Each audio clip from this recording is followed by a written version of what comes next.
Yo, yo, yo, yo, yo, yo, yo, yo, yo, what's going on, everybody? It's Thursday night. You know what that means, baby?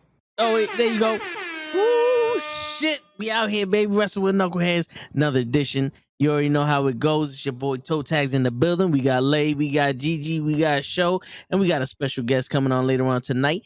It's our boy Cheyenne, the voice from Ace Wrestling. Oh, I press too many buttons, but you know what that means. Fuck all that bullshit. Fuck what you heard is what you hearing.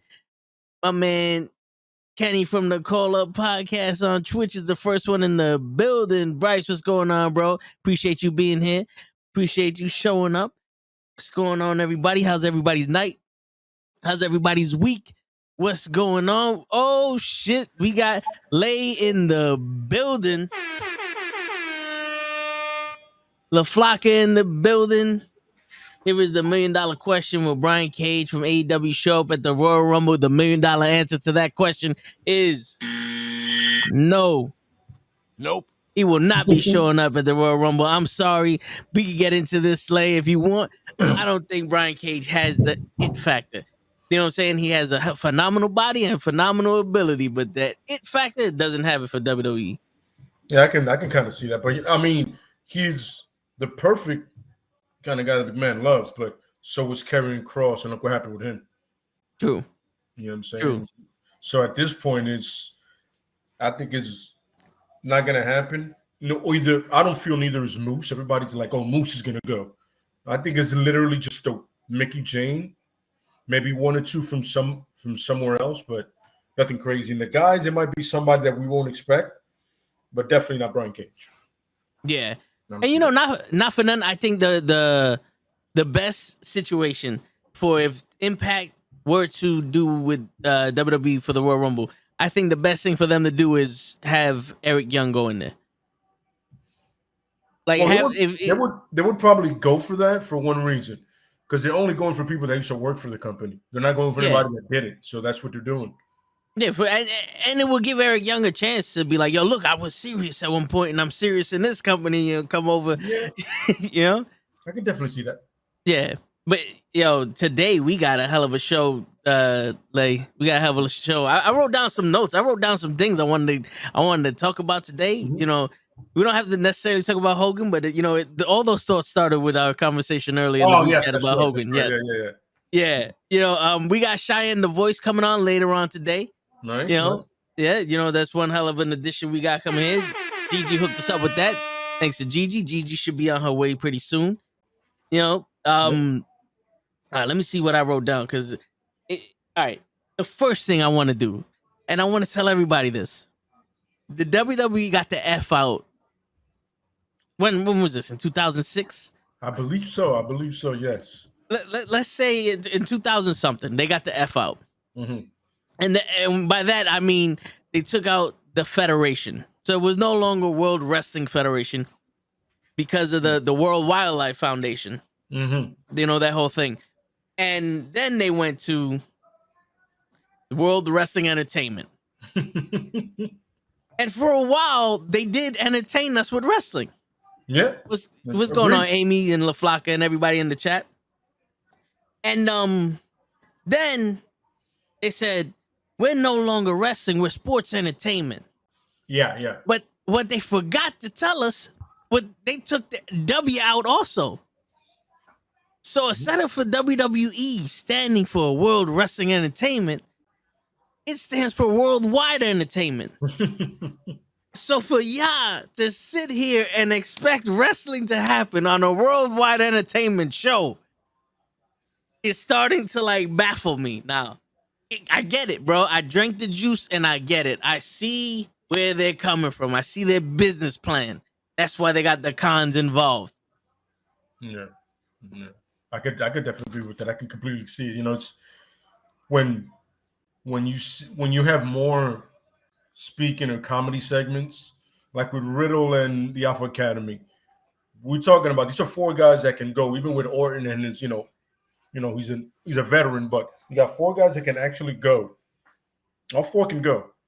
And for some reason, the best thing you come up with is an academic thing. And then on the next Raw is a scooter race. Yeah.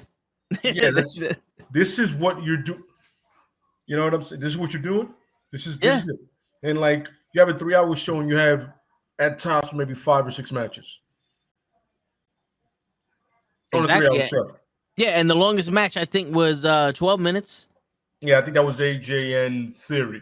Yeah, and the rest of the matches were anywhere from the 3 to 8 minute match, long match. Yeah, and then the women, of course, were the 3 minutes. You ended all with what they ended with again? It wasn't a wrestling match. It ended with a wrestling match. The Maurice's birthday. Yeah, where they power bombed a security guard through a cake. You end a wrestling show with a talking segment. Oh, yes. Okay. But the best part is they ended with that talking segment. Mm-hmm. They don't end it with the talking segment of Brock Lesnar and Bobby Lashley, which is your WWE Championship main event for Royal Rumble. Mm-hmm. For that brand. Yes. They don't do that. Or not even the women's. You ended with a match that most likely would be the first or second match on that paper. I promise. That premium live event. Yes. Because they're no longer pay-per-view. It's a premium live event. That's right. We got Bryce is saying that he wants Alexa Bliss and Cesaro to win the Royal Rumble. I would love for Cesaro to win it, but that's not happening. I would love that. You know what's crazy, Lay? Back in the day, in the Royal Rumbles, let's say let's say 2016 and older. Mm-hmm. You could have believed anyone would have won the Royal Rumble. Yeah, there was a period where they had like at least anywhere from 5 to 7 guys. You're like, there's a possibility of them winning. It would be Kane, The Undertaker, Austin, Triple H, The Rock, Big Show, and probably Chris Jericho. Like you have 7 guys. You're like, yo, there's a chance any of them could win it. Now it's like down to 2 or 3 people at this point. Word. It's almost like they booked the match to only have one winner. Exactly. It's like, yo, we took out Bobby Lashley. We took out Brock Lesnar. We took out Seth Rollins. We took out Roman Reigns. There is only Big E left. And to make it even more apparent, we're going to put Johnny Knoxville in the motherfucker. We're going to waste spots. You know what I'm saying? Exactly. Like, back in the day, you had Eddie Guerrero, Hardcore Holly, Chris Benoit, Kurt Angle, Triple H, fucking Hurricane Helms, and Austin in the ring at the same time. Yep. And that was like the first 12 people. Oh, I forgot. And Angle as well, and Shawn Michaels. So it was like the possibility you have like 10 people that could possibly win it out of 30. That's way better than 2. Yeah, and the imagination to have, like, even back in the day when Hogan was winning the Royal Rumble back and forth, you had like, Ultimate Warrior could win this shit. What if Mr. Perfect wins this? Ric Flair won it. Can win it, yeah. Any one of these guys can win it, and I could see them going to WrestleMania and winning the title or having a good match at the title. I completely agree. Yeah. There's none of that now. Yeah. You know what I'm saying? And it's like you said, if you have anybody, they're already in the program, and it's 4 of them. It's literally Roman, Brock, Lashley, Seth.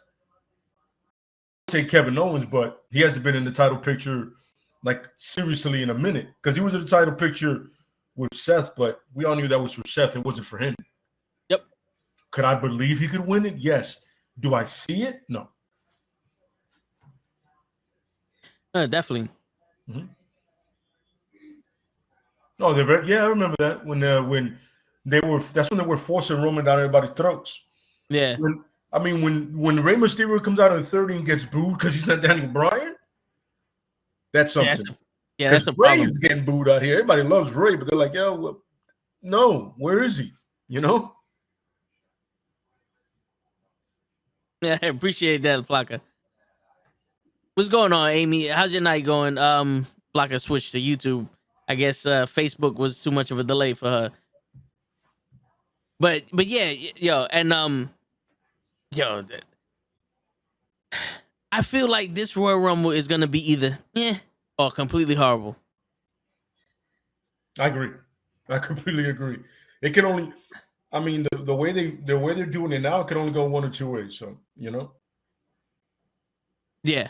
Yeah, absolutely. Yeah. So I was listening to, in my opinion, with Dave from the Pro Wrestling Podcast, and he had Kofi Wheaton from the Dirty Heels Yeah. on, and they were talking about NXT 2.0. Like, was it sabotaged and all the other shit? And I had some opinions, but my opinions are too elaborate for me to type in the chat. So I had to, put it aside so we could talk about it today, and hopefully, they can hear it. But the fun part about it is that they're disappointed in something that didn't need to be switched. That's the fun part. But Yeah. I'm gonna let you go on. You think you want that? Oh no, yeah. So Facebook is good. It just can't see the comments. They show up. Oh, okay. All right. I feel you, Flocka. Yeah, for some reason, this thing doesn't, like, it shows on every other platform. Your comments on Facebook, it shows to every other platform, but it doesn't show the other platforms' comments on Facebook. Yeah. So the real reason, because remember, I'm in the know. I got the 1-800-FACTS here. I dial it every day, and I get my facts straight. And also, awesome with the sun kiss. You know what I'm saying? Oh, damn it! I showed that. Yeah, they're not paying us in the woods of Brock. Hey, but I hear you. But it's all good though. It's all good though, because that's one of the best sodas you got out there. Then the black cherry. You remember the 50-cent sodas, the black cherry? I used to love those. Oh yeah, man. They don't make shit like. I remember the whole thing. It was one brand that kills your sperm. I was like, well, I'm 15. That's we kind of need that. What I'm aiming for right we now. We kind of need that. Whatever. Word. See, but this is what Brock was talking about. Just plain black cup. Nice. So the real reason why NXT went from the gold and black to 2.0 is because Vince McMahon started watching the product and he said, wait a minute. Psych. When the fuck did we start putting on wrestling shows? Absolutely correct. Yep. We are not a wrestling company. We are an entertainment company. Triple H got put in the hospital. So there was none of this. This is my show. Shit, let me run it the way I want. Vince said, "Nah, we're gonna take over and we're gonna make this a proper worldwide entertainment show." Agree. And that is why they changed it to NXT 2.0. And that is why everybody's leaving, because now there is no creative freedom when it comes to their own character development. Yep. I couldn't agree. I honestly couldn't agree more. It's because NXT was one of those few shows that had very little talking, and if it did, it was followed with a match. Yep. Usually, the talking will lead to a match. You know what I mean? But now it's 6 segments of conversation or backstage stuff that nobody cares about. Honestly, I got nothing against Braun Breaker, but he is the least interesting thing on that show. And he would be so much more interesting in the black and gold. Absolutely. The way they would have structured him. First of all, he would have been Rex Steiner. Just remember that. Not Braun Breaker. Because you name him Braun Breaker, then have his father come into the ring and celebrate with him. And we all know is Rick Steiner. Yep. Why is his son named Braun Breaker? No idea. But good move on that part. You know what I'm saying? And they could do what they did with Curtis Axel. Because remember, he started out as Michael McGillicuddy. He took his mother's name. Yeah, he took his mother's name, and then they made him Curtis Axel because that was his father and his grandfather, intertwined and all that other stuff. But it's like, damn, bro, they don't want wrestling on their show. Yeah, that's why they got rid of. That's why they were pushing out Gargano, O'Reilly, Adam Cole. They didn't really push him out. They just they fucked up. You know what I'm saying? Yeah. But then you get rid of Karrion Kross. You bring him up with the NXT title to do that. Then Keith Lee. You know what I mean? And it's like everybody that could wrestle. No more independent guys or older guys. You got to get people from nil. Yeah. We're in the reality TV show era of WWE. Funny thing, we had that. That didn't work. Out of the tough enough, they got the Miz and Morrison. Yeah, that's it. That were actually successful. Oh, and and Liv and Sonya. You know, Yeah. I would even but he went on with that young girl shit and came out. Velveteen Dream was the Velveteen best Dream? product. He was the best product of that environment. And then I don't know what happened with that, but hey, he's gone. He did the Rob Lowe and he liking little girls and shit and sending out dick pics of little girls. Word. That was I was like, yo. And the fun part is that he's like, oh, that's not me. But man, that's exactly how you talk. It's you. Yeah, man. But yeah. I'm trying way to understand fucking up your own product in every possible way. Like I was watching AEW last night and I saw, I caught one segment of conversation and the rest was just wrestling. And this is Dynamite. This is their flagship show. Right. And the Guevara Cody one I didn't catch, but I know that was long. The ladies had a match that was long. I mean, there was a 6-man tag one that was long. And then the lights out match. That's 4 wrestling matches, right? Because I know there was another one, but I didn't catch that one. It was like 4 or 5 wrestling matches in a 2-hour show? Yes. And they had the segment with MJF and CM Punk. There you go. Yeah, I forgot. That was the talking segment. But yet it ended with an attack on CM Punk at the end. So there was action. And there was development because Warlow was just sitting in the back on some he didn't want to do anything. So the character development happened. Everything happened. You know what I'm saying? Yep. And then the great part is to the Adam Cole match and Cassidy match, there was an end to that. People ran in, but there wasn't a DQ. There was an actual finish. Nobody got rolled up. So they lost. Somebody lost. Adam Cole lost. Yep. Oh, Britt Baker came out, but her segment was like 2 minutes. Yeah, it was more of a there's really no woman that we could put you up against right now. So let's put you on TV so people realize that you're important here. Absolutely. Yeah, but the point is you got a show, got about 5 matches, and none of them are really short. Yeah. No, they had even Red Velvet and Legit Layla. Yeah. The crowd wasn't into it as much as you would think. No, but they got a good chunk of time. Yeah, they gave that match a good chunk of time. Yeah. I can see Red Velvet's development from when she first started. Absolutely. She's getting more comfortable in that ring. Yes, absolutely. That's something to attest to. But the one question I got for you, Lay, is the WWE fucking up their product? Like to us on our end, they're fucking up their product. But to them, do they think they're fucking up their product? Absolutely not. I see them as they try to change their products like from one day to the next, and when they don't see that improvement right away, we got to restructure and do it again. But the thing is, like everything else in life, you have to give it time. Like if you want somebody to come back with a better physique, if they're off, you have to put in the work, right? Yeah. Like anything else in life, you got to put in the work. It's gonna take time. It can't go from this is the best product we have, and then you want to change it to something better. Correction, more entertaining. I got the wrong word on. My bad. Yeah. But the problem is you want it night and day. It don't work like that. Because first of all, we don't know these new people.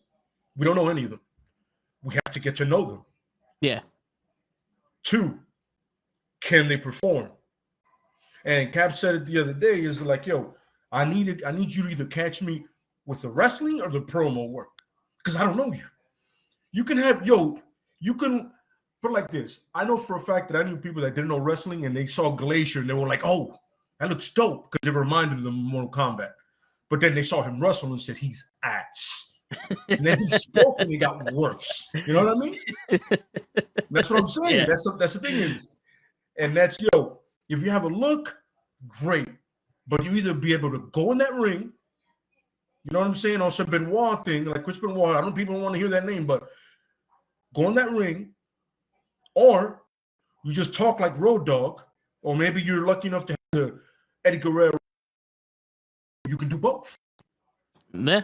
Possibly. But you either in two ways. You're either going to be the Road Dogg, you know what I'm saying, if you're lucky, when you're tagged with somebody that can go, or you're going to do the Benoit where you can just go.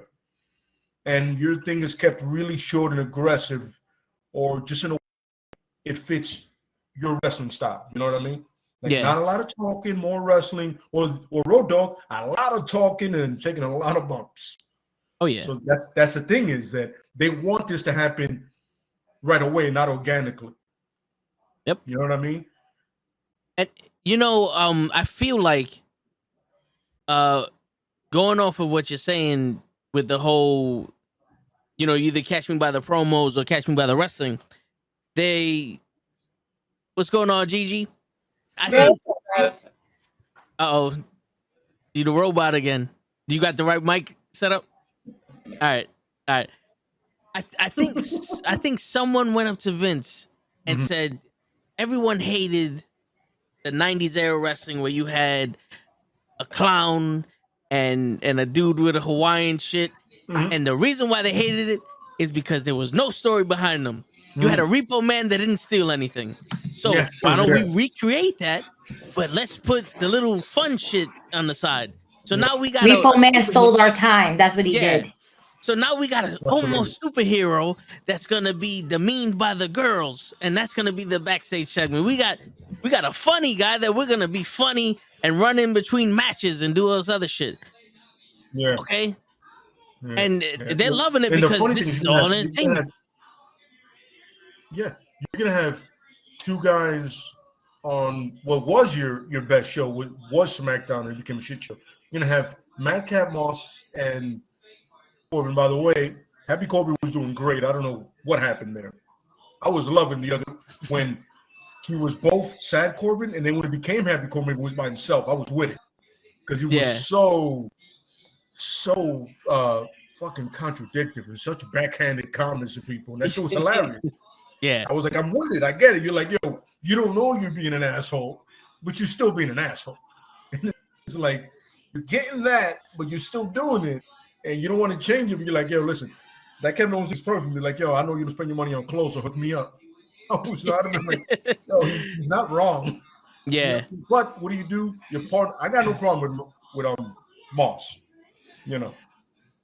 He actually had a decent run in NXT. Yeah. Right? But he got hurt. That's always been Moss's thing. He gets hurt. You know what I mean? But this shit, him with the suspenders and shorts, I'm like, yeah, their gimmick isn't working.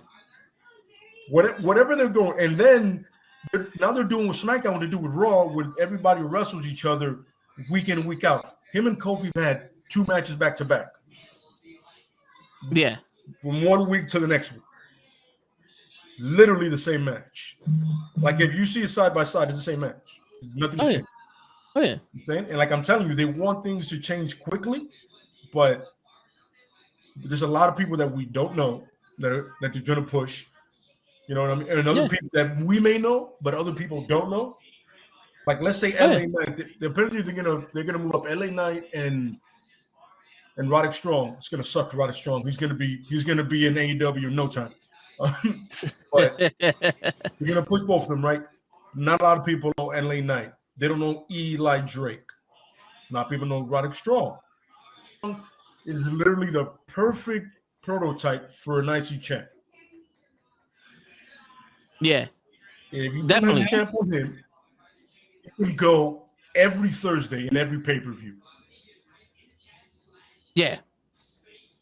And you can use the fact that when I was gonna say Gargano would have been the perfect prototype for a United States champion and a kind of, and Roderick Strong is right there on par with him. So yeah, that's also agreed. And you can Roderick. That's the great thing, Roderick, because you can use the fact that when he was a U.S. champ, the United States champion, the North American champion, he beat both your secondary title holders. When NXT, he beat Nakamura and That was the fuck US champ was at that time. All right, Bryce. I don't want to say AJ Styles was in a kind of. I think it was AJ Styles. Yeah, but you know, if I'm not mistaken, and him getting a secondary title like that, also he's like made for this, but they're not gonna do that. Like I said, they're trying to force things too much instead of letting it just develop. Like first, I have no idea who Wagner. I don't know what his character is. Wagner or whatever. Why am I frozen? I need to fix this shit. I was just about to ask you that, Gigi. Edge is a great Khali's son. You know what I'm saying? Yeah. They fuse together. But I'm like, I don't know what his character is. Oh yeah, I don't know either. And one of the points I wrote down, going based off of you're talking about Roderick Strong and being the perfect Intercontinental champion.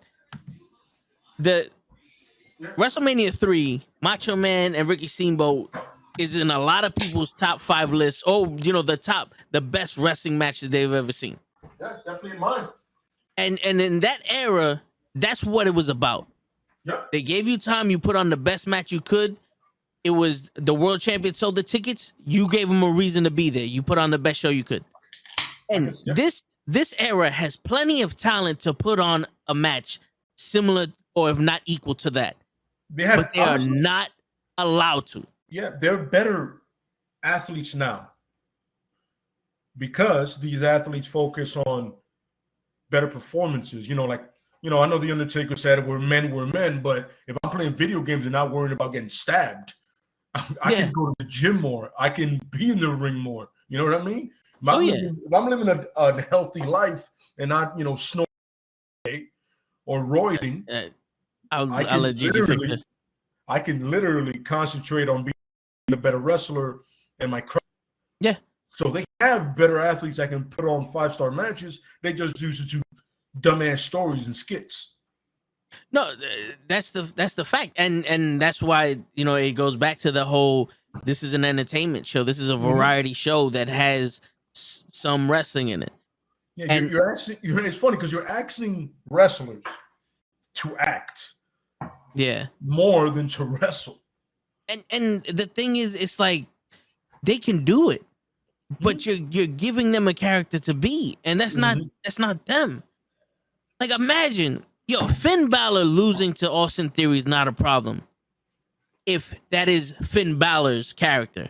You know what I'm saying? Like if Finn Balor was the character and he made it his own, so that way when he lost, it was him losing. And it wasn't some drawn up dude that he has to play and he has no idea who the fuck this guy is. Absolutely. It would be awesome. Mm-hmm. If Austin Theory was his own character, like I can see him being an idiot, but the lines they're giving this fucking guy makes him look even worse. And that's why I don't have any, I have no attachments to this dude. I see him doing some good work in the ring. Like he's athletic. There's no lie about that. But his character, I'm completely turned off with that shit. And it doesn't help that Vince McMahon's with him. To me, that's his Achilles heel is that whole McMahon angle. Yeah. That it's just not Austin Theory. It's McMahon pushing Austin Theory. Look, what happened with Drew McIntyre when he did that? Yep. You know what I'm saying? That's a perfect example. He pegged him to 1, but then Drew went away, came back, and Drew came back as Drew McIntyre. He didn't come back as the 1. You know what I mean? That fucked him up a lot. What's going on, Pimp? Absolutely. Still Pimp. On one of the very first podcasts I had with Show, I was explaining to him what wrestling was back in the day. And I was telling him about this video that I saw on Instagram. It was about the rivalry between Jake the Snake Roberts and Macho Man. Oh, yeah. And what's going on, Randy? And Macho Man is coming from the ring. Mm-hmm. With Miss Elizabeth. Yes. And Randy Orton has the chair and he's behind the curtain. And he's on I'm swinging at the first person that comes down this motherfucker. And every part of that segment was completely believable. Absolutely correct. What's going on, Gigi? What's up? Oh, you muted. Gigi's having some technical difficulties. You're muted, Gigi. We can't hear you. We can't hear you. We can't.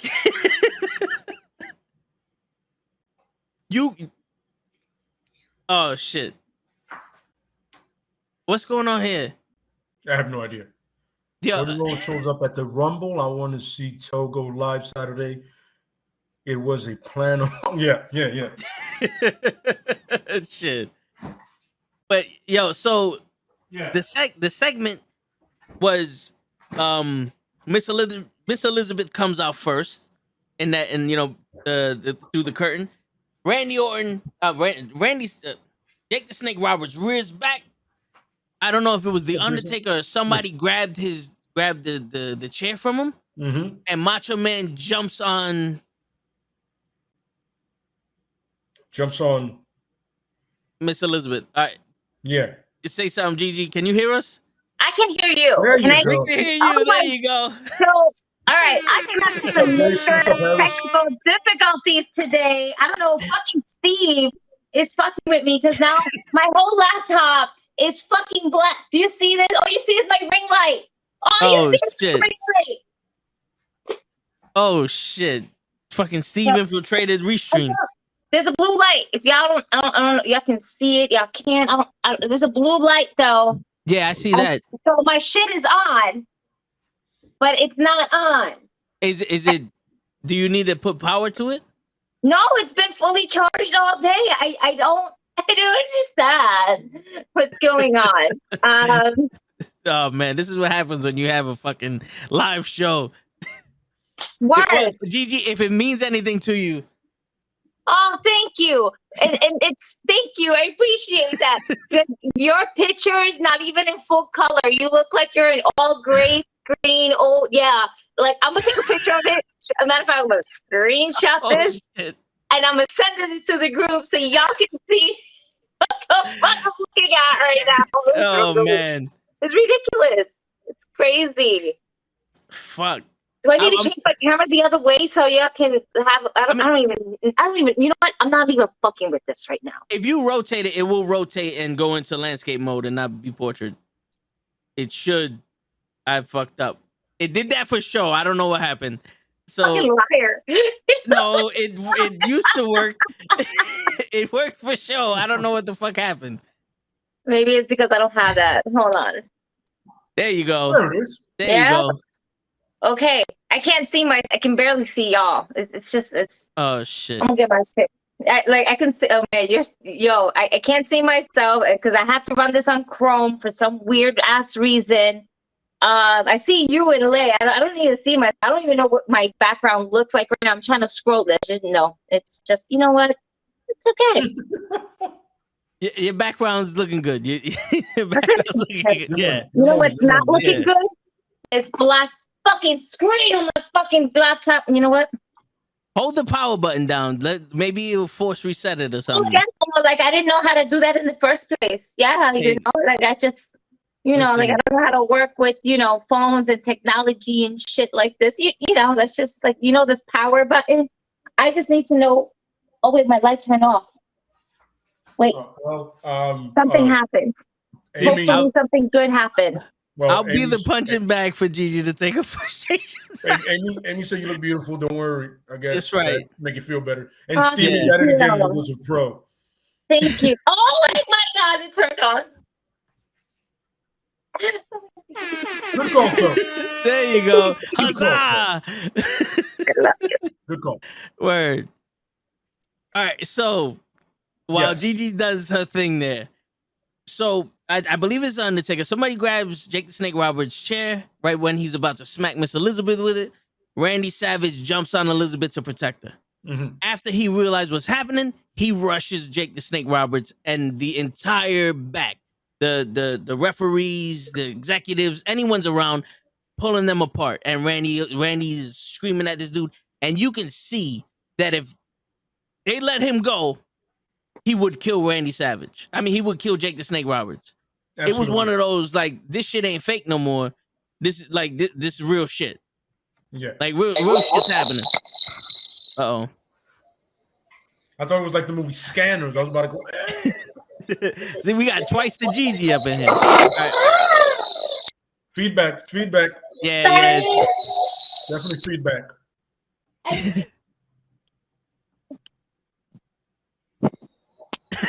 funny because she's frozen on one and then she's not on the other. There you go. There you go. All right. It's one of those days, Gigi. Don't worry about it. The whole... I'm not done. Okay. Espérate. Y'all continue. Y'all don't mind me. All right. I'm gonna mute myself. This is the best part of the show.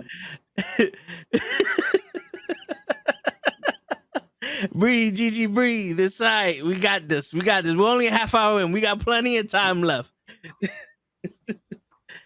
Oh. He said, this is how you discipline dogs, I think, Gigi, with the whistling. Oh, shit. Fuck you, Bryce. I was just also like, I heard that. I was like, oh, man. I'm going to get my life together. Nails on the chalkboard, baby. Bring it back. Word. So, okay. Yeah, and then that rivalry came to a head, and Jake the Snake Roberts got the snake to bite Randy Savage. Then they had their match. They handled their business. They went their separate ways. Yeah. There's no story now that is as believable as that little segment that I just ran. Yeah.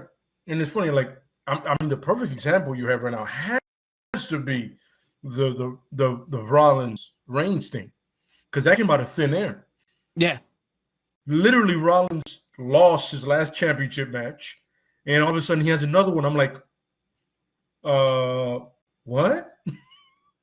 He didn't attack Roman. He didn't cut a crazy promo. Just got a title shot. Yep. And you know what's crazy? They didn't even reference the fact that when he lost to Edge, and remember when he lost to Edge, he got so pissed off. He's like, I don't give a shit. I'm the #1 contender for the Universal title. I'm the next guy in line. I don't give a shit. They don't mention that. No. They don't mention the fact that, like, Edge was supposed to change his character to a more vicious character. Yeah. And then he just became like a bootleg Riddler or Joker. Like, he reminds me of the Jim Carrey Riddler. Yep. That's because he says he wants to be the Joker. I was like, first of all, no, you're not. You're not. You know what I'm saying? Not at all. Like Carol Burnett. You know what I'm saying? Yeah, you're literally. If you were going for the Joker, son, you failed miserably. Yeah, you didn't even study for that test.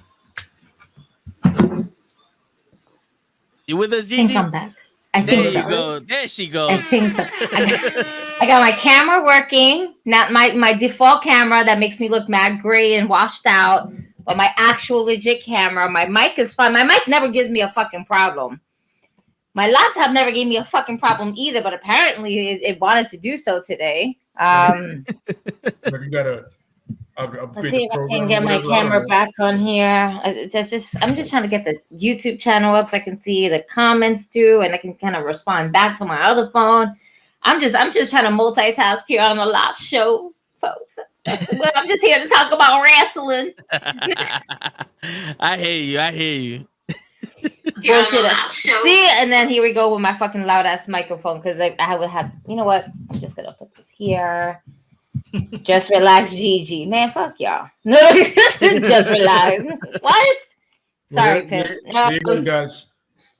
So, future reference, if you tell Gigi to relax, you know, answer. Go fuck yourself. Don't fucking tell me to relax. By the way, that's our thing. It's not Jericho's or it's not Moxley's. It's our thing. So that's right. Let's be real with it, okay? If I had lawyers, they would be sending those cease and desist shit to AEW. We started with the go fuck yourself. After you like, subscribe, share, and all that other shit. Now AEW wants to take our shit. I'm tired of it. Oh my god, that's hysterical. Go ahead, y'all. No, the stories they had back in the day. Yeah. I mean, because remember, some of it was no titles or anything.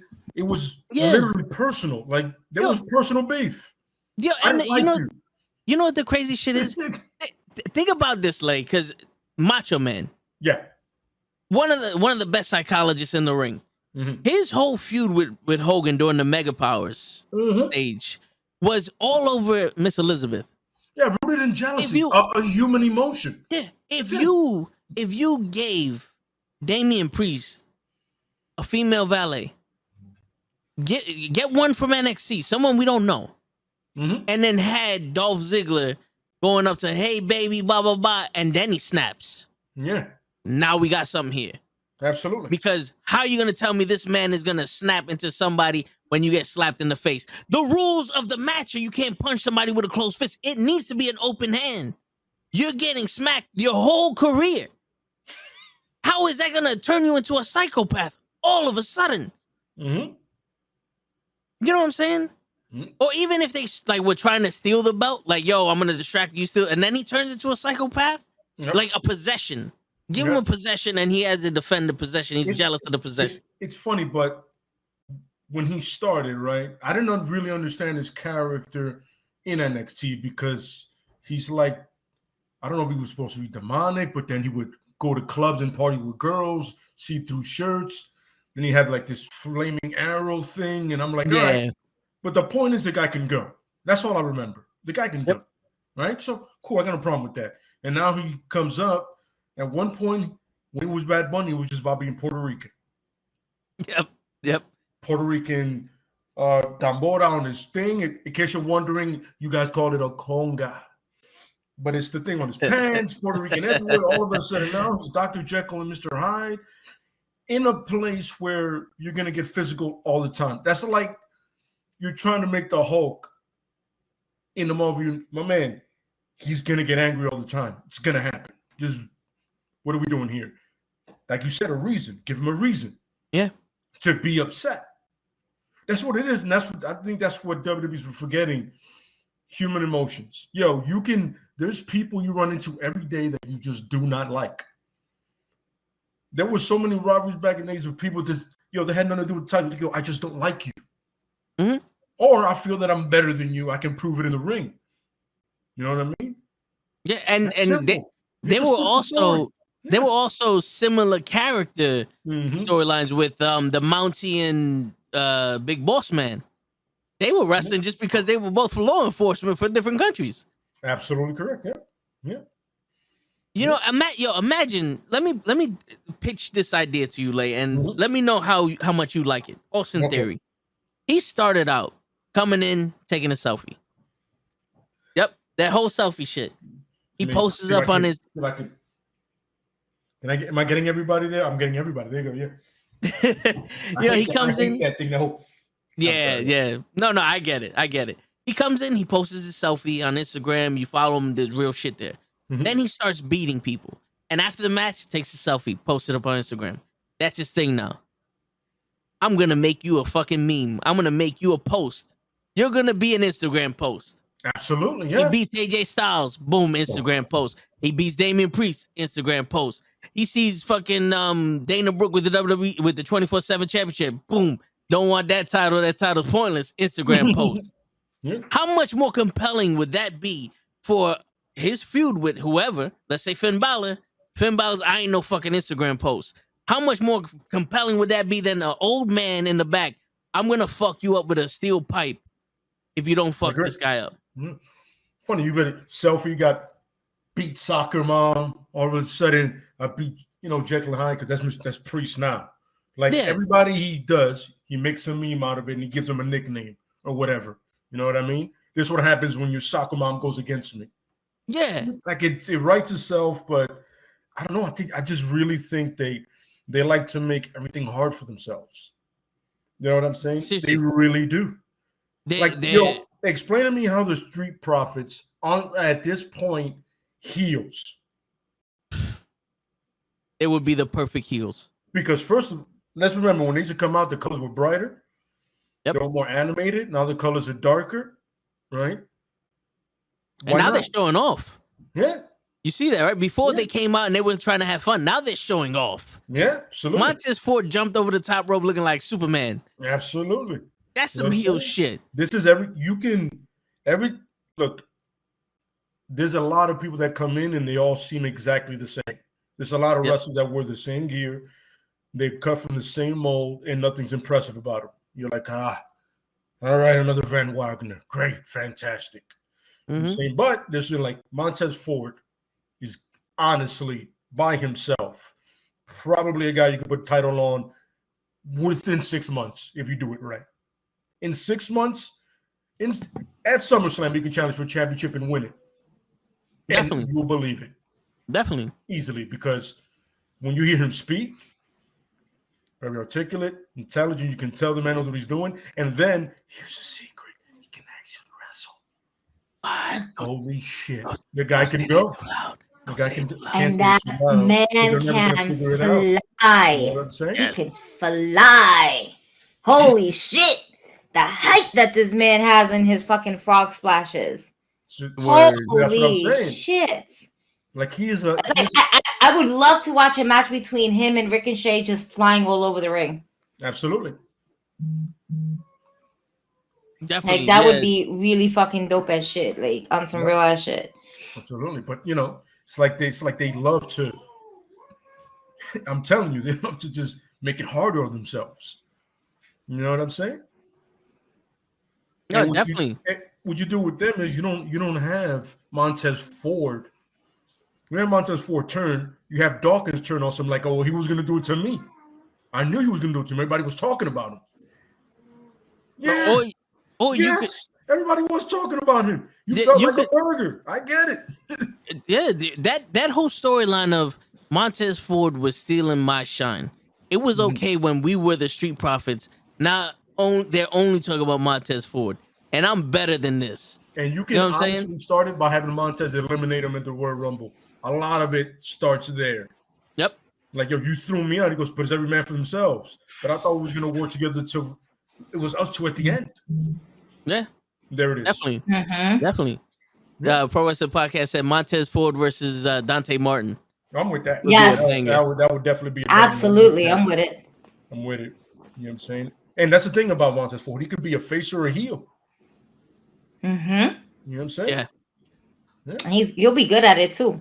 Like I would love to see him in a heel role. Yep. But he's such a baby face right now that I haven't seen it yet. So I want to see what's that gonna look like. And then I want him and Belair to be heels together because that would be fun. Ooh. You know what I'm saying? A modern day fucking Eddie Guerrero, China. Yeah, two of the most athletic people you have in the company happen to be a couple, happen to be married, and now they're both heels. I mean, the promos write themselves. And then you have Seth Rollins and Becky Lynch going after them. Yeah, absolutely. Absolutely. You know what I'm saying? Yep. And what you can turn Rollins face again or whatever. But yeah, I agree. It's perfect. Yeah. It writes itself. Yep. Pim said Booker T said this 2 years ago. Montez Ford is a superstar waiting to happen. Absolutely. Definitely. I remember I saw like a thing where Finn Balor was in the performance center in the gym. And he in the background, you see Montez Ford, and he goes, wait. You gotta see this dude. And you see him leap, and he goes, that's Montez Ford. That kid he's next level, man. You know what I'm saying? So, Finn Balor's recognizing, so there you go. Oh, yeah. Even though he's not being booked right, but whatever. Yeah, man. It's crazy because on Pro Wrestling Podcast, in my opinion show, someone commented, WWE is better than AEW. I don't give a shit. Right? Okay. And in reality, everybody's entitled to their own opinions, even if they're wrong. Maybe they see something we don't. In reality, WWE could be better than AEW right now. By the way, but they are not a wrestling company. Yeah, but they are focused on entertainment. Yeah. Switch one thing. If Triple H did to the main roster what he did to Black and Gold, absolutely, there would be no AEW. There would be no AEW. No one will watch AEW. Yes, because MJF and CM Punk ain't doing it no more. That came and gone. Yeah, they missed their opportunity. I think it's too much talking. I think the milking of that is what fucked that up. They should have cut to the match quicker than just. Yep. Either that or Agreed. That first promo blew their load too quickly. Because that first promo got it should have been shorter. It got very personal, very fast, and it was almost like they got in trouble for saying it, and they said, all right, we can't do that no more. And now all that heat is gone. Because when you're talking about The Miz and Edge and Triple H, and then the next fucking thing you want to talk about some other bullshit that had nothing to do with anything, it's like, what happened here? Did someone get soft on us? Pro Wrestling Podcast said it the best. Yo, it dragged. It should have been at least 2 solid promos. They have a match. It could be a DQ with Warlow, and then you build to another match that happens in Chicago or Long Island. You've won either one of their hometowns. Yeah. Or if they didn't do it every week. Yeah, you know what I'm saying? Every week they had to do something. Like, you don't have to do it every week. Yeah, you know what I'm saying? Like every other week, once a month, because you're obviously not going to wrestle each other until there's a major event. Now they're going back to Chicago. CM Punk's from Chicago. MJF versus CM Punk in Chicago. I get it. That's cool. But to every week do something, it's like, all right, we're getting too much. We're getting too much of this, and they're not sustaining the whole. We thought these guys could cut promos on anyone, and it turns out they can't. You know, not every week. You know, Paul Heyman cuts an awesome promo because he keeps it down to the basics. If he's gonna mention someone, it's gonna be for that specific reason, and it's not gonna be the only fucking thing he says. By the way, side note, Brock and Lashley have run their course with talking. Please leave that. They should have just stopped after that when he said that Bobby Who thing. Stop that. Just let MVP and Paul Heyman do it. Definitely. Somebody. Well, there was news that Paul Heyman was actually pretty happy that he didn't have to cut Brock Lesnar's promos anymore. Well, he was happy to that whole Brock Lesnar thing.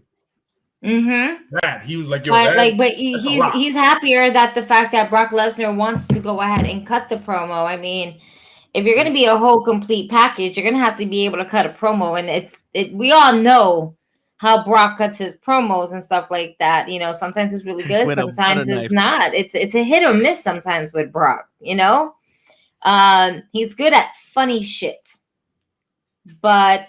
Broccoli, I can't with you pro wrestling. I hate you right now. Brock plus Lashley equals broccoli. I know exactly where he's gonna go with that. Oh man, this is supposed to be a serious show, but Dave, we're serious. We're serious here. We're talking about wrestling. We ain't got time for jokes. We ain't got time for jokes. It's wrestling time. I didn't get this chance to see anything of Monday Night Raw, and I feel very blessed not to. I figured I can. Damn. Yeah, see, like if you that watch, makes me sad. If you watch I'm like, the watch along, I was like this. Oh no! It's true. Yeah, so I was working, so I wasn't able to catch anything or anyone per se. And then on top of that, you miss a goddamn thing, except for like Austin Theory and AJ had a pretty decent match. Like I would want to see if there was any good promos to be cut. I mean, this was supposed to be the Raw's go home show before Rumble this Saturday. We still have had a good promo on her side. Becky Lynch was not good in my opinion. Becky Lynch dressed up as Sasha Banks doing a photo shoot, and then Doudrop was like, "I'm tired of talking," and just went into her room and beat the shit out of her. Good for her. Yeah, that was the best part. She was Becky Lynch was also dressed like a disco ball, so that's nice. Yeah, like you guys remember Sasha Banks's photo shoot where she had the mirror shit all over and she's like on the piano. Becky Lynch had almost the same fucking thing on. Like she borrowed it from Sasha and just did this, like to the point where it was like it was a bathing suit. She probably didn't borrow it. It was Creative's team that decided we're gonna let you borrow this because we ain't got no other ideas right now. That's what it is. They're just consistently recycling the same old shit. And this is their problem with WWE. They keep recycling the same old shit, including storylines. There's no progress in a legit long storyline. We have nothing of that, you know? And, you know, our main problem, I think, is with WWE is that every week it's the same shit. Yep. There's nothing new. There's no new faces. We see a new face, we get excited. And what ends up happening? They end up, instead of being a main event, being a mid-card or not even being shown, they just get stuck to catering, or they're with Veer and never show up, you know, when they're supposed to. But it's the same old shit, man. And I think what's breathtaking with AEW is just that even on AEW Dark, AEW Elevation, AEW Dynamite, and Rampage, each show, it has different wrestlers on there, different matches, just showcasing more people on 4 shows. Yeah. You know? Yep. I love AEW Dark. I think it's one of the best shows that they have. If y'all haven't seen AEW Dark, take a look at it. Some great matches. It's short. It goes by so fast, and you're like, fuck, I want more. And the commentary team from between Taz, Excalibur, sometimes there's Eddie's on there, and Mark Henry's on there. There's another video I'm about to post up later on tonight where I have Mark Henry singing Ass Boys. It's hysterical. It's amazing what you can do. And it's just like it kind of it's a relief from watching WWE, because with WWE I feel like I can book the whole SmackDown card right now. It opens up either with Roman or with Charlotte. And since we're kind of focusing on the one, we're going to open with Roman. We're not going to open with Charlotte. We'll open with Charlotte the second hour. The 9:00 hour, we'll showcase Charlotte Flair. You know? Yeah, agreed. And, man, I there's just so many... There's so many things that can lead up to this Royal Rumble. Royal Rumble is very exciting. It can always be exciting. The Royal Rumble itself is exciting. The matches that we have already booked for the Rumble, not so much. Yeah, definitely. Agreed. You know, because it's not like we haven't seen this shit before. Mm-hmm. What up, Walter? I don't even know what the whole card is for the Rumble.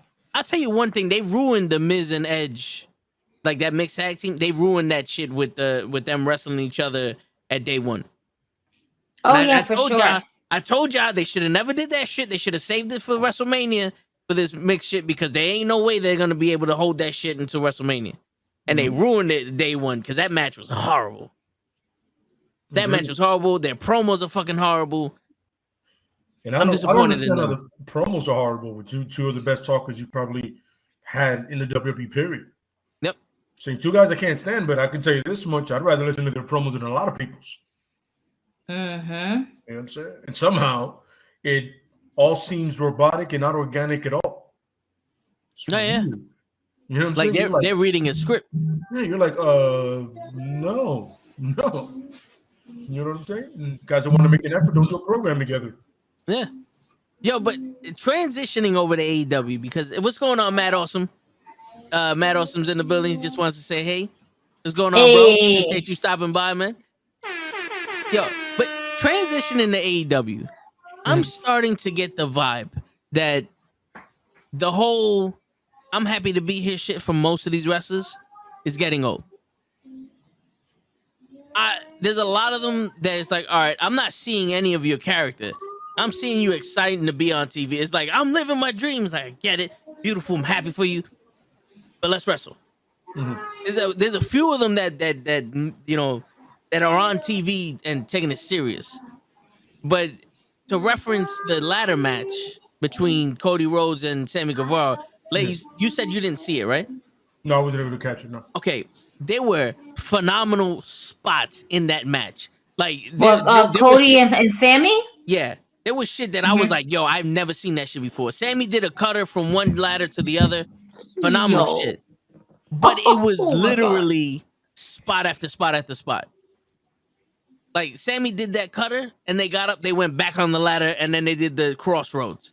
And then they went outside, set up 2 ladders, and Sammy did a swanton bomb on Cody Rhodes on another ladder. The ladder didn't break. Man's whole body broke in half. And yeah. I'm not talking about Cody. Yeah. I'm talking about Sammy done landed, and then the rest of his body, like, folded.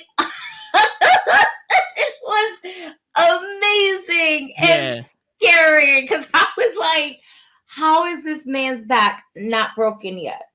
Yeah, no, it was phenomenal. To see that shit was phenomenal. But the match itself, if I'm gonna critique it, the match itself was like, fuck. You know what I'm saying? Because it was literally just spot after spot after spot.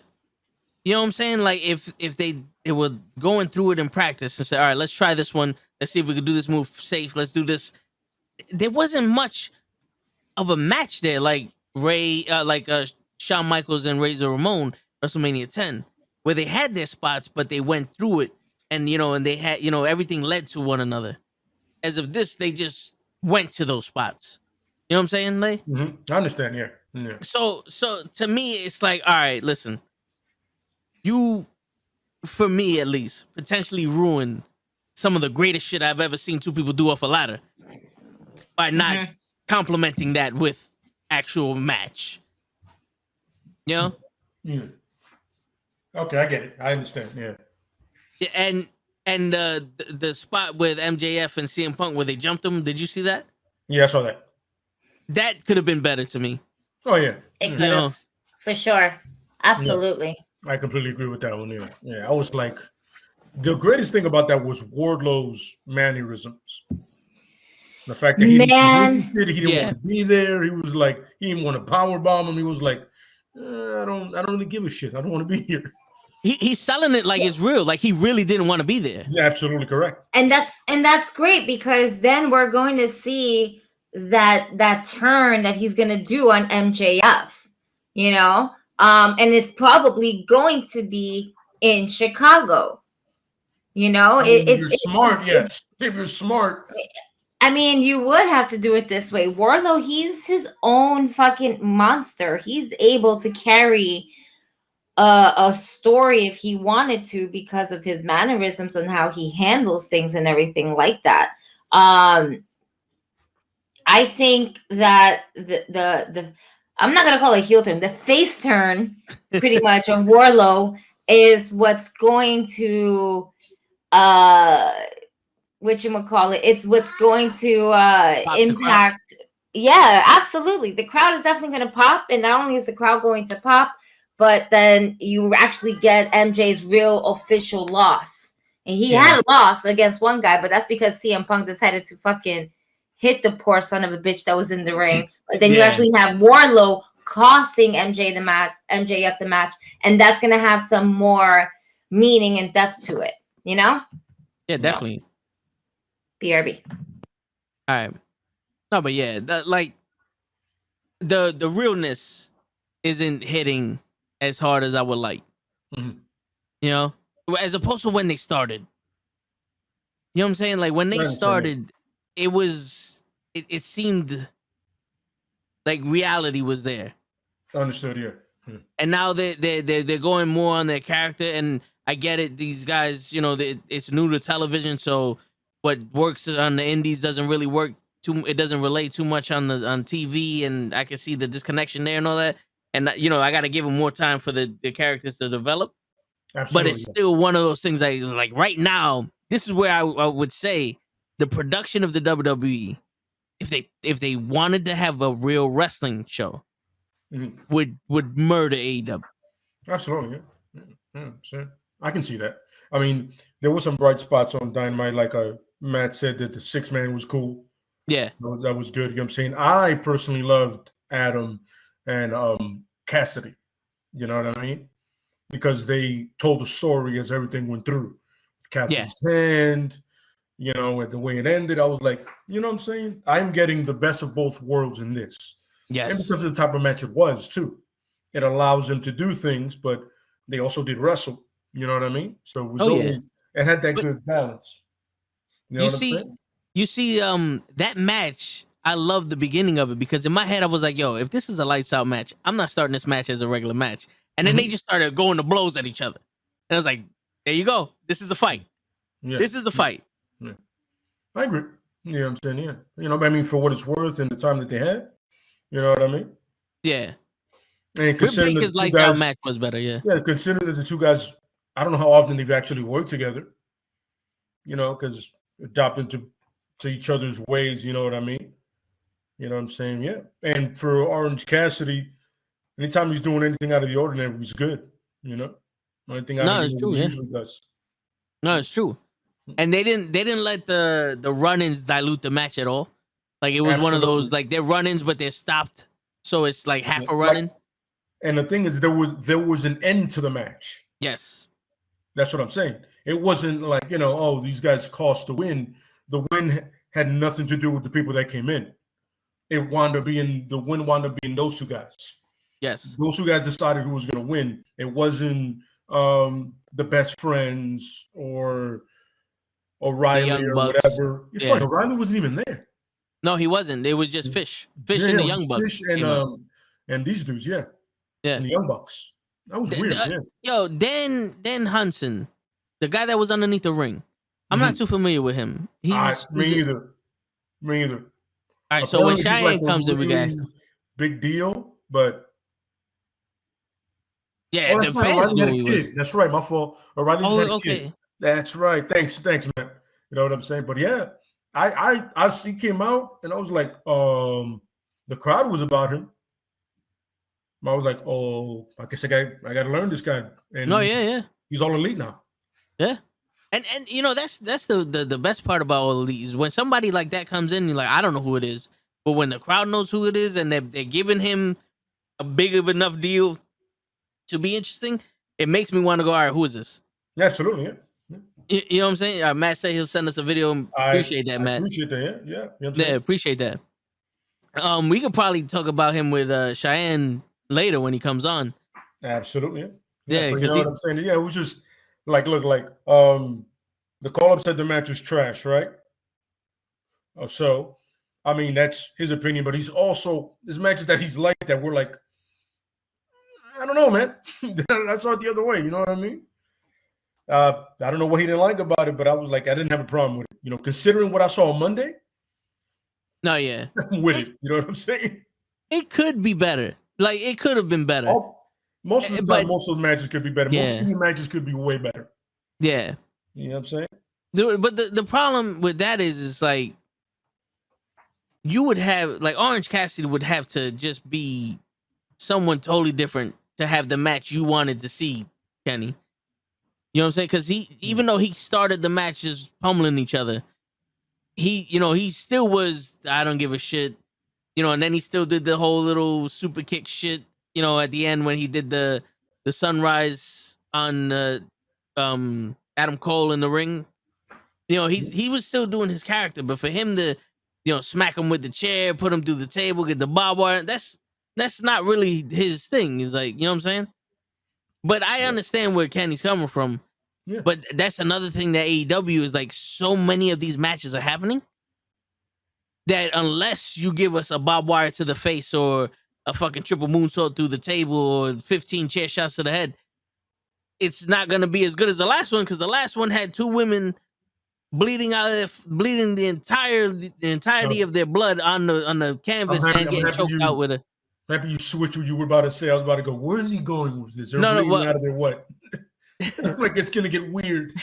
I was trying to say bleeding out of, like, I was saying bleeding out of their body, but in my mind I wanted to say all of their blood is completely drained from their body. Got it. And it mixed up in my head. I wasn't trying to do no period shit. You know what I'm saying? That. I was I want to see where this is going. No, yeah, but see, there goes Kenny. Just say it. If anybody knows me, Matt knows me, I'm not afraid to say the shit. Yeah. I'll fucking say it. I don't give a shit. You know what I'm saying? I don't give a shit. It's just sometimes my brain and my mouth say two different things and they don't match up. That's true. The guy that you were talking about that was from underneath the ring. He's from ROH. He's been around the indie circuit a lot. He's faced a lot of people. His character is what I think the audience just absolutely loves, because he always talks about himself as the third person. That's not for you, Gigi. That's for Kenny and Matt. They could go fuck themselves. Toe is very scared. Very Yeah. So Kenny's doing that pretty much because that's the wrestler. That's what he does. He says that about himself. I'm very scared, very nervous. Like he talks about himself in third person, and he's very scared. He's very nervous. So what Kenny over here is doing to you is literally almost a promo that Houston would have done in person. Definitely check out his work. He's really cool. I saw him at Comic-Con. I was a little unaware of who he was at that time. That's when I went and he was actually I don't want to say in a booth because none of them were in a booth, but when I saw MJF, this guy was literally right next to him. And there was a longer line for him than there was for MJF. Oh, shit. Okay. Yeah. But what the time that I went, you know, and I went on a Saturday. I just finished meeting, I think, or I was just about to meet the Lucha Brothers. I went to see MJF first after I met up with Tony Schiavone. So he was definitely right next to, he was definitely right next to MJF. I believe AEW has been trying to sign this guy for quite some time, but he got injured. He ended up getting injured. So therefore, he couldn't sign as fast as he had wanted to because, you know, he had to recover from his injuries. But he's a character, man. This guy, I mean, you saw him coming out of the ring, and the first thing he did was, yeah, and then he did the little thumbs up too. Yeah, even Orange did the whole, and he was still signed with ROH. Yeah. So if you see ROH wrestling, or you watch it, or you catch a couple of clips of it, he is on there, for sure. My man Walter said, I could never see the WWE using Orange Cassidy. I can see the Black and Gold using Orange Cassidy, the Black and Gold NXT, yeah, but not the main roster. They'll do to him what they did to Prince Pretty. Mm-hmm. Yeah, every part of his character would be ruined, like if they didn't understand it. Yes, all right, Matt, appreciate that. Just stay in NXT, brother, until you go somewhere else. Orange Cassidy used to be in a tag team with him back in the day. That's what Dave's saying. Yeah. Okay. Yeah. So like he has a lot of connection with a lot of folks in AEW. That's for sure. Like at least about half of that locker room, because you got to think about it. AEW really was prior to them signing everybody from, you know, WWE. AEW is really more about, it was for the guys in the indie circuit. You know, it's just mainstream now. It feels like it because all the releases that WWE has done, AEW has picked up, or the majority, I would say. But a lot of those people, if you really think about it, Daniel Bryan, prior to WWE, he was running the independent circuit, and he was damn good at it. Even he got fired from WWE, went back to the indie circuit, and ended up coming back to WWE. Adam Cole, baby, okay, indies. Kyle O'Reilly, indies. Bobby Fish, indies.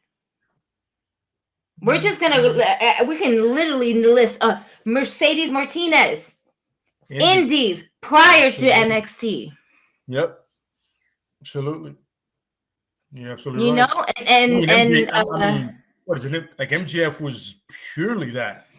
You know what I'm saying? That's where he won that character. 100%. You know what I mean? I remember somebody told me, "Oh, you got to see this dude, man. Even at signings, he's a heel." I'm like, "What are you talking about? He flips off kids, man. I've never seen somebody do that." I go, "Really?" Then he showed me a clip of him. He's like on a beach somewhere, and he goes like that, and the kid goes, and then he runs away. I was like, "I'll kill him."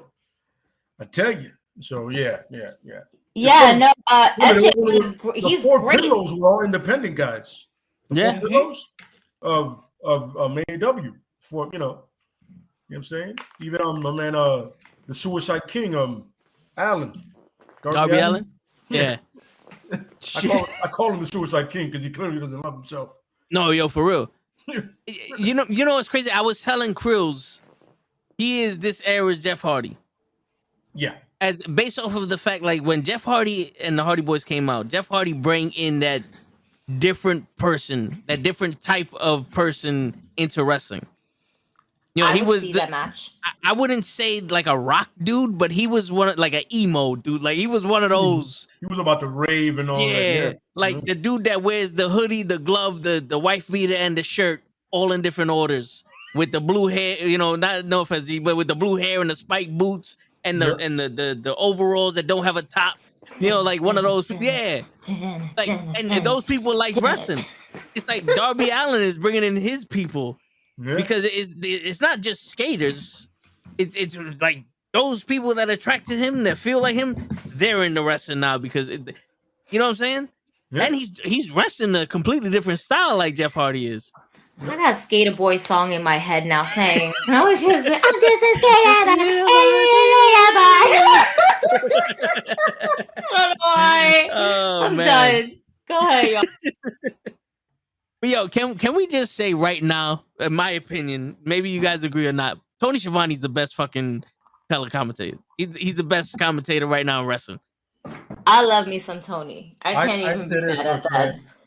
I love the fact that when Adam Cole comes out, they're like, Adam Cole. He's like, sucks. Yeah. He's trying to go with the crowd. Adam Cole.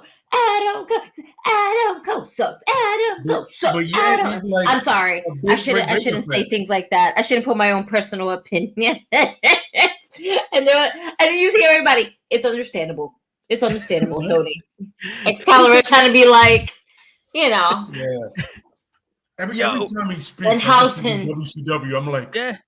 I forgot I what the dude said, but somebody said something, and Tony Schiavone just in the background. Yeah, I'm gonna call bullshit on that one. And I was like, yo, I was like, this thing is the man, son. He says curse. He says, "Son of a bitch." That's the son of a bitch. Yep. What a piece of shit he is. He's interviewing Ricky Stark and Hobbs in the fucking on the beach. He's like, yo, it's like 7 degrees. It's freezing. Yeah. Like, what the fuck are we doing? Okay, so I'm really still trying to process this in my brain. How are we having a beach break in Ohio in January, and you motherfuckers don't give Tony Schiavone a goddamn AEW official bubble jacket? Y'all got the man fucking out there with no hand warmers, holding a fucking microphone. Pobrecito, he's like this, shivering, like, trying to be as professional as he can be, talking to Ricky Starks. And Hobbs is just standing there like, yeah, with a bear on, but he has his full sling. All right, he has his full wrestling sling on. It's not like he doesn't have it. It's not like he's covered in a fucking sweater. He has a tank top on, folks. All right, like it's like instead of 7, it's 70. Like, no, nigga, what are you doing? You know, it's my God. I remember telling my lady, yo, they're having beach break, right? Meanwhile, it's a beautiful 16 degrees in Ohio right now. It's a lovely 16 degrees, nice and warm for everybody from there, I guess. I have people on my poll saying, I'm from Cleveland. I don't think we have beaches. Yo, and I was like, and here's the great part is, where is AEW based in? Fucking Jacksonville. You could have had it there. Beach Central. Why are we not in Florida? Oh, no! What happened, Yokan? What happened? Yeah. Yo, you guys were doing so many events there. Why not just go back? Yo, tell Cleveland, with all due respect, we will be back. We'll be back. Because in order to do a beach break, we need a beach where it's actually warm enough where nobody's freezing their nuts off. Yo. For real. Like, the niggas is like, nah, man, we were in Florida for way too long. All those months, man, for a whole pandemic. We can't go back there. Not just yet. For real. But it's obviously it's going to be a hell of a lot warmer, all right, in Florida than what it is in Ohio. That's one. 2, there's beaches everywhere in Florida. Okay. And poor Tony would not be like outside freezing his ass off. Like, protect the man. He is a gem. We must protect Tony Schiavone. Okay. Y'all niggas gonna have this man catching pneumonia and whatnot out there standing in the cold. This man is like, it's so cold out here. It's cold. My microphone is cold. Like, well, yeah. You out there with no coat. Like, as if you're a weatherman. Even weathermans wear their jackets. What the fuck? You know what would have been really better? Adam Cole could have got an actual tan instead of the spray one they had during that match. Because it was coming off during the match. Yo, Cole, you're looking a little pale everywhere right now, brother. Was he? Was it? I didn't pick that up. Yeah, no, I didn't notice that. I was too. And when that high definitions are the worst things for people with spray tans, by the way. Oh yeah, because you see right through it. I'm like, yeah, Adam, maybe spend some more time in Florida, get an actual tan. See? Yeah, you just see. I didn't see it. It was like as the match progressed, he got lighter. I'm about to like freaking go on the TBS app and check it out. Yo, wasn't MJF like last week? His face was orange, but his hands were like pitch white. His hands was pasty ass white. I reposted that from one of those pages that I follow. They were like, "Yo, if you're gonna like spray tan your whole face, get your hands too, man, to cut the promo." Because my man's cutting the promo, and his shit is like pasty white as white can be, man. And then his face is looking like Hogan. Yeah. Orange and shit like that. Yeah. He's MJF, but he's looking orange. Yeah. You Orange Cassidy now? Adam Cole was drip. He was a real drip during that match. He was just up to but it was it's that what is her name? Queen? That girl? When I send some stuff, it's usually from either Gigi or Queen that I get. Oh, okay. Yeah. Her Instagram, she's always on point with it. You know what I mean? So it's probably I was looking at him like really quickly, guys. Cassidy, whatever spray tan he got was dope. Yeah. He didn't talk to Adam Cole like, yo, just take my can, bro. You're lacking over here. But why do you need a spray tan? There's like you can go to a spot and sit in a sun like a sunbed or whatever those things are or whatever. Beds. Yeah. The tanning beds and shit like that. Maybe it's not good for their skins. Maybe they feel some type of way, or whatever the case may be.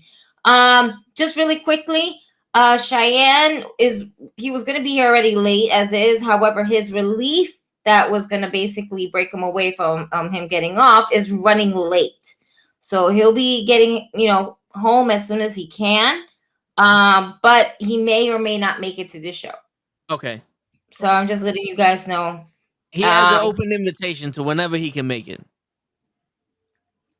So gotcha. Yeah.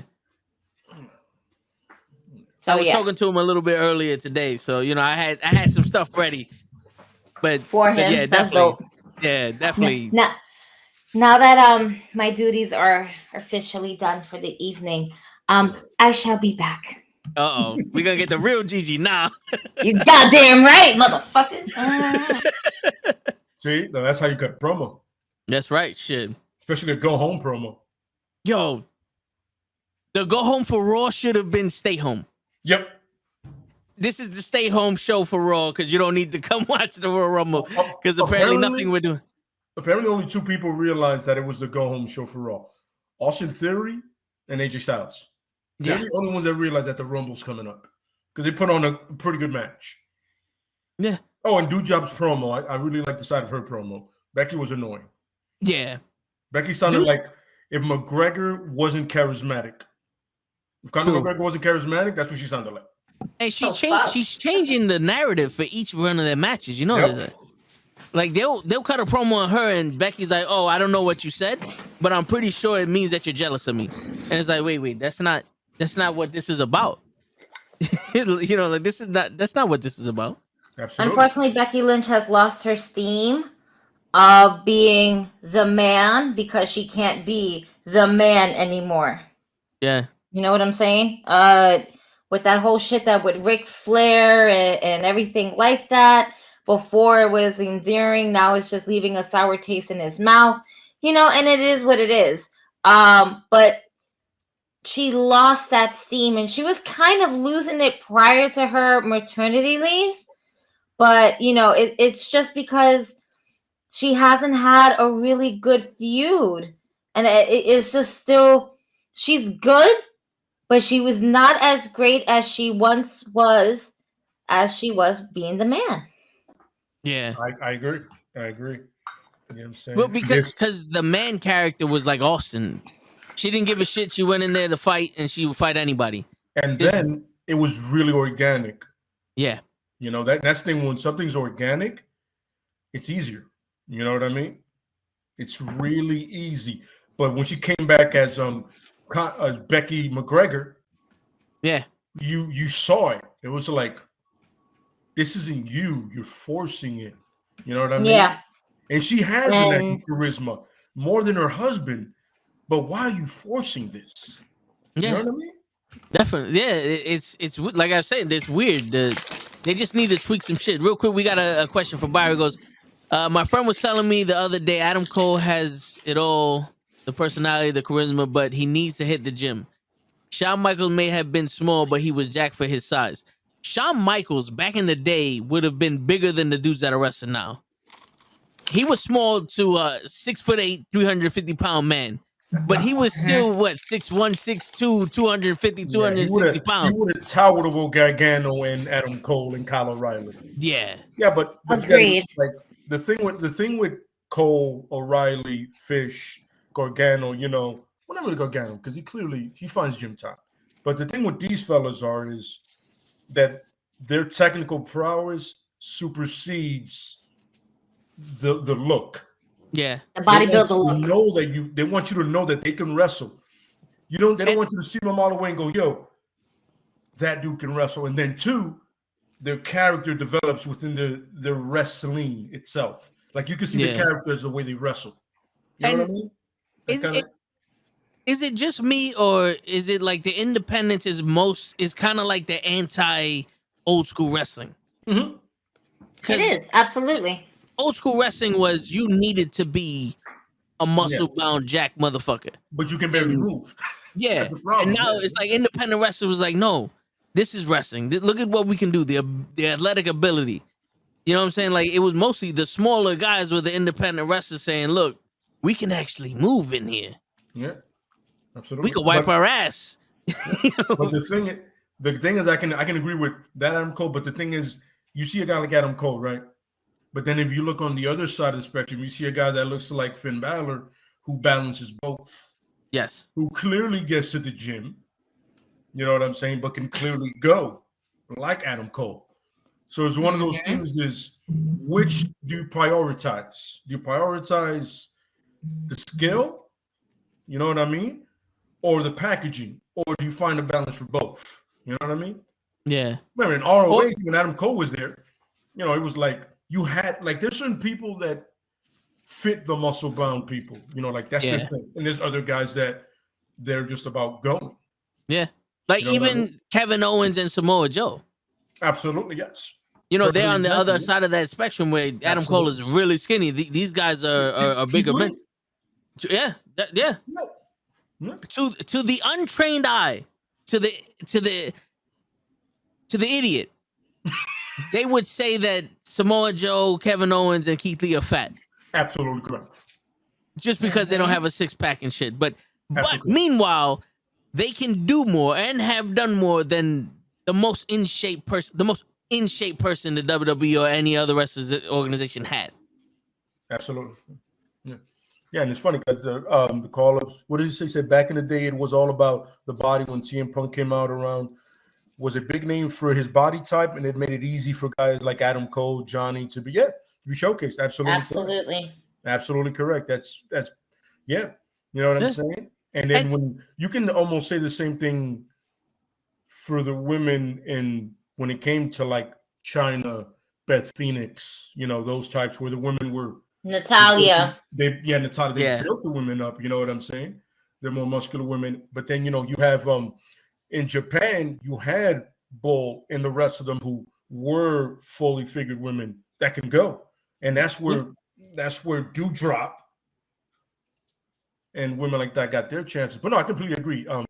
But the thing is, Adam Cole could easily, if he wants, could look like Finn Balor, but he doesn't need to because he can still go. You know what I mean? Look, Daniel Bryan isn't exactly jacked. Oh, Bryan Danielson, correction. Yes. But he can still go. You know what I mean? Do you think Adam Cole does it on purpose? Yeah, he could. Absolutely. You think Adam Cole does that on purpose? Like he maintains his body just for absolutely because he has like a marathon runner body. Yeah, I mean, it's one of those things where people consistently go, "Oh, you know, you don't shape or look like a wrestler." He goes, just to annoy the fuck out of you. But I'm gonna go here and have a 5-star match just because you think I don't look like I should. But look at Seth Rollins. Seth Rollins is more or less like the same body type as Adam Cole, and Seth Rollins is just his main workout is CrossFit. Yeah, it's true. This is very true. Like when he was Tyler Black, he was built more like Adam Cole. He actually had the same frame. Actually, yeah. He just happened when he got to FCW. They were like, "Yo, we need you to, you're a product now, son. We need you to look like a product." And the funny thing is, the beginning of his career, he was a Shield, so he was covered up.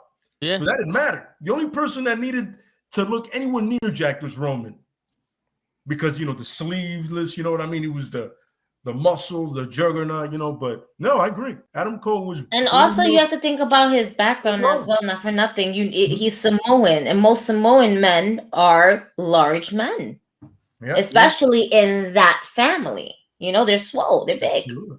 But remember, one of the first one to actually get like in any kind of muscular shape was The Rock, because Samoan before was known as savages who just came out the way they did with no shoes head shrinkers. On. Yeah, with no shoes on. All of a sudden, The Rock comes in. The Rock clearly seen a weight set somewhere. Umaga, Rikishi, Umaga. All of them are just big boys. Of his pops. There's a dude called Sonny Siaki, which I don't know if anybody knows in TNA. It's a throwback name, Sonny Siaki. Same thing. Samoan individual, put on the size, you know what I mean? And then Roman decided to take it from here to here. He said, I gotta be really jacked, minus some contacts. Yeah. Jesus. Pro Wrestling Podcast says if you want realistic body types to fight each other, then wrestling ain't for you. Go watch MMA. Absolutely correct. But even then, they weigh in at like 135, but they fight at like 150, 170. I got the perfect example here, right? Thiago Alves, right, was a UFC fighter. Well, was. He does bare knuckle now, but he's a UFC fighter, and he would fight at 170, but he would cut down from 200 pounds. Yeah. And then when he would fight at 200. Like he would rehydrate at 200. That's insane, man. That's crazy. That's what that is. You know what I mean? And that's not fake. Yeah. I put the quotations up because I want to see you jump off a fucking ladder and land flat on your back, and then tell me that that's fake. Oh no, you know what's funny? The dudes doing that, the keyboard warriors do that both for MMA or any physical activity that they can never do or have never tried. Those guys that do fake that as fuck, man. Those punches are fake as fuck. All right. He goes, let me catch you with a clean chair shot to the face, like Mick Foley took with that Rock match. Take him to the face. Yeah. Mick Foley does not remember that match. The first thing they're gonna say is, "Oh yeah, but that's the Attitude Era. That one was real." Fuck you. You're for real. Yo, go ask Sting how real it was when he was powerbombed into the fucking turnbuckle and couldn't walk after that shit. Then you find out how fucking real that shit is. Absolutely. I agree. Was it Sting who said the moves are fake, but the pain is real? It's predetermined. I hate when people say that shit. It's predetermined. Yeah. Yes, but it's not fake. You want to talk about fake? You know what's fake? Movies. Yep. TV shows. Except for Fast and the Furious. Fast and the Furious was 100% real. I could see that happening. Science will back that up. It would. All you need is family. By the way, I'm not gonna lie to you. As a wrestling promoter, if I was one, I would 100% have a fraction that was like them. that I I'm would mocking them the whole way. You know what I'm saying? But that's just me. I think that would be hilarious. Oh yeah. Yeah, that we would add a new family member every 2 months that you never hear about. Yep. Yep. Yo, Brian goes, probably Vince McMahon was not a big fan of Adam Cole because he wasn't a Jack guy, so he probably didn't care if he left. Vince McMahon, his track record, isn't a fan of anyone that isn't muscle-bound, 300-pound motherfucker. Think about it. Or not WWE homegrown. Homegrown, excuse me. Yeah, don't get yourself over a la Zack Ryder, a la Matt Cardona. Don't get yourself over. Don't you dare make it our job easy for us. This man had, let me tell you right now, I fucking appreciate the shit out of Matt Cardona for what the fuck he's been doing. All right? This man, legit, while being in WWE, as Zack Ryder decided, let me find a way to get myself over. I'm going to create my YouTube video, and I'm going to call myself the Internet Champion. And that shit blew the fuck up. And guess what? Because of that, it gave him a little bit of a push in WWE. He had the brass ring. They told him, go for the brass ring. He went for the brass ring. And you know what happened? They told the man, we need the brass ring back. You got it too fast. We can't do this. Right now, the best thing that we can do for you is put you in a feud with John Cena. Yeah. And and we're gonna put you in a wheelchair. And it's they shitted on him so many fucking times that for now he's like pretty much shitting on them. Yep. With everything. Coming out to enter the Sandman, right? With his girl. And then they're saying that they're the new franchise and Francine type shit. Oh wow, that's true. That's amazing. That's amazing to me. With the Kindle stick and everything. All that was missing was Matt Cardona is fucking hitting himself in the head with the Kindle stick like a psychopath to really piss people off. All right. Yeah. 1, 2. The fact that he spit mad beer and I want to say it's not a fan. I want to say it's somebody that works there because how you gonna spit your whole beer during COVID? All over someone. If y'all didn't see GCW, the world on GCW, please do yourselves a favor and fucking get that shit. It was only $25. It was fucking amazing. And then not only do you have him coming out to enter the Sandman with the candlestick and the beer, but then this man is wearing a flannel vest that in the back of it says, fuck Mick Foley. And you know what? Ladies and gentlemen, Mick Foley fucking loved it. He laughed at it. He was like, word, cool. That's fucking awesome. Yeah. My brother was telling me he heard Mick Foley was saying that he was there when they shitted on Matt Cardona, and to see what he's doing now and to be a part of that in one way or form, he's actually happy for him.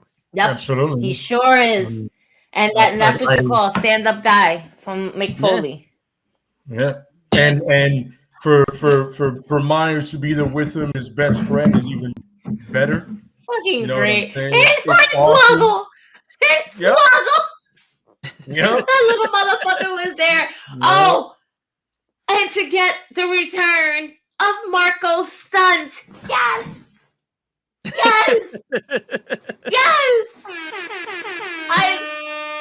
I've been wanting Marco Stunt to come back in some sort of shape and form to wrestling just to see him because I think he's just absolutely adorable.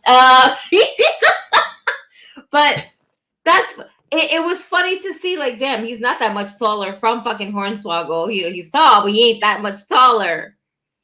And to see him go into it, I was like, oh, this is great. This is fucking great. It was pure entertainment. Oh, man. Word. Amy says, can I just say I love Gigi's energy? She's so passionate. Yeah. That's why she's on the show, Amy. Thanks, Amy. Here's to you, honey. Hold on. In silence. There we go. All right. We may continue. Yeah, that is the official sound of now it's a podcast. Now it's a podcast, y'all. One day we got to get Jameson just for like a month. Be like, yo, he literally pulls it out all the time. You gotta back us at least once. Word. And get her at least a couple of cases. Get her a couple of cases. Hell yeah. Something. Right? Folks. Yeah. Yo, that works. I'll get some makers, but that's for later. The only wrestler that I can see that got himself over that didn't get in trouble for it was Kane. Because he's the Undertaker's brother. So yeah, but like the 7 foot tall monster, like he's Vince McMahon's prototype, but he got himself over. Like who else can you see come from being the Undertaker's brother, who's a mute and completely burnt, to being I am Kane, I like to swim, and then teaming with X-Pac and Rob Van Dam and Rey Mysterio and doing all this crazy shit. Like he evolved almost every 4 months. He tag team up with The Rock and Hogan, and he cut one hell of a promo using both Hogan and Rock's fucking lines on both of them. And he hulked out, which was amazing. All right. I was watching that the other day and I was like, damn, I forgot how good this was. The Canaanites. The Canaanites. I love seeing that because you see The Rock go. Canaanites. I love the fact that The Rock was like, yo, I'm gonna roll with this. He was like, what's a Canaanite? What the hell is that? Holy shit. Oh my that was God. great. You can tell Hogan's lost face is literally just Hogan being Hogan, but The Rock goes, oh, we're doing that? He goes, yeah. I don't know what that is, but you're hyped, so let's go have this match. Oh yeah. He was like, because I'm here for the millions and millions, and then the fans. And millions. The Rock goes, and The Rock is like, these motherfuckers are going. Yeah, man. Yeah. By the way, That was him great. and also Hurricane. Yes. Because yes. I know they were like, yo, are you kidding me with this? And he was like, yo, just trust me. I got this. You know what I'm saying? And then what happens? Gets himself open. Then he beats The Rock too. Yeah. Yeah. He said, Hamburglar. He was like, what? Yeah, my favorite was you was in there checking out The Rock strudel, huh? And he's like, what? The whole time? He's like, hey, easy there, big fella. Easy. Oh man, Rosie was another one. Yo, the 3 minutes. Remember the 3 minute warning? 3 minute warning? I was a massive fan of seeing two dudes dressed really hood, just fucking people up, no matter who it was. Yep. They got a 3 minute warning. I'm like, the hell does that mean? When all of a sudden I saw them come out, I go, well, first of all, they're clearly Samoan. You're not telling me they're not. Because two things, they're fast and they're coming off that top rope easy. Yeah. There's no way they're not Samoan. You know what I'm saying? But I was always a huge fan of 3 minute warning. Yeah. You know what I'm saying? I don't know. I wasn't a really fan when they turned him to a manga. But I like what he was doing. But I just wasn't a fan of like, oh, why gotta be a savage? I did like Armando Alejandro Estrada. As racist as it was, I loved him. That was good. He was hilarious. That was good. Yeah. He was great. He was. Yeah, Hey, yo, except when he was dope. Yo, they really the superhero in training. That is how you do almost a superhero. That is how you do it, and I don't know how they're fucking it up with Nikki Ash. Yeah, I agree, Pimp. They broke up 3 minute warning way too fast. Yeah, I agree with him. They could have at least done 3 championship runs with them because those dudes were as rough and tough as the APA were. These two dudes, as big as they were and as fast as they moved, there would have been way more of like that kind of thing. Like, yo, listen, if you want us to do business for you, we can, but you got to pay us. Yep. You haven't noticed, Bischoff is paying us, but we'll do work for you too, bro. We're freelance. You know what I'm saying? Oh, it's all about them coins. Absolutely correct. Yeah. And you actually see the money being exchanged. Oh yeah. There you go. There you go. Yep. Yo, all right. Damn, man. It fucking irks me how we have what I like to call historical documentation of when shit worked, and you see them trying to do it now and it don't fucking work. It's like, what? Who the fuck do you got working for you? No idea. A whole bunch of pendejos. Pretty much. Because Vince McMahon was like, we need younger, bigger people because that's what worked back in the day. No, you need better fucking stories and actual time to develop shit. Where the fuck is Ricochet? He broke somebody's nose by accident and he's been off TV. Now they got Aladdin with Cesaro. What's his name? Mahong? Mahon? Is that what we're gonna call him? Mahon? I guess so. One of these motherfuckers.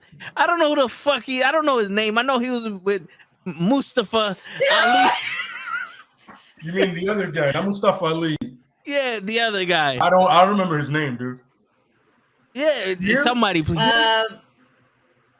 Is it Sheer? What? No, not I think no. Sheer is still on his way to Raw. No, that's Veer. Oh, Veer. Okay. That's Veer. Veer. Yeah. Sheer is the new, diamond wrestling signee that we got going on right now. That's who Sheer is. That's our first. I believe that's our first Arab wrestler.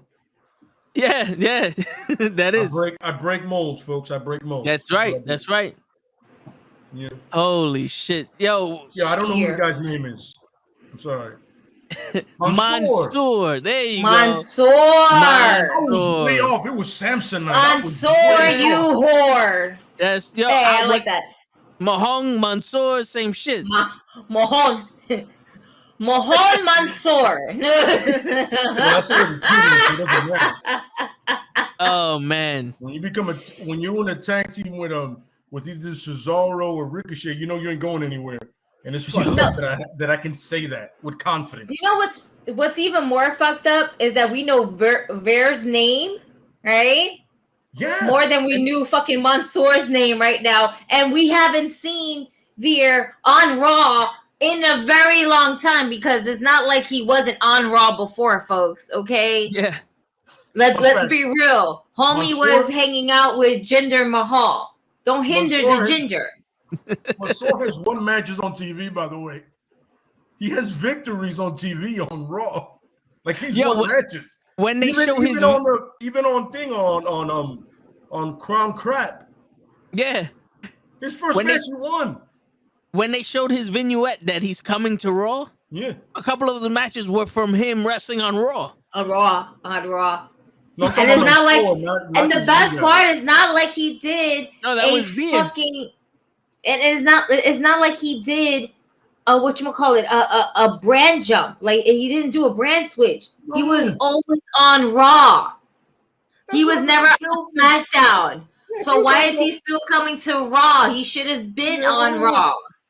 That's what kills me about it. Like, yo, he's coming. I go, yo, why did he leave? Yeah, where'd he go?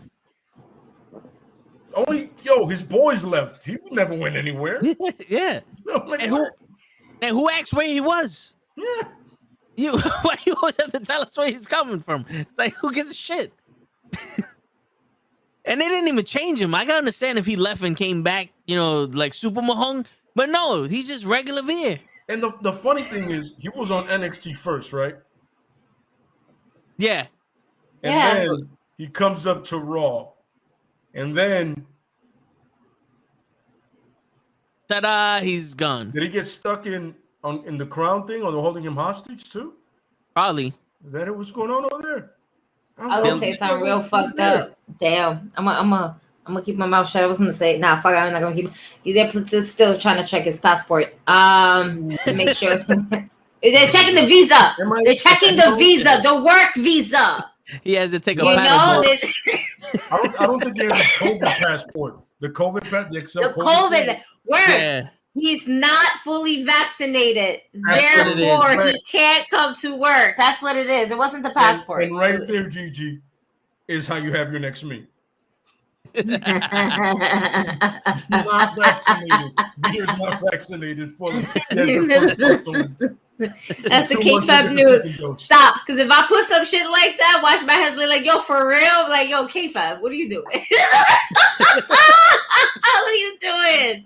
I read that he's not even going to be in the Rumble, which is stupid because I would be like, yo, just put him in the Rumble. Well, the Rumble is not Raw, okay? It's not even on a Sunday, nigga. It's on a Saturday. You can't tell people he's coming to Raw and then he shows up on a Saturday. What type of shit is that? This is true. You're right. You're absolutely correct. Yes. Yeah. It is a stupid idea. Although I will say, if he were to pop up at the Royal Rumble, the pop that he would get, just for the simplicity of how long we've been waiting for him. It's like, yes, and it's not even the character. It's just, yes, you made it. Oh my God! He made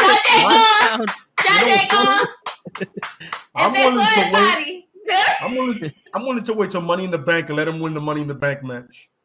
Yo, that's we have a mystery man who doesn't show up. All of a sudden, Veer. He does the Brock, goes up there, takes it down, and all of a sudden, title shot. That's right. Yo, but can my man go at least 2 steps on the ladder for as tall as he is? He don't need to go step by step at least. It'd just be like this. You know what? Now 1, 2, 3, Veer. I gotta agree with that one. This is true. This is true. Oh man, you know what? You know what I'm worried about? What is his promos going to be like? We know his wrestling skills, but what is his actual promos going to be like? My name is Veer.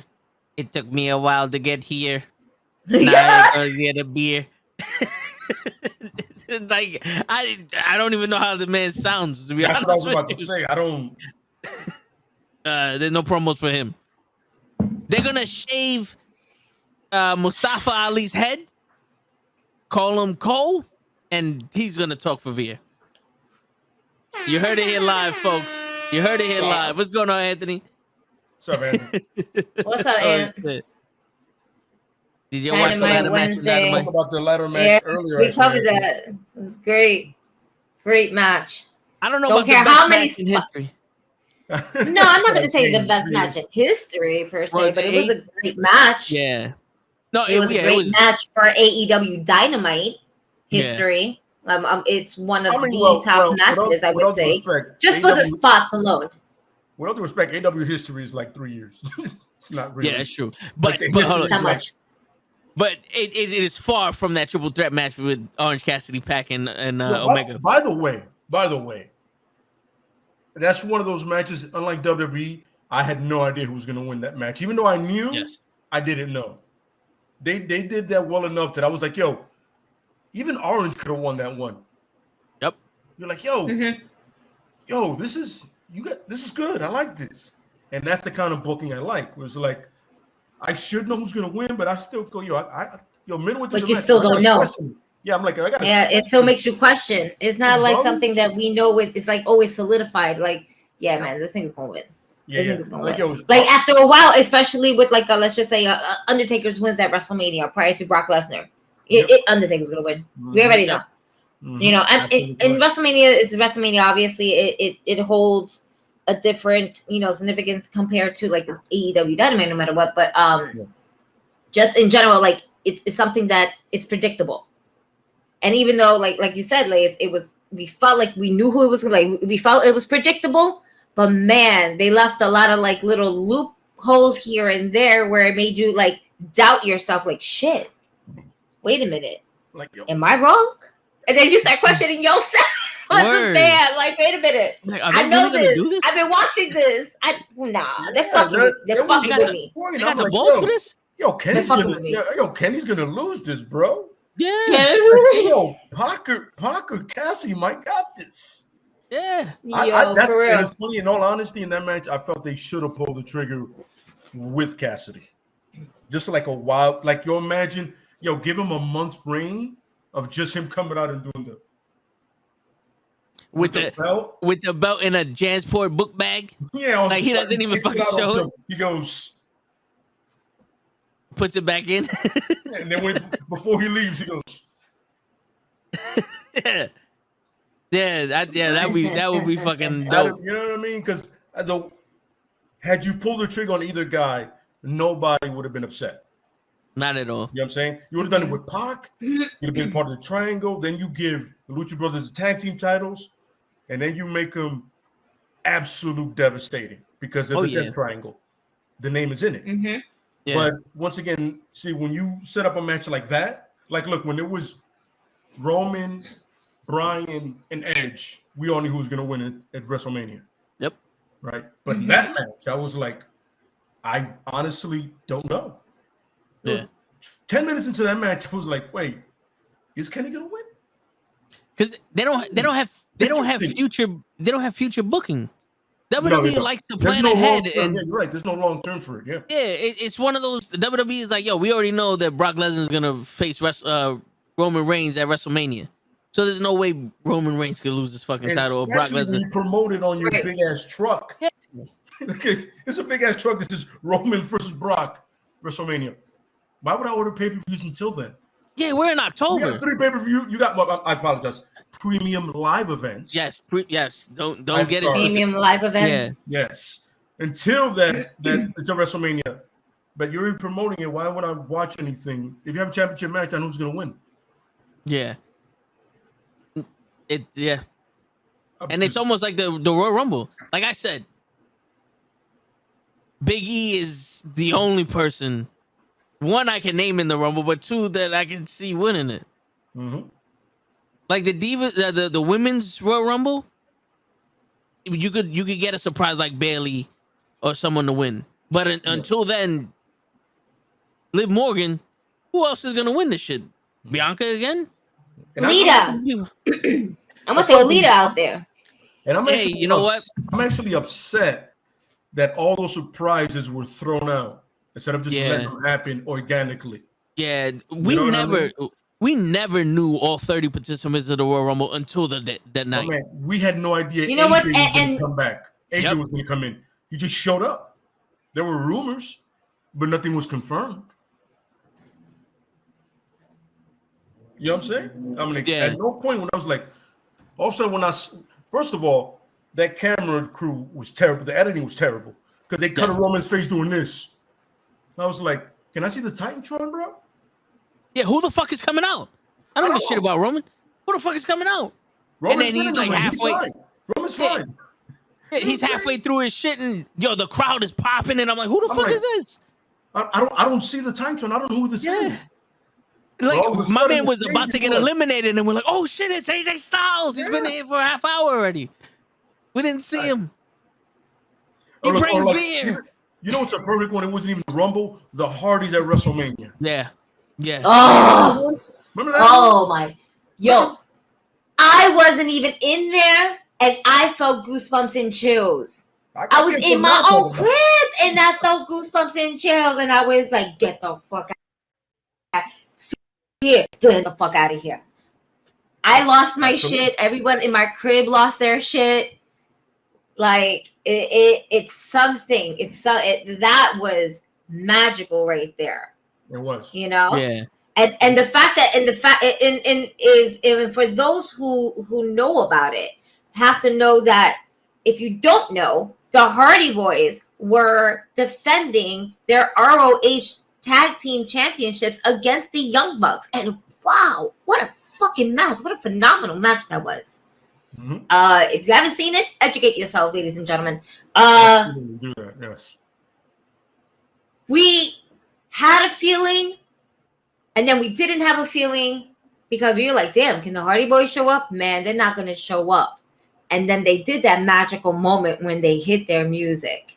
And everyone, not only in the arena, but possibly across the world watching this shit and knowing the history of the Hardy Boys, especially in WWE, lost their fucking shit. Same goes, and I know Lay might disagree with me, but same goes for Edge. Because when he popped up in the Rumble, we were like, Get the fuck out of here. Yeah. And then, is this a rib? It is not a fucking rib. Edge came out and we were like, what the fuck? And, I lost my shit. I wonder. I mean, I when I heard the music, I was like, no. Isn't he like dead from the waist down or something? Yeah, no. I think we have this mental mind. Anytime we hear about a wrestler that breaks their necks, especially while they were in the ring and performing for us and everything like that, especially the way Edge left. He left as a champion with a broken neck. Absolutely correct. And it was done for. Yeah. Bryan Danielson was the one that broke the mold. Yeah. All right, maybe when it comes to full-time wrestling, when it opens to full-time working, in the ring. So Stone Cold came back, but he wasn't fully, you know what I'm saying? But even after the broken neck and everything like that, he got a fuse, but he wasn't fully full-time. Bryan Danielson was full-time, and then they limit him from doing certain things. And now we watch him in AEW without the leash on. And it's he's the one that broke that mold. So when that shit happened, then we see Edge. I'm a fan. I want to see Paige come back. Give me Paige. If Paige's neck is up to par, if she's been training, if she's been doing her thing, give me Paige. I want Paige. Paige is as close as to AJ Lee in the ring that I can possibly get on some real ass shit. You got your Liv Morgans. You got the Liv Morgan looks like one of those clown dolls that have like the little crying shit underneath their eyes, but is bedazzled and stuff like that. I like her, but I don't feel like I can 100% relate to her. We can relate to her as being an underdog, but as a persona per se, I can't relate to her. I she's cool, but I can't relate to her. Yeah, I can relate to AJ Lee. Her Chuck Taylors is all the way up to the knee and everything like that. Whatever, shorts, skipping, same thing. I can relate to that. Why? I do shit like that. It's a style, it's a persona, and it's and in a way, it's kind of like you. I don't feel like I'm getting all of Liv Morgan as like her actual personality. Yep. I feel like she's still selling me a character, and a character that I can't relate, except the fact that she's an underdog, and that's it. Yeah, the look doesn't match the character. No. The look with the leather and all that other shit shows 100% confidence, but the character is portrayed still as like she's doubting herself, and she has to convince herself that she can win, and she you know what I'm saying? It's like it doesn't match, and it's hard to connect with. But when she wrestles, you could connect with her wrestling. That like the matches she had with Becky Lynch, those 2 matches for the title, those were good enough to be like, all right, I'm a fan of her. I want to see her succeed. But any other thing outside of this, like, all right, hold on. You're losing me a little bit. Yeah. I mean, we shall see, but yeah. I mean, those are like, it's funny. You know what moment to me was like, I was not that big of like, oh, when Cena came out in the Garden. Yeah. I was like, okay, he's back. Yeah, he wasn't gone for long. Yeah, that's long. I was like, what the fuck? I thought he was out. It was more disappointing. It was like they just said. Was he out for injury? Yeah, he was. He was supposed to be out for like 8-9 months, and he was out for 6 months. He came back mad fast, apparently. Yeah, he defied the odds. But I was like, he was taking some extra shit. No, but the funny thing, I was like, am I the only person not that excited for some odd reason? Am I going crazy? I'm not really. I'm like, all right, he's back. Okay. Yeah. I was like, he's back. I was like, he's soon. That's early. And that was around the time when I was starting to not dislike him, but I was starting to lose interest in that character of Cena around that time. And then when he came back, I was like, I commend you for coming back so quick, because that's something. Oh no, the injury was legit, but I was just like, but like it's like you rush back to take somebody's spot. Like you don't get now somebody's losing that opportunity that they got because you were gone. Mm-hmm. It's funny though, because I that you say that people start that you didn't start liking me either. I link it to that spinning U.S. title. Yeah, and like I was watching some stuff, yeah, and it's like it really started then where people started doing the no, we're done. Because remember that then he really stopped rapping after that. yes, That's when he turned into the Marine. You know what I'm saying? And you're like, right as became the U.S. champ, he started to become the Marine. He took the U.S. champ a little too literal. A little bit. Yep. You know what I'm saying? But yeah, I remember I was like, okay, he came back. Congratulations, I guess. All right. I was actually a bigger fan when Batista came back. I was like, hey, I like that guy. But no, for real. Nobody else did. Nobody else was happy.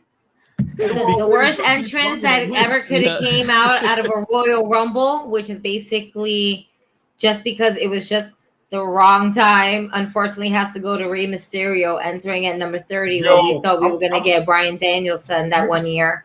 And we were mad. We were like, man, fuck Rey. That probably the one time all fans in unison was like, man, fuck Rey Mysterio. The fuck, are you fucking kidding me? That is crazy. I'm like, is Rey getting booed? Me and my was like, yo, is Rey getting booed? Yeah. Yo, he's getting booed, bro. It's crazy. Yeah, Ray's one of those wrestlers that you don't boo Ray. Oh, man. You don't. It's almost like illegal to boo. You boo his son. Again, you don't boo Rey Mysterio. They were in Philadelphia, and that crowd is notorious for like, yo, you better get what we want. Yeah. They will turn on you real fast. Then they saw that he wasn't coming out. They was like, oh, they gonna have Roman win, ain't they? They gonna do that to us. Where's that sign? And that's when Bryan Danielson at the time was fucking hot. Yeah. That ticket, he was probably the hottest ticket that they had. That wasn't that wasn't someone like Roman. Put it like that. Yep. Love Roman, but we all know what we mean is the type, the big guy type. You know, this is what we're gonna do with our champions. Yeah. You know. Absolutely. But yo, that's crazy. DB at that time was hot. Yeah, because Roman was insert character here. Yeah. You know? I remember. I mean, they pretty much the fans forced them into that WrestleMania match. Yeah, they were like, no, you're gonna put him in that match, or you're gonna have less ticket sales than you've ever seen in your lives. Oh like, yeah, fuck Batista, fuck Orton, get our guy in there. I was like, okay, guys, but now you can't get that with anybody now. Nah, they fucked that up. Pro basically definitely said Corey Graves is gonna make that surprise entrance. I definitely heard rumors about that. Definitely seen it around, and we spoke about this. Like, I don't know if I want to take away Corey Graves away from the commentary. Me neither. You know, like, it's just because I'm afraid of what the next person is gonna be, and I'm not gonna enjoy it. I'm not. I in all honesty, the best thing that WWE has done in a long time when it comes to the commentary team is put Corey Graves, Renee, at that time Renee Young, but Renee Pate, you know, as the first female person on there. I enjoyed it. And Pat McAfee, because his charisma that he puts in, it makes SmackDown extremely tolerable when it can't be because of how he is. And I can't help but to be what up, man? And I can't help and you know, we go back to kind of Shinsuke Nakamura type thing when Shinsuke first came out with Rick Boogs. And then Pat McAfee was literally like on the table, just up and down with that charisma, just going with the beat, sitting on Michael Cole and shit like that. Like, see, that's a fan. That's a fan doing commentary. I like that shit because you know what? This shit is dope. And if I had the chance to possibly do something like this he's doing, I would probably get on the table too. It's the charisma that he puts through it. And that's what makes it exciting. It shows how important that wrestler is. Because the commentary makes or breaks the talent. Mhm. Because if like back in the day when the divas were wrestling and they had the 2-minute matches and they're like, oh well, now let's talk about Domino's Pizza while there's 2 women in the ring trying to wrestle, and yeah, Naomi wins. Now let's go back to when we played golf with R-Truth in the 24/7. You know what I'm saying? Like when you give importance to the people inside the ring, the people at home go, all right, now I need to watch this shit, and this is my guy. That's my guy. If you don't give a shit, why do I give a shit? When he's on the fucking the table and you see Shinsuke come out, Shinsuke is somebody. Shinsuke is somebody. If this is you just turn it on, who's this guy? Why is this guy dancing to his music? Who's this guy? You know what I'm saying? Right? You know?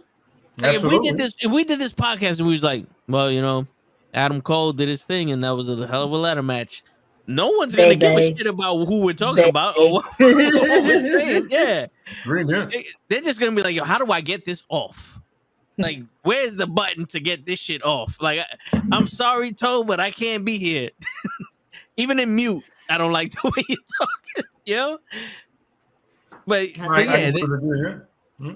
no enthusiasm for the character, no enthusiasm from anybody.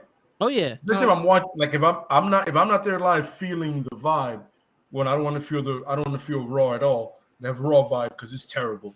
Yeah. You can see it, you can feel it through the screen. But in SmackDown, you're like, oh, hey, listen, he's hyped. I gotta be hyped. He's hyped about something.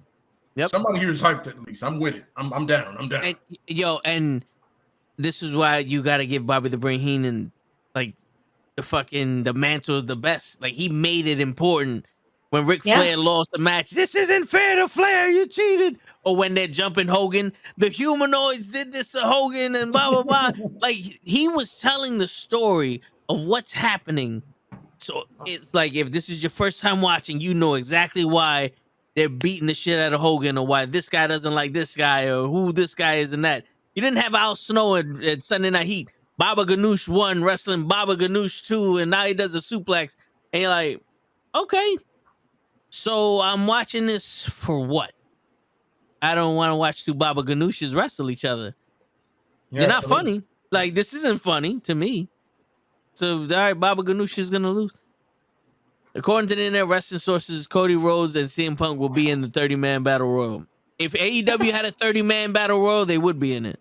I don't think about the WWE battle. I don't think the Royal Rumble. I was about to say...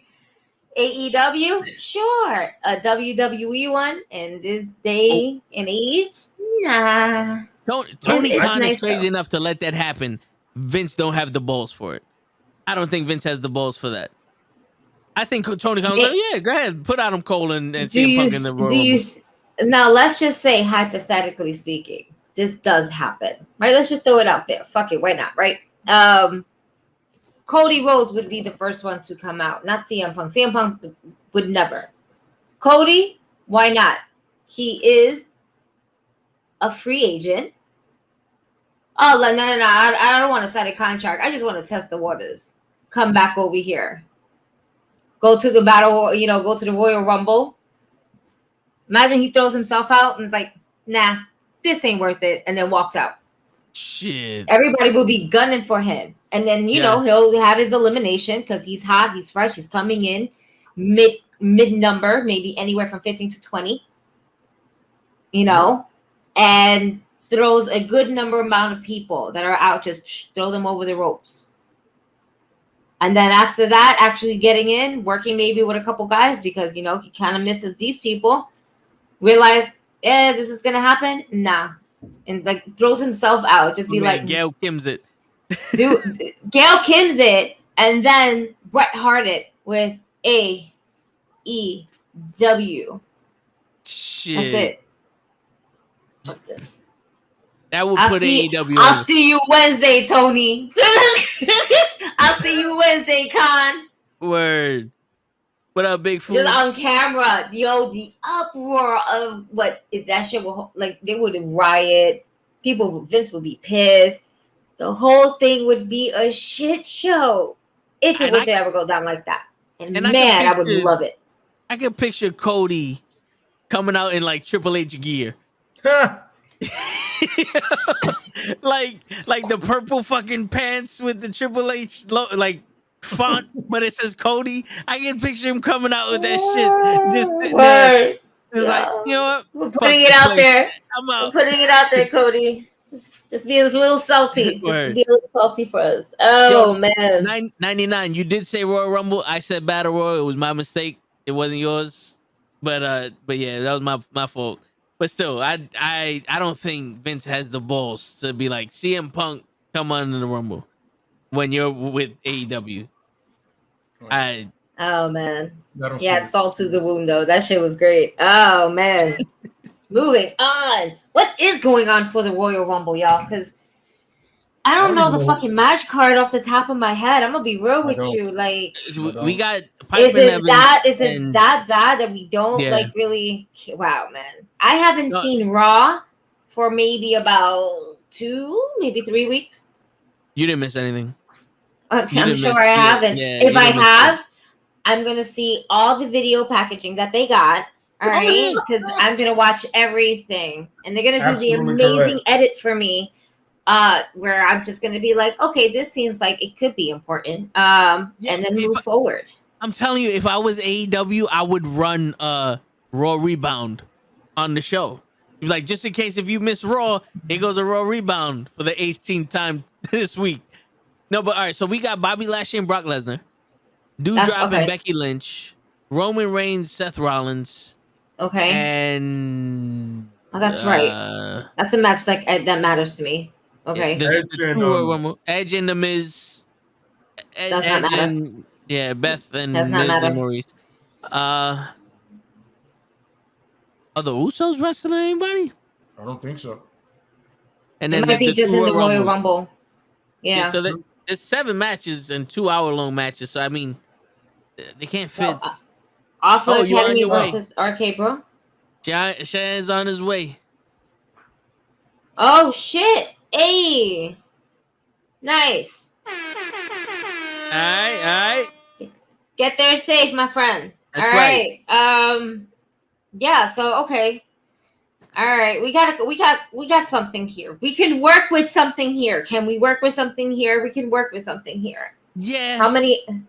But are you excited? Are you excited? I'm excited for the Royal Rumble, as opposed to the certain matches. Yeah. You know what I'm saying? Like, to me, the Royal Rumble overall will always be the most important one because this is the actual pay-per-view. Yeah. This is it. You know, it's still a match that means something. Yes. God, I hope so, for God's sake. Word. Shit. Can we have meaning into things? We started taking numbers out of WrestleMania, so we have to start counting which WrestleMania this is. I would have just kept it going on because shit. Because I think about Wrestle Kingdom and how they have like 14, 15. Like, yo, have a whole fucking list of numbers. Go for it. Yeah. Fuck it. That shit's amazing. Word. The only match I'm excited for in the Royal Rumble is Bobby Lashley versus Brock Lesnar, and that's that's like 10 years in the making for me. Yeah. Now, oh man, you thought what? That was 30 years in the making. Well, no, yeah. For me personally, it's 33 years in the making. Because I the day I was born, I said there needs to be Brock Lesnar versus Bobby Lashley. I was a savant. You were doing it wrong. You should have played the lottery with that kind of fucking vision. Yeah, right? No, but the first time Bobby Lashley walked out on SmackDown with the white shorts and all that, I said, this is the Black Brock Lesnar. And then he wrestled. I was like, yo, they need to have a match for each other. It was almost like Brock Lesnar left, they got Bobby Lashley. They didn't start treating him that way until he came back like 2 years ago. Yep. And Lashley can move fast for a big dude. You know what I'm saying? And I think that's what Brock Lesnar likes. He likes how he likes wrestling with small dudes is because they're much faster and they make the match that much quicker, like swift looking. And man, this is just gonna be a nice fight. You know what I'm saying? Yeah. It's professional, but it's gonna be a nice fight because it's gonna be a nice match. It like you said, this is so long in the making, long overdue. They would have been stupid not to cash this one in. Yeah. Oh man. I think they're dumb enough. They were dumb enough to not do it. I think the WWE would have been dumb enough to not do it. because they wanted to. Bobby Lashley wanted to fight Brock Lesnar in MMA. He did. Yep. He called him out. It's like he went to MMA to fight Brock Lesnar because he's like, I wanted to wrestle you, but you're not wrestling no more. So I'm now gonna fight you. I want to be in the ring with you, whether it be for real or for show. So like I said, yeah, I've been following these motherfuckers. To me, this is my dream match. This was actually one of the fantasy matches I booked when we did our first fantasy match podcast. It's funny because it really is. You did. Yeah. Mm-hmm. And we all fucking agreed with you. Like, yeah, that was a good one. Damn, that was one on my list. Yep. All right. So moving down the line, are you guys excited for Becky Lynch and Doudrop? No. I'm not excited for the story. Oh man. This is so my heart is pulled in so many ways. All right.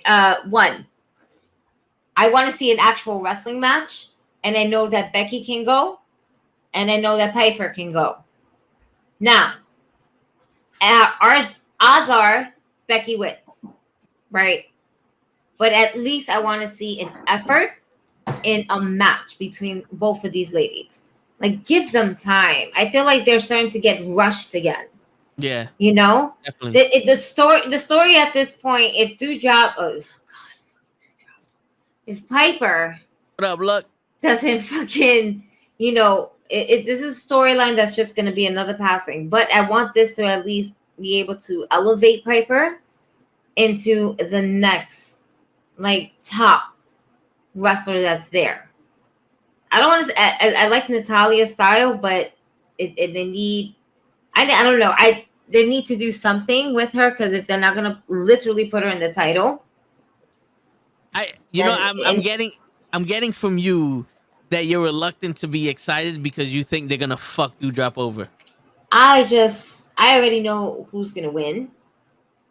Yeah, that's how I feel. Again, the prediction is there. If they let Piper win, that'd be cool. If they let Piper win, Becky Lynch is winning the Royal Rumble.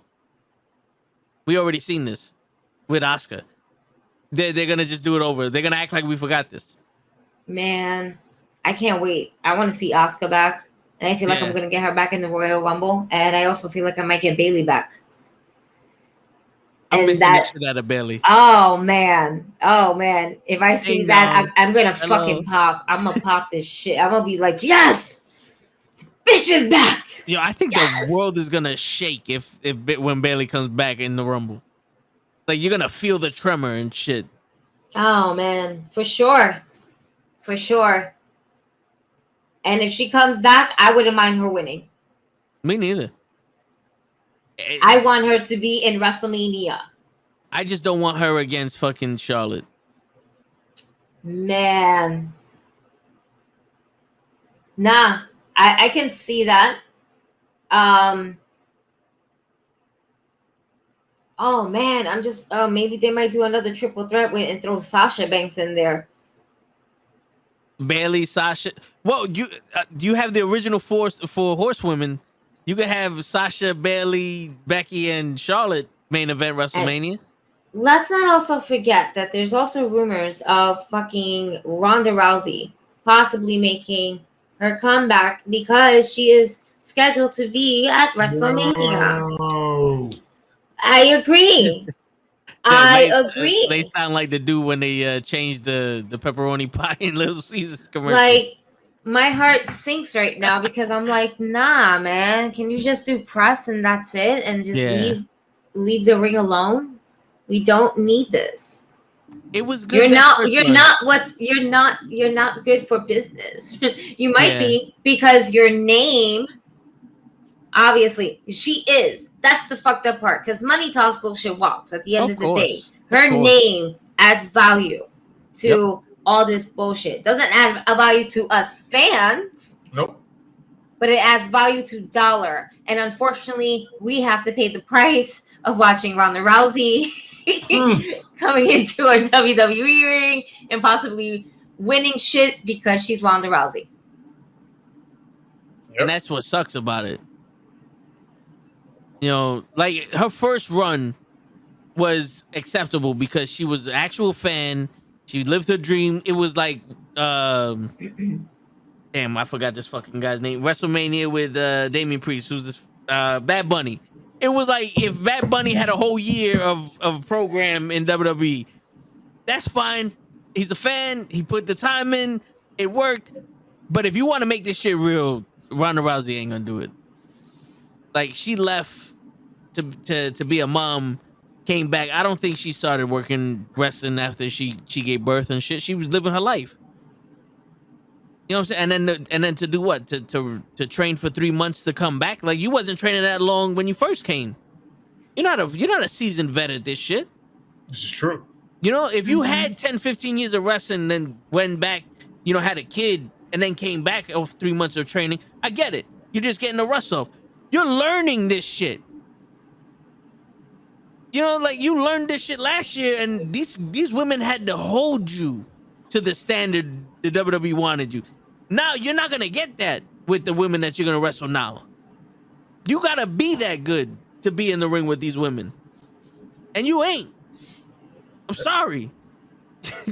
Your best matches was with Nia Jax when Nia Jax was just beating the shit out of you. That was the best we saw her because at least she was acting like she was hurt. Sure. Mm-hmm. It's like she did good for what she did. Absolutely. But I don't want to see her back. Not when we're getting the evolution of new women coming up and stepping up and getting the title shot, like Liv Morgan and possibly Doudrop. If Toni Storm didn't leave, she would have been there also. We're getting the next level of women, especially coming from NXT and all that other shit with maybe Raquel Gonzalez. And then for Ronda Rousey coming in and seeing the shit out of them, nah, I wouldn't like that. I don't give a fuck how big her name is. This is wrestling. No one's supposed to be bigger than the business. Sure. Except The Rock. Yeah. The guy who said yes to Monday Night Football and no to Raw. He's like, nah, I'm going to go to Monday Night Football. Word. Hey. Promote Black Adam. And let's be real. He was definitely pretty much almost like kind of homegrown with, WWE, especially with the history with his father and the family and everything like that. Oh, yeah. Yeah. So, and that's the only reason why he gets this pass. It's because, he was in the business for a long time. So he's the only one that gets the pass. It's The Rock. Yeah. He was part of a bloodline. That's right. It's all about family. That's right. It's all about family. I see what you did there. Yep. It's a circle, baby. It's a circle. It always comes back to the family. Shit. Oh, man. Oh, man. Shit. But, like I said to Lay, I'm not particularly excited about the Rumble. I think the Rumble's going to be either or the worst one right now. I'm more excited to see what Forbidden Door, right, we're going to get. I want to see what this Forbidden Door is. Who do you guys think? I don't think it's going to be anything more than Mickie James. I think whoever it is, they had one at one point or another. They would have to be in the WWE. That's all they're doing. They're doing former people that had worked for them before. They're not doing anybody like new. Like they're actually Iconics. The Iconics said, yeah, they were like, fuck out of here. And you know what? I completely agree with them. Yeah. And every aspect, they're like, yo, you shouldn't have cut us. Go fuck yourself. Yeah. You cut them like 6 months ago. Why the fuck you asked them to come back? Yo, and then Peyton Royce was like, not for nothing. Our visas expired on top of that, so they were going to do a whole bunch of shit. Especially because they couldn't work because they had to wait for their visas. Because that shit expired during COVID. Oh, and then shit. WWE cut them off. Fuck. Mm-hmm. That made it even worse. Mm-hmm. That shit was personal real quick. Did Mick Foley ever answer like he said he would? What are you talking about, Show? I think you might be talking about the Matt Cardona thing. I was thinking about the same thing. Yeah. He said he was cool with it. He loved it. Yeah, he said that he was happy to be a part of this guy. But yo, there's rumors that Okada might be in the Rumble. I don't see that happening. He turned down WWE so many times. Maybe like if it was a one-time deal, but to come to America, that long ass trip for one match. Nah. First and foremost. Oh, you muted. Wait. Like after first and foremost, we didn't hear what you said. First and foremost, Okada just regained his title, so he has no reason. And he knows the WWE's history of destroying people. Yeah. So he's going to come in there and some Austin Theory is going to throw him out. For what? That's who's going to throw him out, Austin Theory. Let's be real. Because for some reason, they really want to push this dude. Because I guess McMahon wants to take him on a date or something. What? I don't know. But the point is, they're pushing this kid hard, right? Yeah. So why would Okada come over and be like, yo, this is what's going to happen. This guy's going to throw you out. I am literally the biggest name in Japan in a lot of wrestling, and I'm probably better than 90% of the guys you have right now. No. And I'm going to make crazy money where I'm at. Word. Why would I do that to myself? Yo, if you're talking about Okada I think is like 6'6", 6'7". Okada's a big dude. He ain't my height. Yeah, Okada's about 6, I think 6'5", 6'6". Yeah. Big guy. He's a big guy. Yo, I want to shout out some names for possible entrance for the men's Royal Rumble. You let me know if you want to see them or if it's possible. Jushin Thunder Liger, The Great Muta, No. Prince Pretty, Yes. Keith Lee. No. Shit, those are the only ones that popped to my head right quick. Kenta. Damn, Lay, you didn't give him time, bro. Yeah, right. Kenta. I'm with you, but no, I don't want to see any. Prince Pretty possibly, but I want to eliminate somebody, at least one person. Yeah. You know what I'm saying? Like, but can we also get Fandango? Can we get like both of them? I need them to come in the package. Yo, Fandango. We'll get Fandango. All right, Cheyenne setting up. All right, bro. Kenta. No. Do you think Matt Cardona would show up? Greasy. No. Matt Cardona? You think he'll show up? I would love for him to show up dressed as with the do-rag. The do-rag. Do-rag. That's how I want him to come. That would be funny. No. But I don't see that happening. But that would be extremely funny. What about John Morrison? No. Nah. Anybody that they recently released like this? Nah. I don't see that. What about Ricochet? I hope so. He's actually on the roster. He'll make a comeback. Yo, they released him and I didn't hear about it? Yo. What a shame. I mean, damn. Instantly when he broke Homeboy's nose, he got you just put it out there in the universe. Why you do that? Damn. He's in Veer's trunk right now. So he can go to New Japan and have an actual program. Yeah, right, with Will Ospreay and shit. There it is. Nah, he ain't gonna go to Japan. He ain't gonna go to Japan. What about Jericho? It's funny. Anybody from 8? It would be funny. Because Jericho, I don't see that happening. Is Jericho left on good terms? Jericho's like, they don't hate Jericho, so that's true. Yeah, they don't hate him. But do we see that happening? Not for nothing. I think if there's anyone that I can see them let, it would be him. I honestly think it would be him because out of everyone I named, he's the biggest star, especially in the WWE's eyes. He got the most marketability. If he showed up, agreed. If he showed up, everyone would know who he is.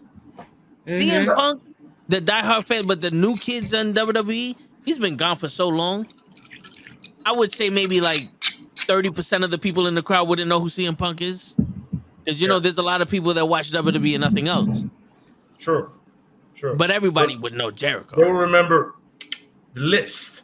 Yeah. I mentioned Okada, Kenny, and they were saying nah. And I agree. It would be a waste, but it would still be nice to see. Jay White.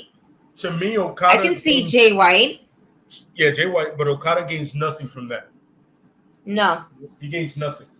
It's a loss for Okada and even New Japan, to be honest with you. Yeah. Facts. Their current Jay champion- White, I can see because he's already like, isn't he fucking around with Impact right now I believe so. with the Good Brothers? Yeah. It's funny because the Gorillas of Destiny and him were there recently. Yeah, that's what I was thinking of.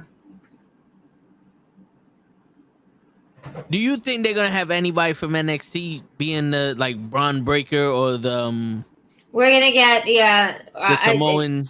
no, we're gonna get Tommaso Ciampa for sure. Because I would see a Gunther? waste. Huh? Maybe Gunther? Gunther.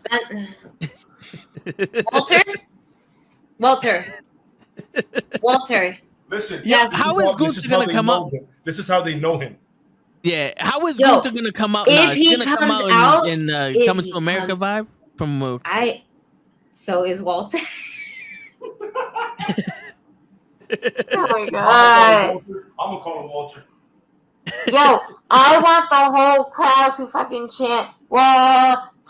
If they start chanting Gunther, fuck you, Walter. Nah, nigga, Yeah. we ain't calling you that. I want Gunther to come out looking like he's from Gunther. Zamunda and shit. Like, Wow. Yo, in all honesty, I want him to be the next fucking African king. Him and Apollo could have a fucking a program together. This is how we got canceled. Bro, This is how we get canceled. This is how we get canceled. That right there. This is how we get canceled. Good night, folks. No, we can't. No. Cheyenne. that All right. Nazi thing was bad enough, but that. Yeah, right. Oh man. We're not touching that with a 10-foot pole, man. Word. We're gonna leave that alone. We're gonna leave that alone. How do you come up with Gunther though? Like, we need a new name for Walter. Gunther, perfect. What? Did you just took the first fucking No, name? it wasn't just Gunther. It's Gunther Stark. It was the name Gunther Stark. That's the whole name, and they dropped just Stark, and they just went with Gunther. Yeah, because Gunther Stark is a Nazi, right? The Nazi general or some shit. Yeah, if you Google it up, that's exactly what popped up. Number one on the list. I bet you people looked it up because like, yo, is this guy related to Tony Stark? Nope, he's a Nazi. Word. Right. Like, what? Stark. And like the first thing was like, Stark. What? No, Ricky Starks? No. Nope. He's a Nazi. No? What? Wait, what? Oh man. The Starks fought the Nazis. They're not Nazis. Hey. This Australian wrestler is a Nazi. Yep. That's what you're telling me right now. From Ghana, West Africa. Gunther. Ladies and gentlemen. Sheesh. Oh man, I'm sorry. I just see Gunther looking like Tony Atlas when he was the fucking Kabuki warrior. No. That's how I see Gunther. Not that. Yeah. Not that. That was such a fucking low point. Yeah, man. That was stupid. And that was all McMahon's doing too. Mm-hmm. Yep. Because you knew Tony needed money, so he was like, well, I'm gonna do whatever I want. What a fucking cunt. You know what I'm saying? Like, what a dick. I'm sorry, I can't put it any other way. I can't do it. Nah, I hear you. You know, some words should lose their meaning traditionally and just be accepted as a harsh word. Like, this is the most harshest word we could say at this point, and it just shows our level of frustration. You know? Like, I'm not, McMahon is apparently a male, even though he's very attractive to a lot of big, strong males. But it doesn't make him any less of a cunt. This is true. This is fucking diabolical. Fucking diabolical. Oh man. Yo, all right, so You guys have a pick for the Rumble? I swear to God, I'm sticking with Roman Reigns. I'm gonna go with Big E. I think Big E's gonna win it, but I'm picking Roman Reigns because I think the WWE is gonna do that. I actually believe that you could be absolutely correct about that. It's very viable. Well, let's think about what our WrestleMania card is going to look like. realistically, because this is our way. After the Rumble starts, we're on our way to WrestleMania. All right. This is where our road really starts. This is where our season premiere starts. After WrestleMania, this is where we hit the restart button. I don't understand where they always say season premiere sometime in September. My season premiere is actually the Raw after WrestleMania, because that's when we start a brand new chapter. Yep. That's me. That's just me as a fan. 100% with you. Because WrestleMania is supposed to be the culmination. So we already got Brock versus Roman, correct? Yeah. Champion versus champion, but you can't do that. I mean, who is gonna? So that means if we're already probably thinking about Roman versus Brock. Oh yeah, 100%. Who's gonna take the belt away from Roman? Rollins, Rollins, right? Yep. So Rollins is not there. Who have we been testing Rollins with as a feud the most? Has it been Big E? Or is it someone new? No, the only person he's been feuding with on Raw was Big E. Since he's been drafted, it was only Big E. He's been tagging with Kevin Owens. With Kevin Owens. So yeah. Do we put Kevin Owens and Seth Rollins in a match, or do we end up getting that as our triple threat match because they always want to do a triple threat match. Yeah, of course. Triple threat matches nowadays have become the Teddy Long tag team. Yo, wrestling the Undertaker. Holla, holla, holla. Come on, player. I'm sorry. I couldn't help but do it. We're going to have a 17.5-man match. You know what I'm saying? They always want to do at least one for the title for some weird reason. Like, oh, we got to fit all of our stars in. Oh, man. It would be Big E for sure. But, yeah. Oh, man. This is why I'm telling you. Like, this one, I don't think it's going to be good. Like, they put themselves in a corner where only one person can win this. So let's just say they fucked Big E over. Because I see that happening as well. Who would be the second? Yep. Who would be the second to go up against Seth Rollins? Would be Bobby or Owens. Because he's tag teaming with Rollins, and we all know when Owens tag teams with you, he's gonna end up fighting you. Yep. The same thing he did with Jericho. Yep. And the same thing he did with Sami Zayn, yeah. And then we have the advertisement of KO Mania. Yep. You know, they could completely fuck us in the ass with no lube and go, Roman Reigns wins the Universal Championship, Brock Lesnar wins the WWE Championship, and Brock Lesnar enters the Royal Rumble, wins it, and challenges Roman Reigns at WrestleMania. And fuck all y'all. There's no new champion, and we're still gonna have Roman versus Brock at WrestleMania. Man, we were just really happy right now. Why you have to do that? Yeah. Exactly. And the funny thing is, it won't even be a champion versus champion. It'll just be a WrestleMania main event. Yeah. No titles on the line. And they'll compare it to Hogan versus Ultimate Warrior. Absolutely correct. Yeah. This is I make predictions like this out of pure frustration. Oh man. Out of pure fucking frustration.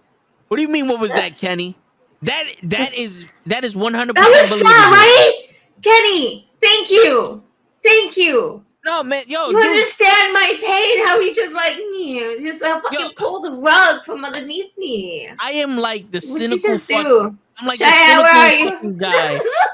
I'm like the cynical guy who had his heart broken. All right, yo, they're really fucking with my soul with this shit. Because how many times have they promised us one thing and then they ripped it out from under? This is true. Mm-hmm.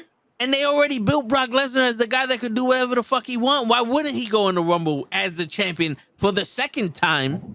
Because he did it already when Drew McIntyre won the Royal Rumble. Why wouldn't he go as the champion for the second time and go and win the shit to face Roman Reigns?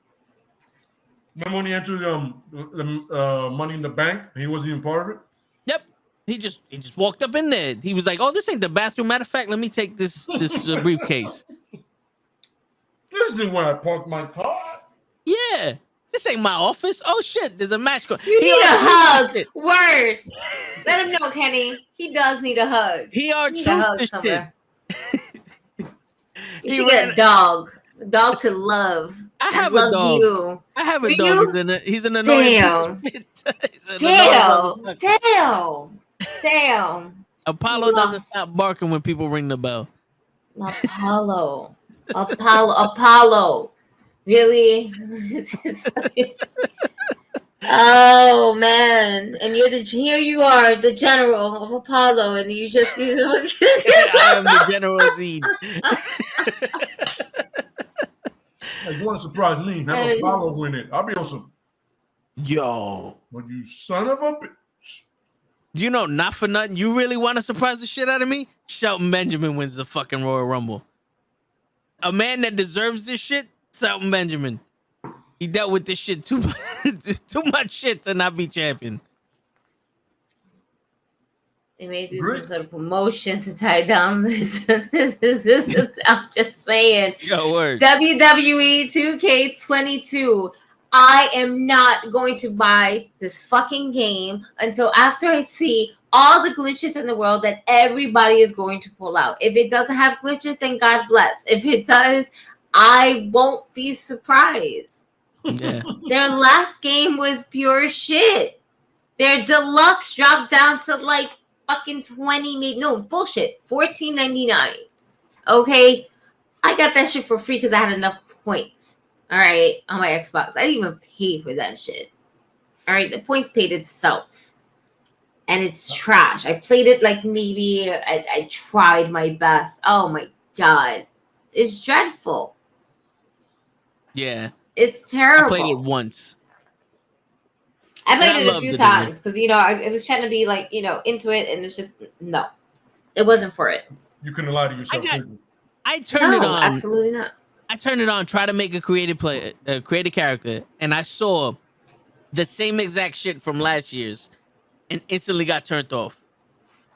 I had a fucking match with Braun Strowman and Finn Balor, and I was like, all right, I'm good. I'll go back to watching, my TV shows, How I Met Your Mother, whatever the fuck I was watching at that time. I was like, I'm good. I had my fix of this shit. Kenny already pre-ordered it. My brother wants to pre-order the Kenny. The I don't know. Really? Yeah, they did do it with Goldberg. I thought you would do it with Goldberg. God bless your soul, Kenny. Well, you got to remember, Kenny got money. Oh, true. Right. He could throw away $120. He actually said that he was gonna buy two of them because he got the disc from GameStop because he wanted the exclusive case with Rey Mysterio, and then he's gonna get the digital copy so that way his kids could play. So he's gonna buy both. Like he got extra money. I don't blame him for that shit at the same time because they be fucking up with your profile. You don't want them to fuck up with your profile. Like Word. I understand that.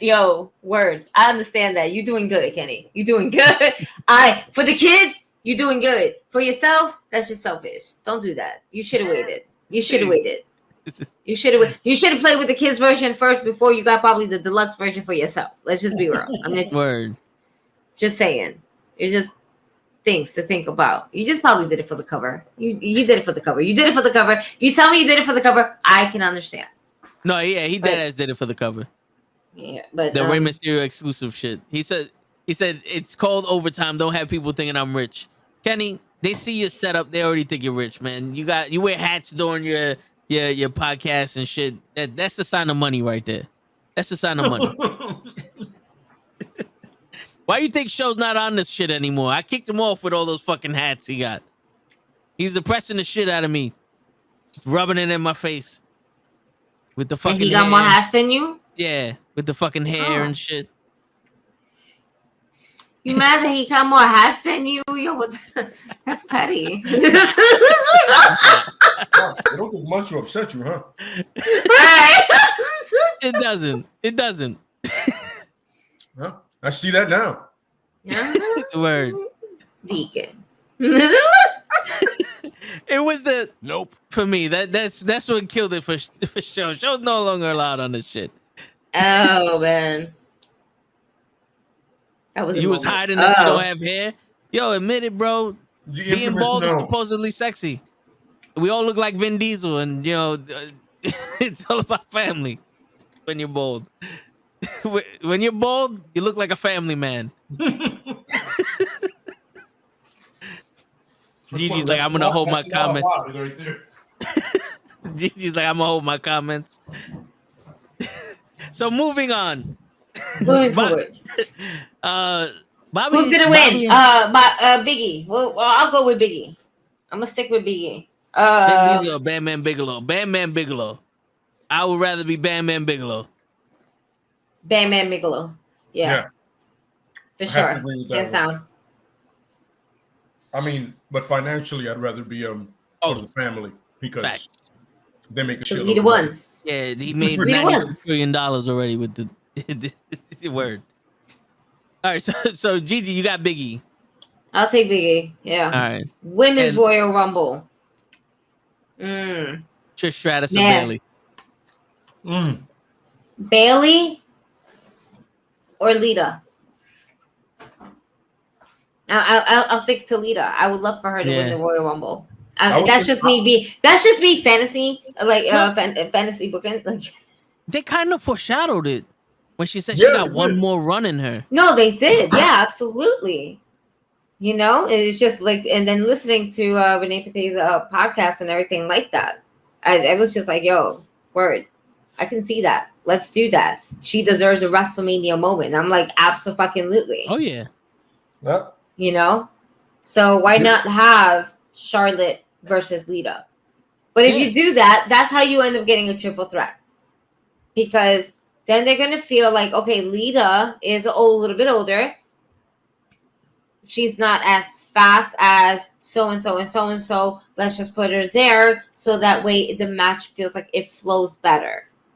You know, that's their mindset of things. Because, I mean, weren't we supposed to get a Trish Stratus versus Alexa Bliss first when they had the all women's Royal Rumble until they ended up making it a tag match?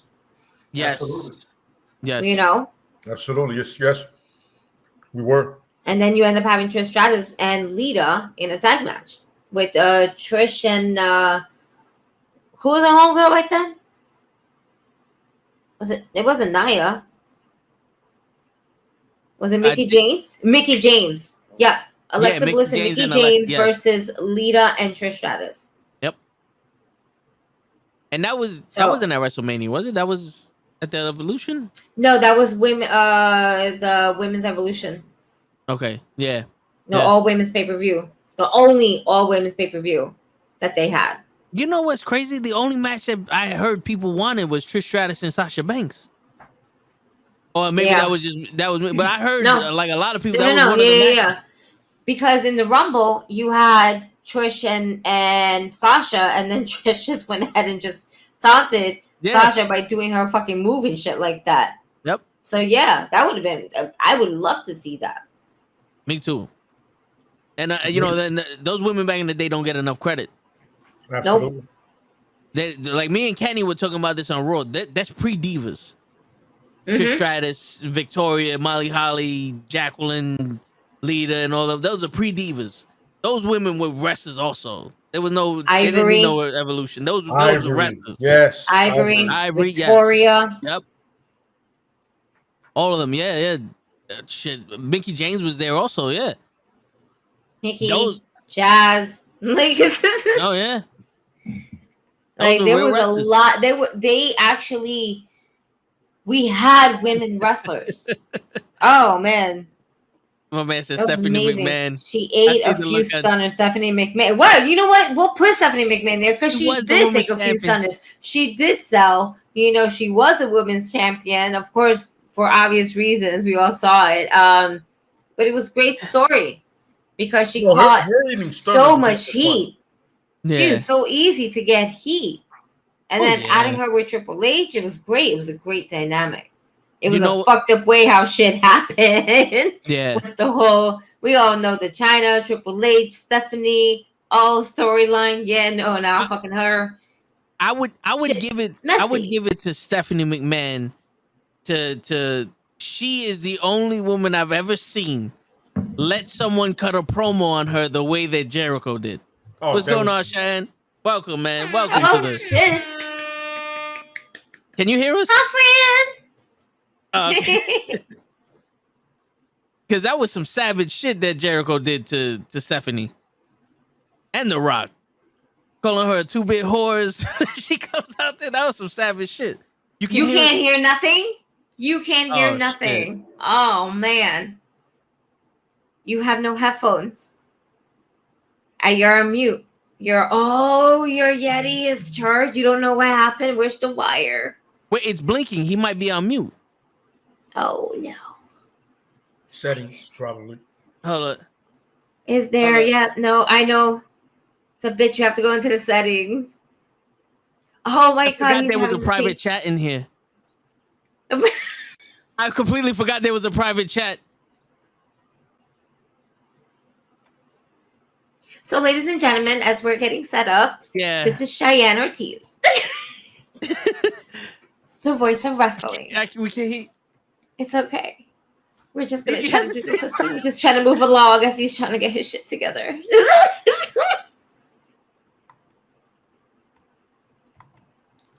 Oh, I feel like I hear clicking. Well, that's me. That's me typing. Oh, yeah, I'm in the private chat because I see his Yeti's blinking.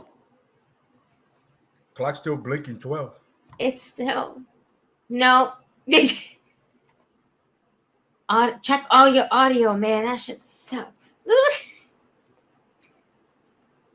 Oh, man, shit. see, I don't feel so bad because my technical issues. Well, my shit was all types of fucked up. Your testicle issues, all right. Hey, we all have those problems. Issues. Oh, it's not even plugged in. Oh, yo, I heard something. I heard a.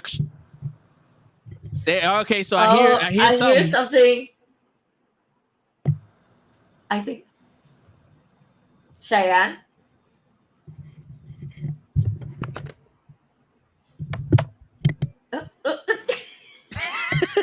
Yo, it looks like Zoolander. It's in the computer. His audio is mid. Yo, that's the one thing when you rush to get in here, sometimes it takes a while, man. He went through a journey. Yo, I'm loving that belt that he got behind him. He went through the journey and he still made it. We might just do a little extra. It is just 12.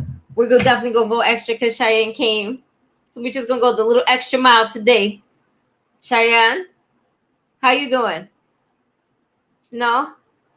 You're doing all right. So you hear me. We still don't hear you. Oh shit. We heard something before. Yeah. We heard you touching the mic and everything. Before you did the last thing, what you did. Oh shit. We heard the old one.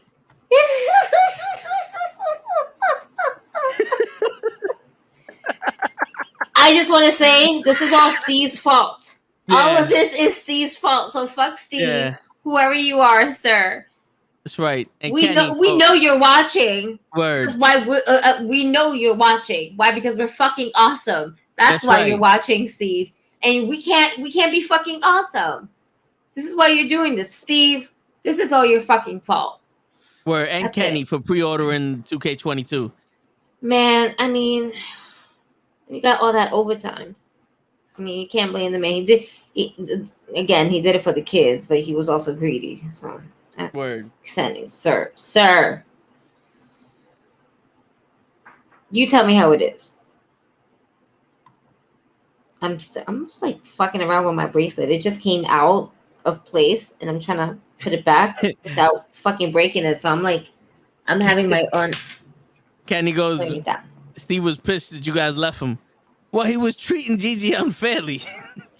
Seriously, he really was. Like, it's y'all saw the fucking picture I sent y'all. I think I still have it somewhere. Okay, I had to email him, and I don't even know who Steve is. Like, word. And then he was fucking around. You know what? And then y'all didn't see what happened earlier today when I was trying to jump on. Yeah, it's disrespectful. Come on now. We changed streams. Word. What the fuck you want from us? Get Cheyenne back on. What are you doing? Oh, we're working. I know we're working on it, baby. Yeah. I understand. We're working on it. Absolutely. He can hear us because he's responding. So he's responding. We just can't hear him. Can you hear us?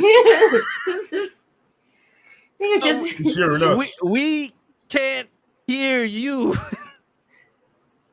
The old mic was working. He's still no. I'm about to. Where's my blank piece of paper? I'm about to send Guevara this. The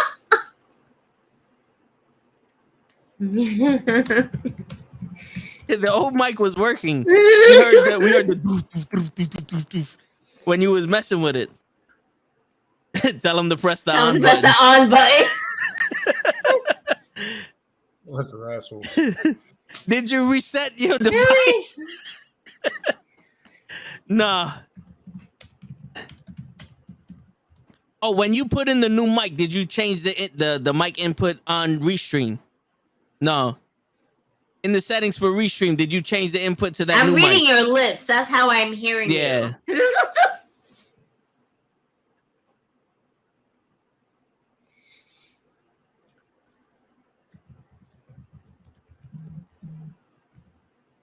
Yo, you're not going to get this shit from another podcast. I'm just letting y'all know. This is what we do. We help our friends. That's right. We get wrestling and tech on the same show. Yes.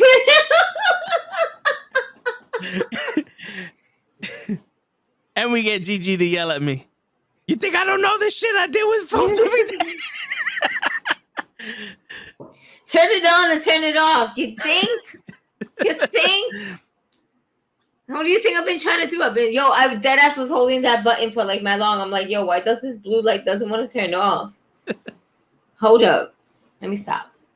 All right, so while we get his mic to work, get all your GG gear and the link to GG for the win. Go for the win. This is what we do. We talk shit, talk wrestling. That's right. Techies, we do what we gotta do. And then every day is a struggle, but at the end of the day, we go for the win, baby. That's what we do. That's it. So get your awesome little title shirts and stuff like that. I'm still working on a few things right now, trying to figure out a few color themes to kind of go with. So definitely stay tuned. Still working on it. And yeah, that's what we're gonna do, baby. She has specially made mugs for Jameson. It makes the Jameson go down smoother. It's beautiful. You know what? It's a little white thing that's there, but the whole thing is just that's it. Simple. Simplicity. You don't get the gloop, gloop, gloop, gloop, gloop from any other cup. Nope. Well, we got to do the sound recording for it, now. Since show is never here. He's show no show, but he show up in the chat rooms. We appreciate you for showing up in the chat room. So we know you tried. We know your crazy busy life. We know you tried. Yeah, for real. And besides, we wouldn't be able to get a word in with him here anyway. Jameson. All right. Sponsor. Yeah, my man is on Cheyenne, how's it going? Okay, so we got headphones in right now. All right. I see you're setting up. What's going on? All right. I think he just put his headphones. I think he's trying his headphones. Turn on Bluetooth, connecting, searching, something like that. You should have plugged in Nova. Sorry.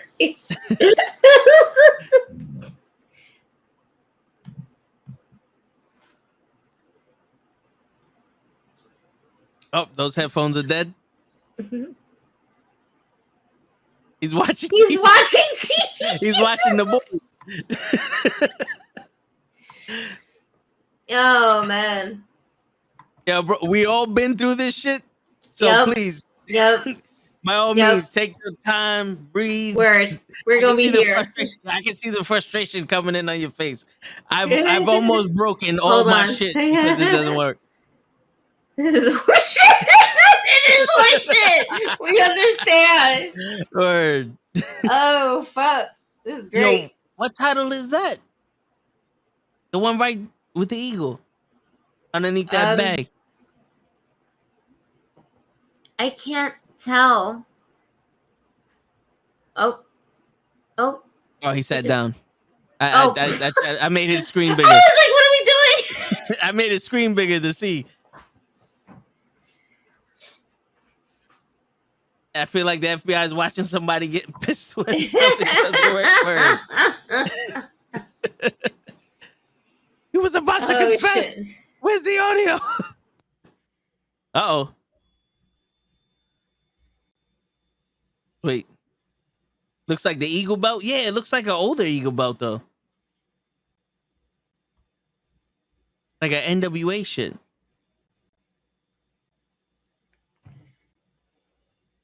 Can you still hear us? All right, he can hear us. Now we got to get the mic working. All right, so do you see on Restream like the little settings toggle? Where it says audio? All right.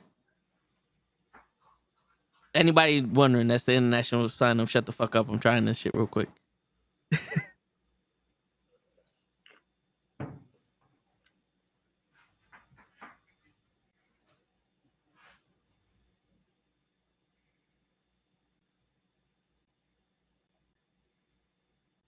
You're muted, Gigi.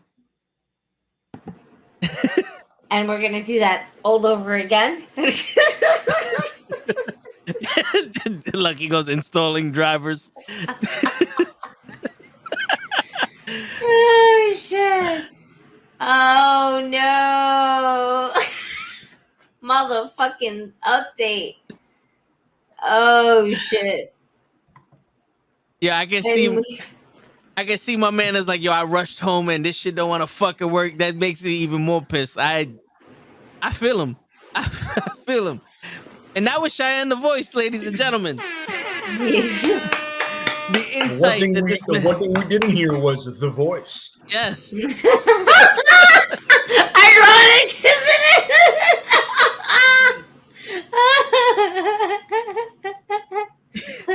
The voice of the voiceless.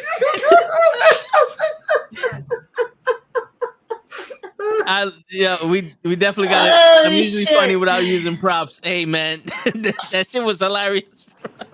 Yo, Oh, bro, man. trust me. I know exactly. Yo, the thing. All right, hold on. I'm gonna try to show. Go ahead, dude. I'll be right back. I can all right. get me some water. Okay. So, you see right here this little settings thing. If you go to audio, you got to make sure that your audio input like goes to your headphones, which you had already, but the output is the mic that you're using. So like that first mic, we was able to hear you mess around with it. And I think if you would have said something, we would have heard you. So I don't know what happened there.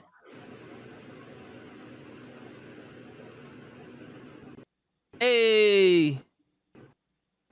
My man Lucky got did the gifted sub to Pumpy. Appreciate you, Luck.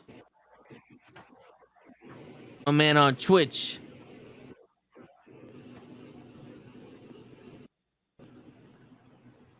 Appreciate you. I turned off I don't have the alerts on. Soleil, how's everything going with you, man? Pretty good. It's hanging out. You know. I hear that. You know. What do you want? Yeah. We said it was gonna be an iconic show, and it's never a lie. That's right. Shit. It's always something different here. Keep you on your toes. Keep yelling. Word. Stop yelling is delaying the update.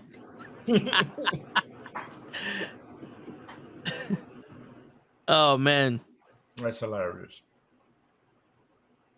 Yeah, but yo, do you see anything other than Brock Lesnar and Roman Reigns winning? I mean, come on, man. Unless one of them like has a crazy injury or something happens like that, that's what's gonna happen at WrestleMania, brother. Because they were gunning for Rock and Roman, right? Not Rock and Roman, that's stupid. That's how they're gonna promote it too. But once they figured out that they're gonna be in Hollywood, that's when they're gonna aim for that. Yeah. Right? But it's gonna, and if they have any brains, Roman should go over. I don't think Roman should lose to Seth. And that's apparently that's like a favorite thing, a running thing, like have him lose. I go, but it's stupid. He just became the longest reigning Universal Champion. Just keep that going. You know what I mean? Kenny goes, Seth Rollins is winning and we're getting a rematch at Money in the Sand. Money what? Money in the Sand. I guess that's their elimination. Do you guys hear me? Yes, we can hear you now. Yes. Yes. Oh man. Holy shit. What's going on, brother? Oh, What's up, Cheyenne? Volume up now. What's going on? Do you guys hear me on this? Yes. We hear you on that. Are you sure? I want to see. Are you sure? Gigi, can you hear me on this? Yes. Are you sure? Absolutely. No, I just want to see you adjust your ear again, but slower. Oh my god. Hey, that was we reached the after dark.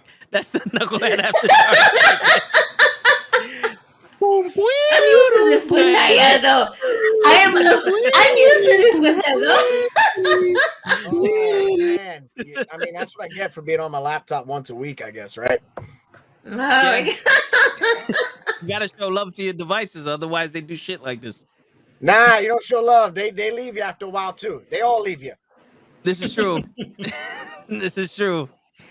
You always need that upgrade. What's going on, guys? I'm sorry. I usually get to tune in while I'm at work, but it was a busy shift, so I caught it on my commute home while I was doing above the speed limit just to be here right now. So thanks for having me.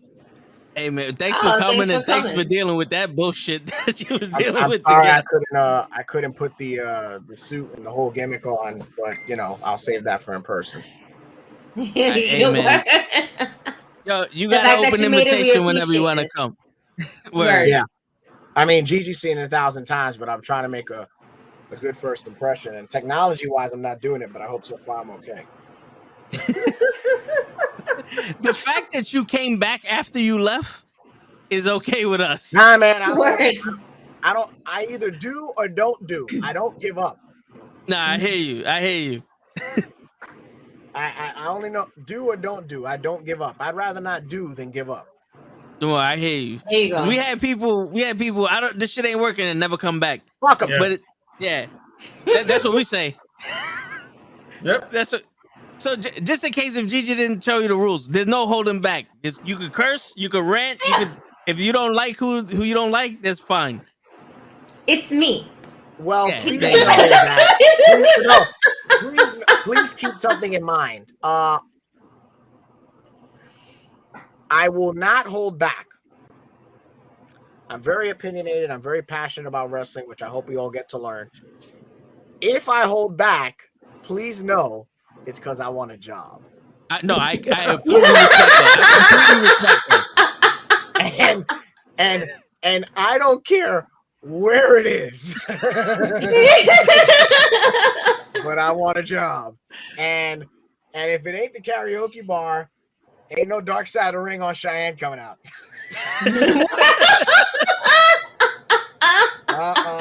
But I have no helicopter. Yeah.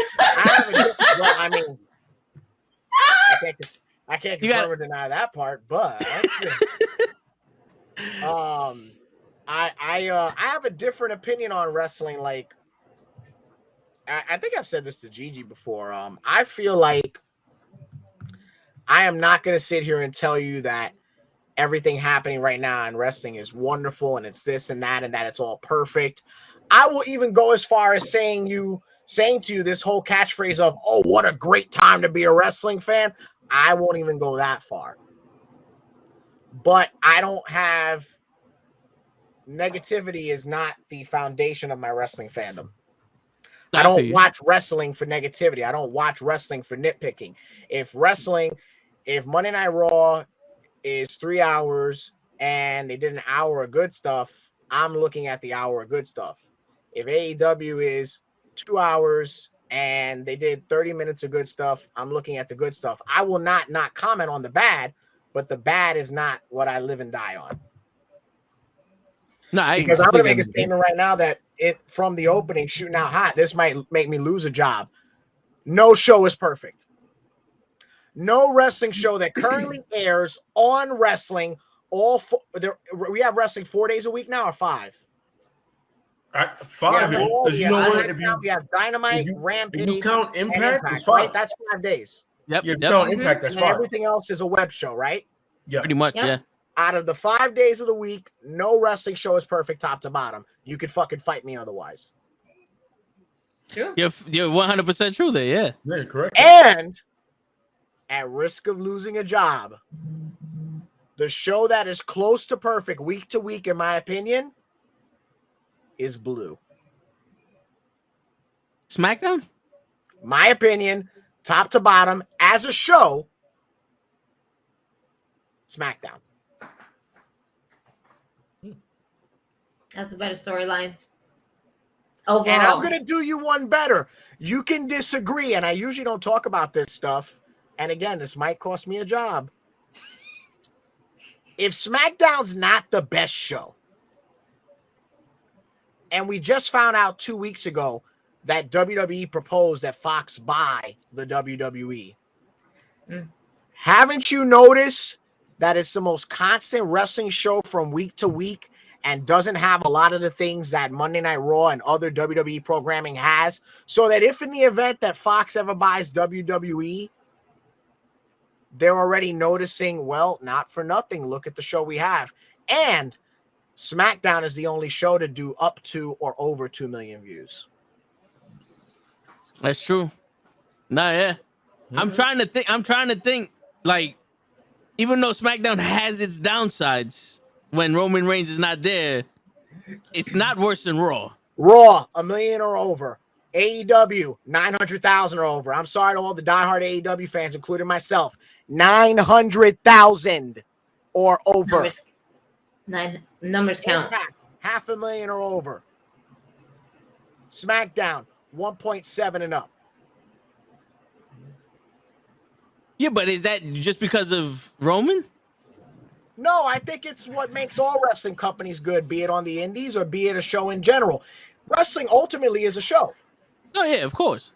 Wrestling ultimately is a show from top to bottom. If you go back to the Attitude Era, which has more shock television than actual wrestling, yeah, it was a great show start to finish. You tuned in to see what would happen next. Fast forward to the Ruthless Aggression Era, there were shows on free television that could have been on pay-per-view. Yeah, because the talent was that deep. The talent was that deep, but the booking, if you really take a look at the Ruthless Aggression Era, there were tons and tons of matches week to week, especially if that month was a Raw pay-per-view or if a SmackDown pay-per-view. The go-home on Raw against that SmackDown pay-per-view brought you a pay-per-view main event. The go-home SmackDown the week of that Raw pay-per-view brought you a pay-per-view main event. You got an Iron Man match on free television between Kurt Angle and Brock Lesnar. Yep. I remember that. So top to bottom, what makes wrestling great is a good show from top to bottom. Not everything has to be a home run, but you can get a couple RBIs in there and that'll suffice. No, I completely agree with you on that end.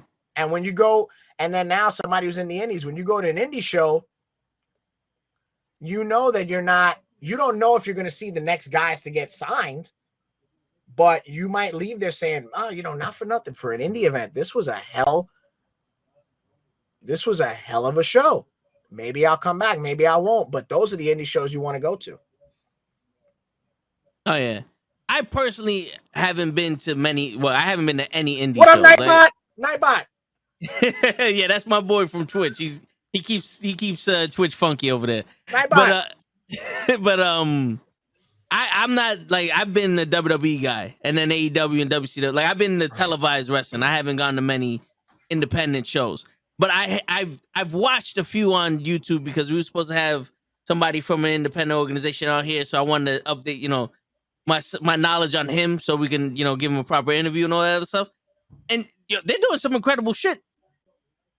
I'm seeing a lot of things that we saw in the old like Ruthless Aggression era with the agility and the story during the match on that. I'm like, oh shit, okay. You would think the way that they talked about independent wrestling in WWE, it was one of those like, oh, these are backyard wrestlers. Well, I think also, and we've seen this obviously with WWE because they were the big game in town for the longest, and they still are, because you can say whatever you want, but from a company standpoint, that's a whole different level of penetration that they attain compared to other companies. So indie is foreign to them. Yeah. So they might look at indie not necessarily as bad, but when you see some of the presentation, the buildings, that might overtake the wrestling. And then for years, we saw all these indie guys have bad habits. Well, not just in ring bad habits, like with the super kicks and no psychology and high spots, but I could tell you right now, I just did another podcast, the Tristan Law Show. A lot of these indie guys don't have TV fundamentals. A lot of these indie guys don't know what the hard cam is, or they only know that the hard cam is where you hit your pose for your entrance, but they're not working cameras. Yeah. Gigi could tell you that the moment I'm doing stupid at a bar or somewhere, if I see 8 cameras, I hit all 8 cameras. Yep. It's out of reflex. It's out of reflex. And I work my camera the least because she's upset that I'm having her film my stupid ass. That's a separate story for later on in the show. But like this whole thing of bad habits, if you're not at a company that doesn't have legitimate production, you can't fault anybody. WWE's got to be a finishing school too. I think that's why the Performance Center came to light. But the indies have been doing fascinating things for years. For years. It kind of started out as like where WWE guys end up. Yeah. It was also obviously where guys, get started. And then there was this healthy mix during the Ruthless Aggression era where a lot of the guys you see now are on television. My home fed, when they used to be based in Union City, New Jersey, opened up a show with Kyle O'Reilly and Bobby Fish in a singles match just before Ring of Honor. I think this is 2011, 2010. And they were the opener, and they did like 25 minutes. Shit. Eddie Kingston has been on the indies for years, and he just got, the new sexy term that CM Punk came up with is he just got his flowers during the pandemic. Yeah. So indie's been doing great things for a lot of years. And if you're not willing to go out there, I was there the night that I knew MJF was going to get signed. No bullshit. How did that feel? That was cool because I think MJF started the same year as me or a year after. And this is when he started working nationally and he was doing a lot of shows. He hadn't done the Steve Austin podcast yet. This might have been 2017, 2018 in Brooklyn, New York. And it was an angle where MJF was in a faction. On the same show, I don't recall which exactly, but there were named wrestlers on this same show in the main event that had just gotten released from WWE. So this is like their first time out. It was a draw. There was about 200 something people in this little building in Brooklyn. Crowd was hot, but you could tell that they were there for the former WWE guys because that happens. MJF was in this faction. And I don't remember who else was in it. I don't mean to be rude to those people, but MJF was starting to get over. On this night, there was 4 guys. The 3 guys jumped MJF and threw him out of the group. MJF got his ass kicked. The only person that wasn't a WWE guy that the crowd chanted for when MJF stood up in that ring after getting beat up, the crowd went bananas and started chanting for MJF. Oh shit. Bananas. And I think a few months later, he started doing West Coast Indies. He started doing some stuff in the Midwest. He was on the Steve Austin podcast. He started off at MLW. He did All In. And here we are. Damn. And I tell you what, MJF has been MJF since before you guys saw him. In terms of that character, he has literally been that since day one. He swore by it. He was told not to do it, including the scarf look, because Del Rio was still prominent at the time. And he took it to the bank, and he's a household name now. Hey, when you commit to your gimmick and then you make it work, shit. Yeah, you gotta do it until you know it ain't working. Yeah. Mm-hmm. A lot of guys think that they could do a gimmick or be themselves, turn up to 100, and that'll work. And that's a hit or miss thing, because some people, as themselves, suck. This is true. True. They're great friends. They're great interpersonally, but that doesn't radiate beyond a camera. And MJF, God bless him, he swore by what he wanted to do, and it took it to the moon. On that note, how do you feel about Adam Cage? Cage. Adam Cage, who's that? Adam Page. I was gonna say Cage, the machine. Oh, Hangman Adam Page. No, not Adam Page. No, Brian Cage. Brian the machine? Cage. Yes. Oh, I had a brain fart there. There's a lot of ages out there. There's a lot of ages out there. Yeah. I've always liked Brian Cage. I think that he is one of the best big men AEW signed. Bear with me. I think it was the first AEW show where they had fans where he took on Hangman Adam Page. Yes. Where they had the best match of the night. I don't care what anybody says. For the FTW title, I'm not mistaken. mistaken. For the belt that no one really knows why it's there. For that. Yeah. And ever since then, I've kind of like missed him. And he's another guy that I've seen on the indies he is just as big as he looks on TV. I mean, he is jacked to the gills. Super nice man. I got to work with him once for an indie signing. Awesome. Sky's the limit. And I think he's somebody that could do well in any company that picks him up. Do you think I think if you made a list of guys that has the potential to jump ship, yeah, he's in the conversation. Do you think that his size actually hurts him for his ability? No, because I think we're in an era where this comes down to booking and the promotion. I think we're in an era where anybody could do anything, right? It just has to be saved. If you are Brian Cage's size and you're doing a moonsault every night, it's not special anymore. It's not that we don't want to see the moonsault. It's not that we don't applaud it, but it's just that it gets a little bit repetitive. Right, because now the super kick is a headlock. Pretty much, yeah. Facts. Right? Everybody's thinking super kick is a headlock. I get it. I'm not saying that moves. I don't believe in moves being off limit. I don't believe in, like, I'm a diehard Ric Flair fan, but I don't believe that nobody could use it as a finish. But if you're going to it like, do you guys remember like in the late 2000s when everybody was all pissed off about the DDT being a rest spot? Yeah. Yeah. Well, yeah. This is the same argument, but worse. So like, the super kick is one of those things that it's like as common as a headlock. So, but I don't think anything in terms of his ability that if you have too much ability, that shouldn't be a problem. And Brian Cage has too much ability. I can't speak on his promos. I don't recall a promo that made me like, oh shit. But in terms of in ring, yeah, he's there. He works that athletic big man style very well. In a different world, him and Strowman on the same television screen would be phenomenal. But yeah, I love Brian Cage, and I hope he turns up somewhere. I know he's still signed. So it's going to be a little while longer because I think AEW does deals 3, 4, and 5 years. I believe so, yeah. Mm-hmm.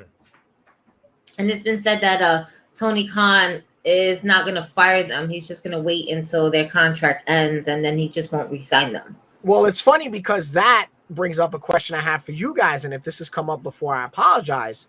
What is the difference between Tony Khan releasing someone and Vince McMahon, besides the fact that he hasn't done it yet? I guess the timing. Yeah. I guess the timing.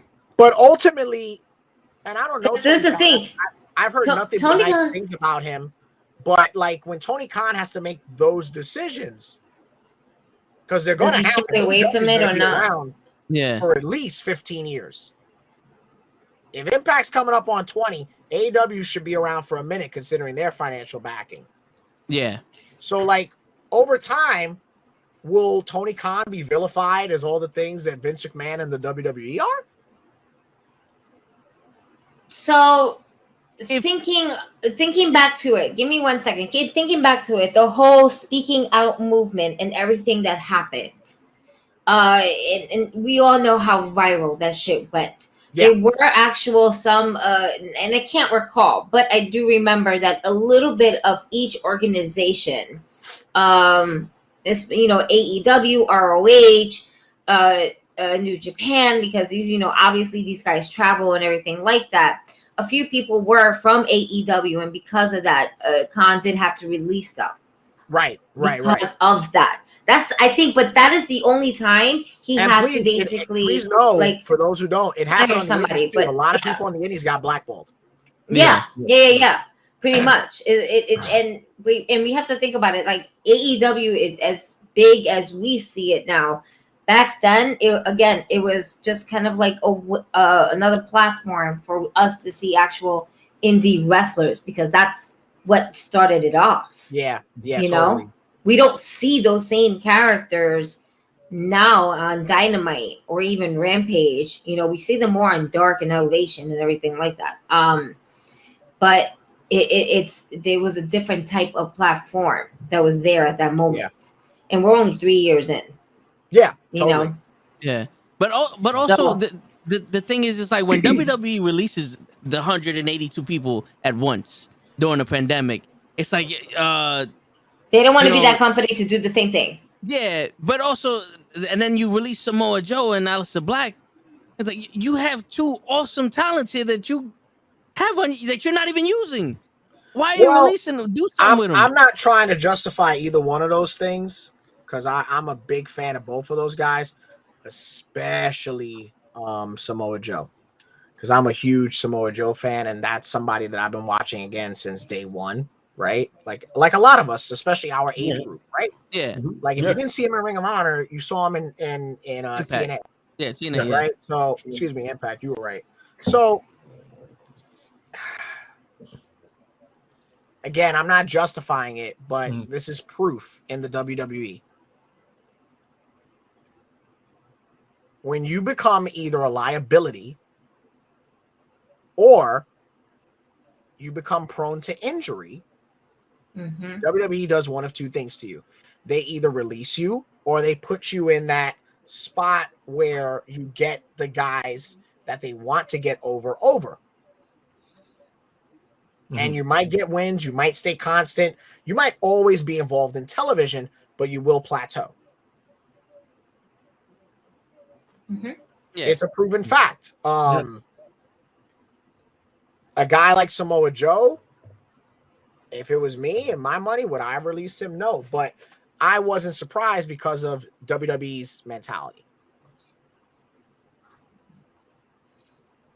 I mean, I feel it was a shock because anybody that knows Samoa Joe knows what he can do in the ring when he's healthy, what he can do. Yeah. The same thing with Aleister Black, Adam Cole, even though that was a different kind of a story. But to answer your question, the way I see it is, when it was done to the people that it was done to, it looks like it was a lot of malice behind it because of the timing, the way the timing happened, right? Yeah. Now, when you're talking about when they regularly release somebody may have had a situation like, let's say, Velveteen Dream.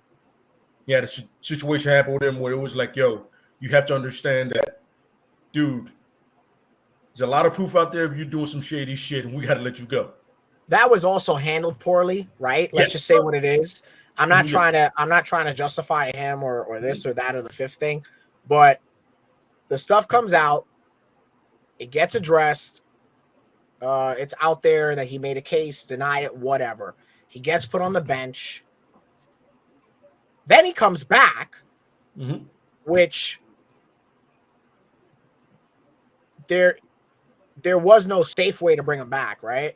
Yeah. Unless it would have been like 2-3 years later, maybe. Because ultimately, the concept is it's going to go away, right? I had to go away, right? But then you bring him back for like, what, 2 episodes, right? He came back out of nowhere. He saved, was it Undisputed Era or something?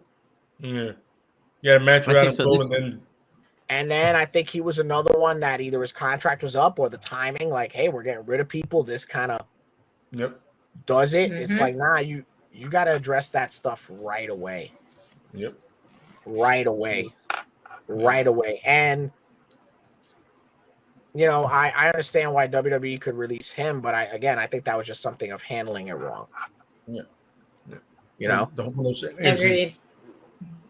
when you have that moment, right? Like Tony Khan's eventually going to get to the point where he's going to have to release somebody because it's going to be a point where, because they're picking up so many people so fast, there's only so much room you're going to have on 2 actual TV shows and 2 web series. It's going to be to the point where you're like, yo, listen, we have to cut our losses at one point. Now the question is, how do you do it? Do you just, yo, you're done? You're like, yo, listen, understand, this is actual budget cuts. Like, we didn't have an amazing last quarter. We didn't make $350 million last quarter. We have to get to the point where we have to literally trim the fat. And it sounds wrong. You're never going to win when you release somebody. Okay, but now here's the other caveat. Now I got to flip it again. Not a publicly traded company. No one to answer to. No one is making money off of them but the company itself. It's true, yeah. And I'm saying is, think about it. It's young, and it's a company that's going to lose more money at the beginning than make it. In the very beginning, it's 9 out of 10, you know, because the way you're signing talents and you're selling, and when you first started it, literally a year after you started it, COVID happened. So you got to factor that into it. And at one point, you are going to be the bad guy, no matter what. But the question is, will you stay the bad guy? Or will you try to find a way not to be that because it's a bad guy? You're only the bad guy when you need to be. Yeah. Not looked at as every time you release somebody, they're like, shit, you're doing 30 people at once. Yeah, but that's you know, the same amount of people. And now you get to the point where you don't have enough people for your Royal Rumble. For your funeral. You don't have enough talent to supply an event that you know you have every year.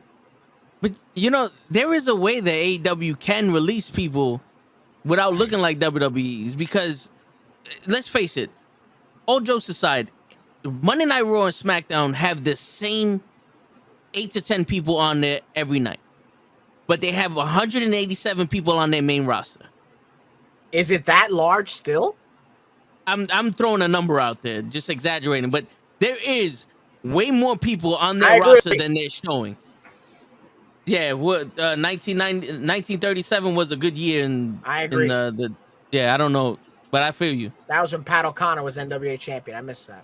Yeah, I don't know. I'll get that translated. But he's coming deep. Oh, I pissed him off. Yeah, I don't know. He's throwing out numbers. 1979. I don't even know your wife, dude. I don't know why you're talking to me like that. Yeah, right. Maybe. But all right, like I was saying, so Monday Night Raw, well, WWE has a deep roster, and they have a deep roster with a good amount of talent. Oh yeah, and they don't showcase that talent. And when that talent gets released because of budget cuts or they're difficult to work with, it's like, I would be difficult to work with if I was in catering for the last 4 years when you had the same 8 people on Raw. It's a 3-hour show. At least when AEW has their wrestlers, they're either on Dark, on Dynamite, or Rampage. They'll give you a chance to do something. If they're gonna release them for the lack of talent that they have or budget, because it's like, yo, listen, we did what we could with you, and it's not working. 100%. But I'm gonna say something to you. This is insider information. This is not so much now with the current guys. This is going back towards when I first started in the business. I'm telling you for a fact, 100%, some of those guys are difficult to work with. Oh, I can imagine that. I'm not saying that every time it's typed, it's true. If it's on the internet, believe it. But that is a very true thing. That is a very true thing. Yeah. But I mean, I just look at things sometimes. Okay, that's some political shit. I gotta block them. I'm sorry. At some point, that's going to happen at every company. At every company. You know, it doesn't happen so much with Impact because for the most part, those people leave. They make a decision like I've plateaued. You know, you've seen through the years, you know, what's happened with like AJ Styles. That was a conscious decision. Angle, those names and stuff like that. The current crop of guys have been there for quite a while, filling that void. Since those big names from Generation 1 of Impact left. But I think every company is going to have to go through that, and I just feel like wrestling fans need to be prepared for that. Ultimately, this is a business. Oh, 100%. If you're not making profit, you got to go. This is a business, and I love wrestling. I love wrestling with all my heart, but I also know it's a business. But all right, so you're a wrestling fan, the wrestling fan inside of you. When you see someone like Aleister Black that's not necessarily hurt but not doing anything, and he's in the WWE roster, you know him from before, and we all say WWE is the major leagues, it's the biggest company in wrestling right now, at least in America. And they release him, and they did jack shit with him. Doesn't that piss you off? It's like, yo, you had a guy that potentially could be your future, 100%. And you're doing nothing with him. As a fan, I'm not saying that every release is just, because it's not. It's not. I think we're used to that. Oh, you see it coming? We're used to for about 10, 15 years now, you know who's going to get cut after Mania. Yeah. Unfortunately, we're used to that. Nobody wants to say that. Yeah. Nobody wants to say that, but we are used to it. Of course, during the pandemic era, it has spiked to these astronomical numbers. But 100% it breaks my heart, especially people that you know are so talented. Bro, when Strowman got released, I was devastated. Yeah, that was a shock. Devastated. Strowman and Bray Wyatt. I'm a Braun Strowman fan, so I was devastated when some of those agents got released, knowing the minds that they have for the business. Again, I'm a different cat. You know, like when Helms and Jarrett and all those guys got cut, Angle, I saw it as like these guys are awesome to have. There's nothing they haven't done. Yeah. So again, like it's not just wrestlers, it's refs. Like, come on, nobody was pissed when Kyoto got cut. Absolutely, yeah. And now they got the chick that takes 20 seconds to count to 3. You know, it ain't about the fact that he's set for life. Yeah. You know how dirty they did Mickey James by putting all his shit in a garbage bag. Well, I think that's another reason why the he wanted to bring her back. I think because we got to label everything. I do think that's part of why they picked her to make it right. I do think that, which they made it right after she spoke out. No offense. You think Vince McMahon knows her shit was in a trash bag? You kidding me? He doesn't even know who's on the roster. Are you kidding me? Do you really think Vince McMahon went, God damn it, bro. Take all Mickey's stuff, put it in a trash bag, send that shit DHL. No, he has people that. Like, come on, man. Yeah. No. That'd be the least of his worries. Made it her business to say that Vince, Stephanie, Triple H, and Johnny Ace called. Mickey James wouldn't say that just to say that. Nope. I don't think. True. You know, so like there's too much credibility there from her end, like that they would be like, nah, she wouldn't bullshit us. I do truly believe that part of why they called her. I'm not gonna say the roster thing isn't an issue. I'm not here to bullshit anyone. But I do think part of why they picked her was, make it right. Guys, I don't know if I missed this part of the story with the men's rumble. I heard some of it on my ride home, but I don't think he's in it. I'm not saying that. But Wasn't Jericho on that Steve Austin podcast? He was. See, Yep. see, we did say Jericho. So Well, Told did definitely. I think Lay made that point. It's going to be somebody who was there before. Yep, absolutely. Because it's an animal you're familiar with. Whoever ends up in this Rumble. I think the women's Rumble, I think them announcing the women, including Mickey, at first I was like, well, why would they do that? But to be fair, it's the Rumble that's going to get a reaction no matter what. The concept is, well, if Mickey's in it, who the fuck else is in it? Yeah. You know? It's not the Iconics. Now who? Well, yeah, no, we know that. But who? How many spots are open in the women's? I think they had 12 they had to fill, right?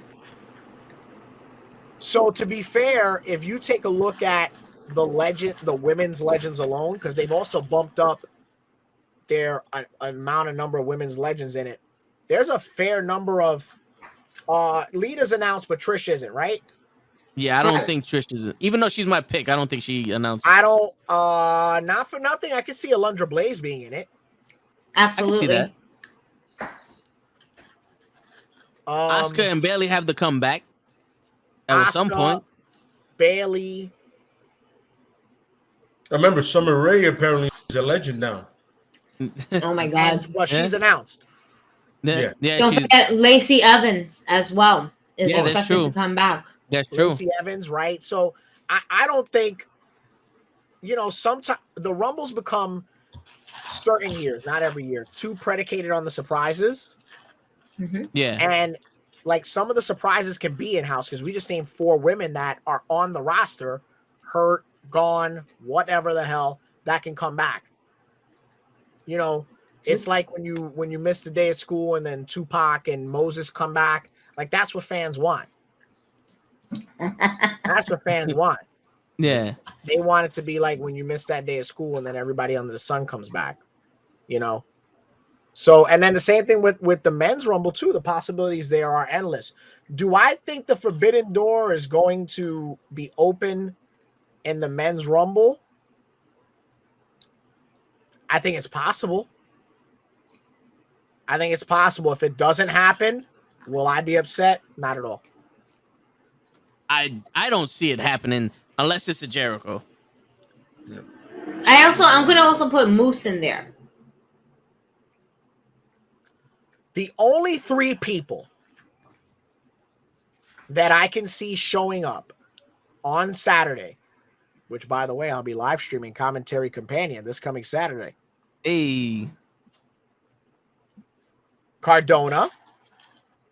That's your YouTube channel, right? Mm-hmm. No, Matt Cardona is currently in GCW.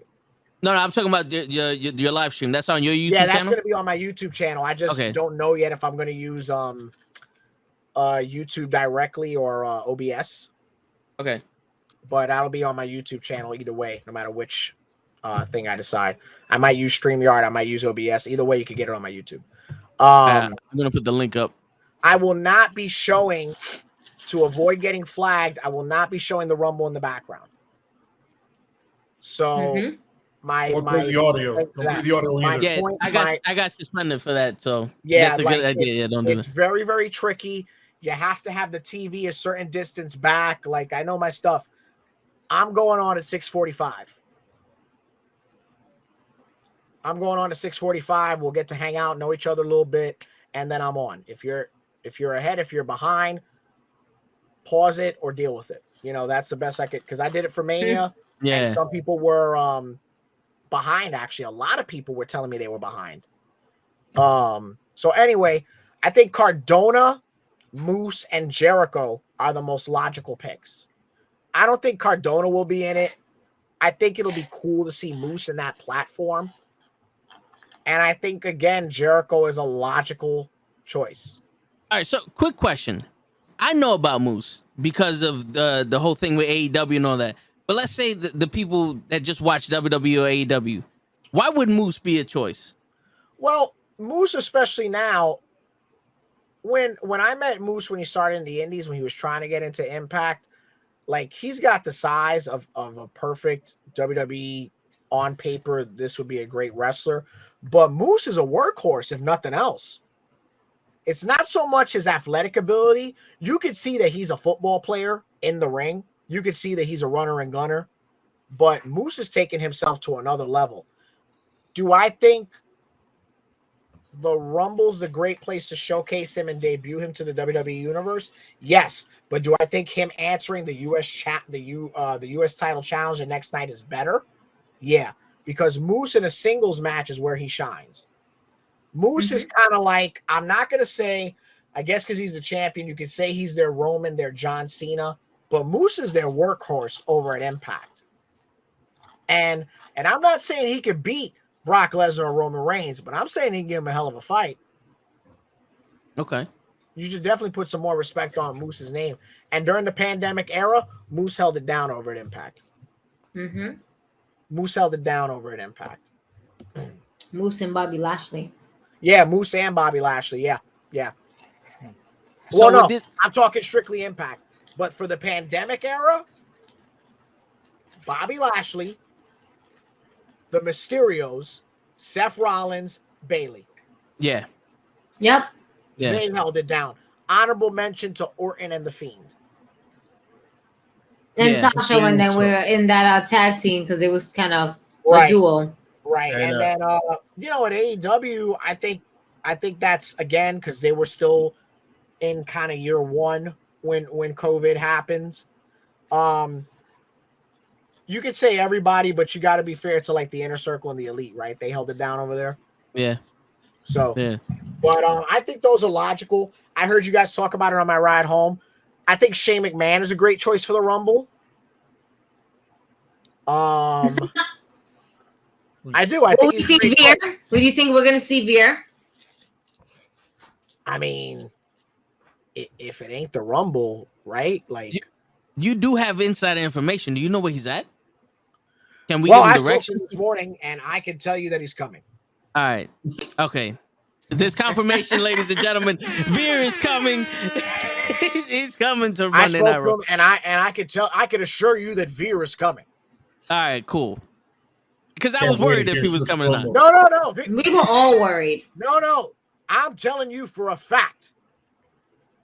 It's not a matter of if. Veer is coming. All right. Does he know where he's going, though? No, I think you're missing the point. All right. Veer. I don't think you're getting this. I took you guys for a smart panel. Veer is coming. I like the fucking jab you just threw there. All right. All right, so he's coming. All right. Any questions? We all know what that is not means. affiliated with me. All right. Yeah, Veer's I'm coming. just eating goldfish. I think Shane is a great pick for the Rumble.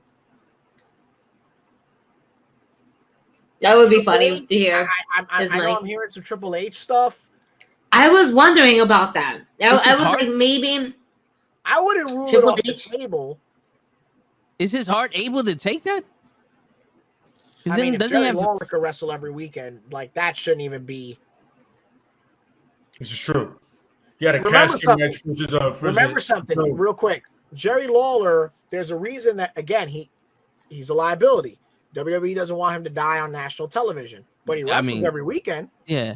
But how Guys- long did it take after he Guys, had that? Sting got cleared. You know, it's a matter of, again, when you get pigeonholed by WWE people as a certain thing, you're in that no-touch list. Yep. And you know what? Speaking of which, real quick, going back to the women's, what if Paige showed up in a Rumble?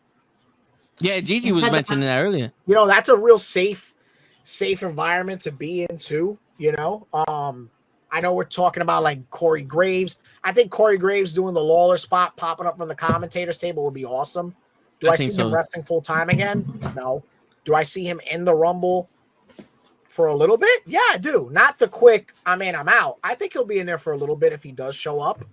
It wouldn't surprise me because I don't think think about all Triple the H is off the commentators that actually did that shit. Didn't we even have Saxon join at one point? Saxon did the 24/7, but Saxon's Yeah. never been a Rumble. Ah, that's what it was. Yeah. But there was a year still. where we literally had Booker T, Lawler, and Cole get in, right? And JBL. And JBL. And JBL. Mhm. Yeah.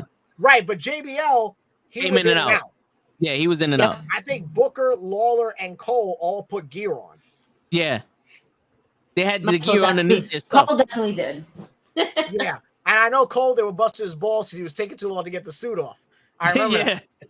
I remember that. I don't, again, too, there's certain people that get put in the Rumble in certain spots to make sure the match goes a certain way. So for that, I can see Triple H being in. I don't think Taker's going to be in. I'll go as far as saying if Taker comes out, he'll come out as Boneyard or American Badass Taker, because I ain't got time for that entrance in the Rumble. Nah, it's going to take the whole Rumble. The other one, I just had is I think Kurt Angle could be in it. Agreed. I think Kurt Angle could be in it. To fill up a spot, yeah, I can see that.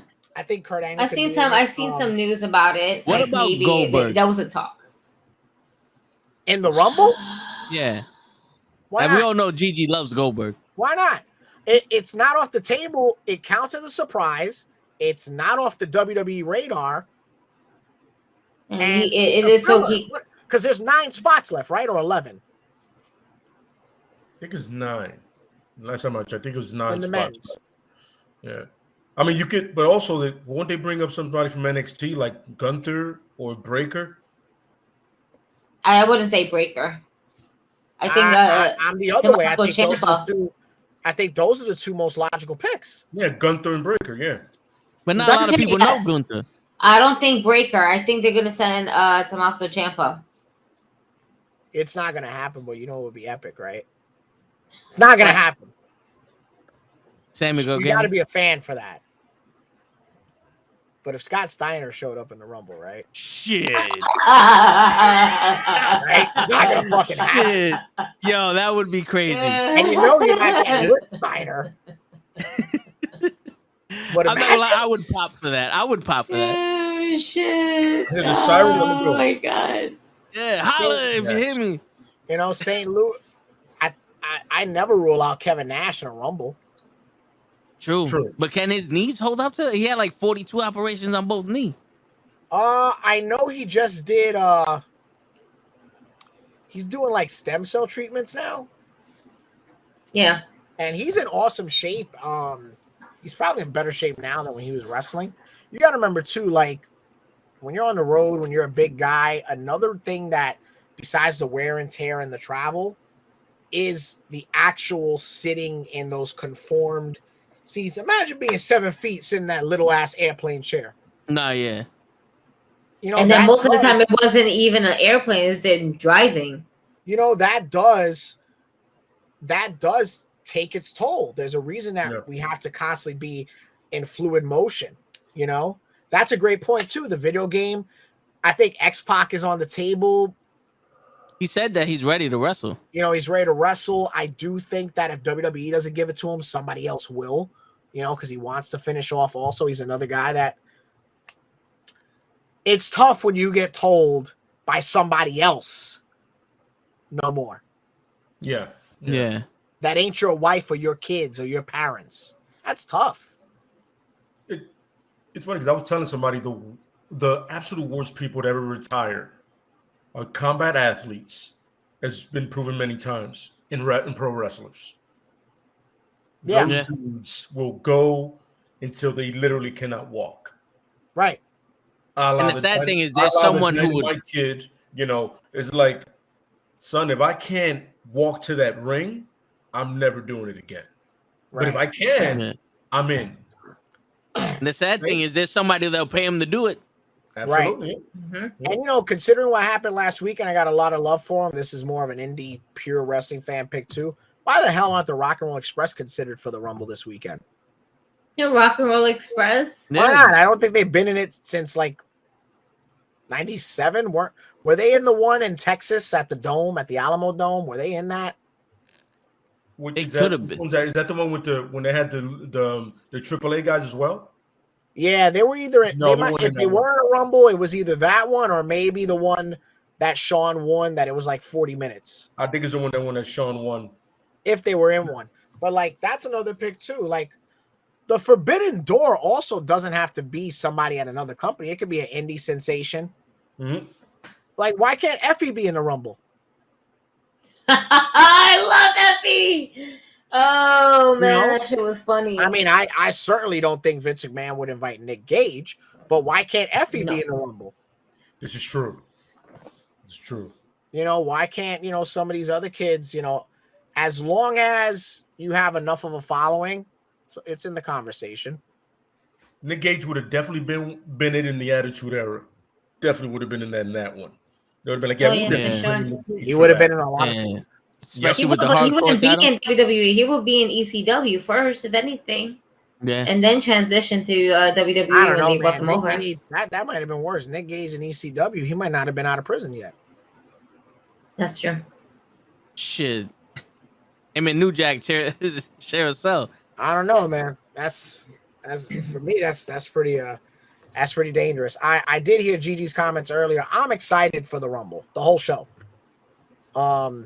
Just to go back to the card. Yes, I do know who's going to win, but I do think they're going to kill it in terms of Doudrop and Becky Lynch. Hopefully, it's the match that I imagine it to be. If you take a look at the last Becky Lynch match, it wasn't like those NWA champion matches of the past where Becky Lynch made Liv Morgan, but you weren't looking at Liv Morgan the same way after that match, right? So yeah, it helped Liv Morgan out. You know, it elevates everybody. I think that'll be the same thing for Doudrop.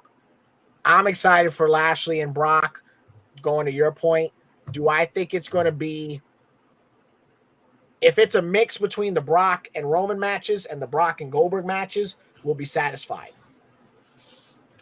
I don't think if it's, as long as it's not those quick matches or like what happened with him and Samoa Joe, I think we'll be all right. Definitely excited for the Roman match with Roman and Seth. I think they're going to kill it too. For the men's Rumble, right? I mean, it's either going to be a surprise pick or Big E, in my opinion. Yeah. You know, who's to say that Brock doesn't screw Roman and we don't get Seth and Big E at Mania so Big E could get his moment? Who's to say the other way around too, that Roman doesn't screw Brock and then we still get to the Brock and Roman match another way? You know, because there's really, besides Big E, there's nobody else in the Rumble, maybe AJ. Who else really deserves, which, you know, you really shouldn't say that, deserves to win or should have their moment? Yeah, I was thinking about KO. Roman. Story Kevin wise. Owens is in the, yes, Kevin Owens should win a Rumble, but what kind of year is Kevin Owens having? The sidekick year. You know, I And don't he want to signed up a new contract too. You know, I don't want to say that person. You know, not for nothing, Sami Zayn killed it last year too, and during the pandemic. Mm-hmm. He's in the conversation to win a Rumble too at some point as a heel or a babyface. But the only one, Sami Zayn title reign as a heel would be phenomenal. the only one that lines up storyline wise to win the Rumble is Big E. Yeah, he's my pick going into it, or some random thing. Yeah. For the women's Rumble, Charlotte, Bayley, or Ronda, right? Because now with Charlotte, you get the champion gets to pick. That's interesting. When has that been done? Mm-hmm. True. The champion. Well, Brock tried to do it, but yeah, it's never been done. The champion gets to pick. That's an interesting avenue. Bayley versus Becky in a singles at a Mania. At a Mania, where now women have the opportunity to close one night. That's an interesting avenue. Mm-hmm. Ronda versus Becky one-on-one, with Becky performing at a different level. That's an interesting avenue. Ronda Charlotte one-on-one. Didn't we get that? Yeah. I believe we did. Yeah. I believe Ronda. We did, but it ended up in disqualification because Charlotte decided Charlotte. to beat her ass with a Kindle stick. Well, here's another Yeah. one. Going to your point, Asuka versus Becky, and then Becky's like, "Man, if it wasn't for me getting pregnant, you would have never been champion." Pretty much. True. Yeah, there's a story there. Yeah. You should thank There's my so kid many for the reason storylines. you got a belt. Yeah. And look what you did. You lost it. You know, and she stays as big time Bex. But I am, to be fair, at Mania, because I do think their match at Survivor Series was good. I think the fans were just being jerks. I would see Becky and Charlotte at Mania to end their beef or whatever it is. Yeah. I'm interested in that too. It's always a different thing when it's Mania. Mhm. And for any fan that says, "Oh, I don't want to see Becky and Charlotte again," you're gonna see Brock and Roman again. I don't see you bitching.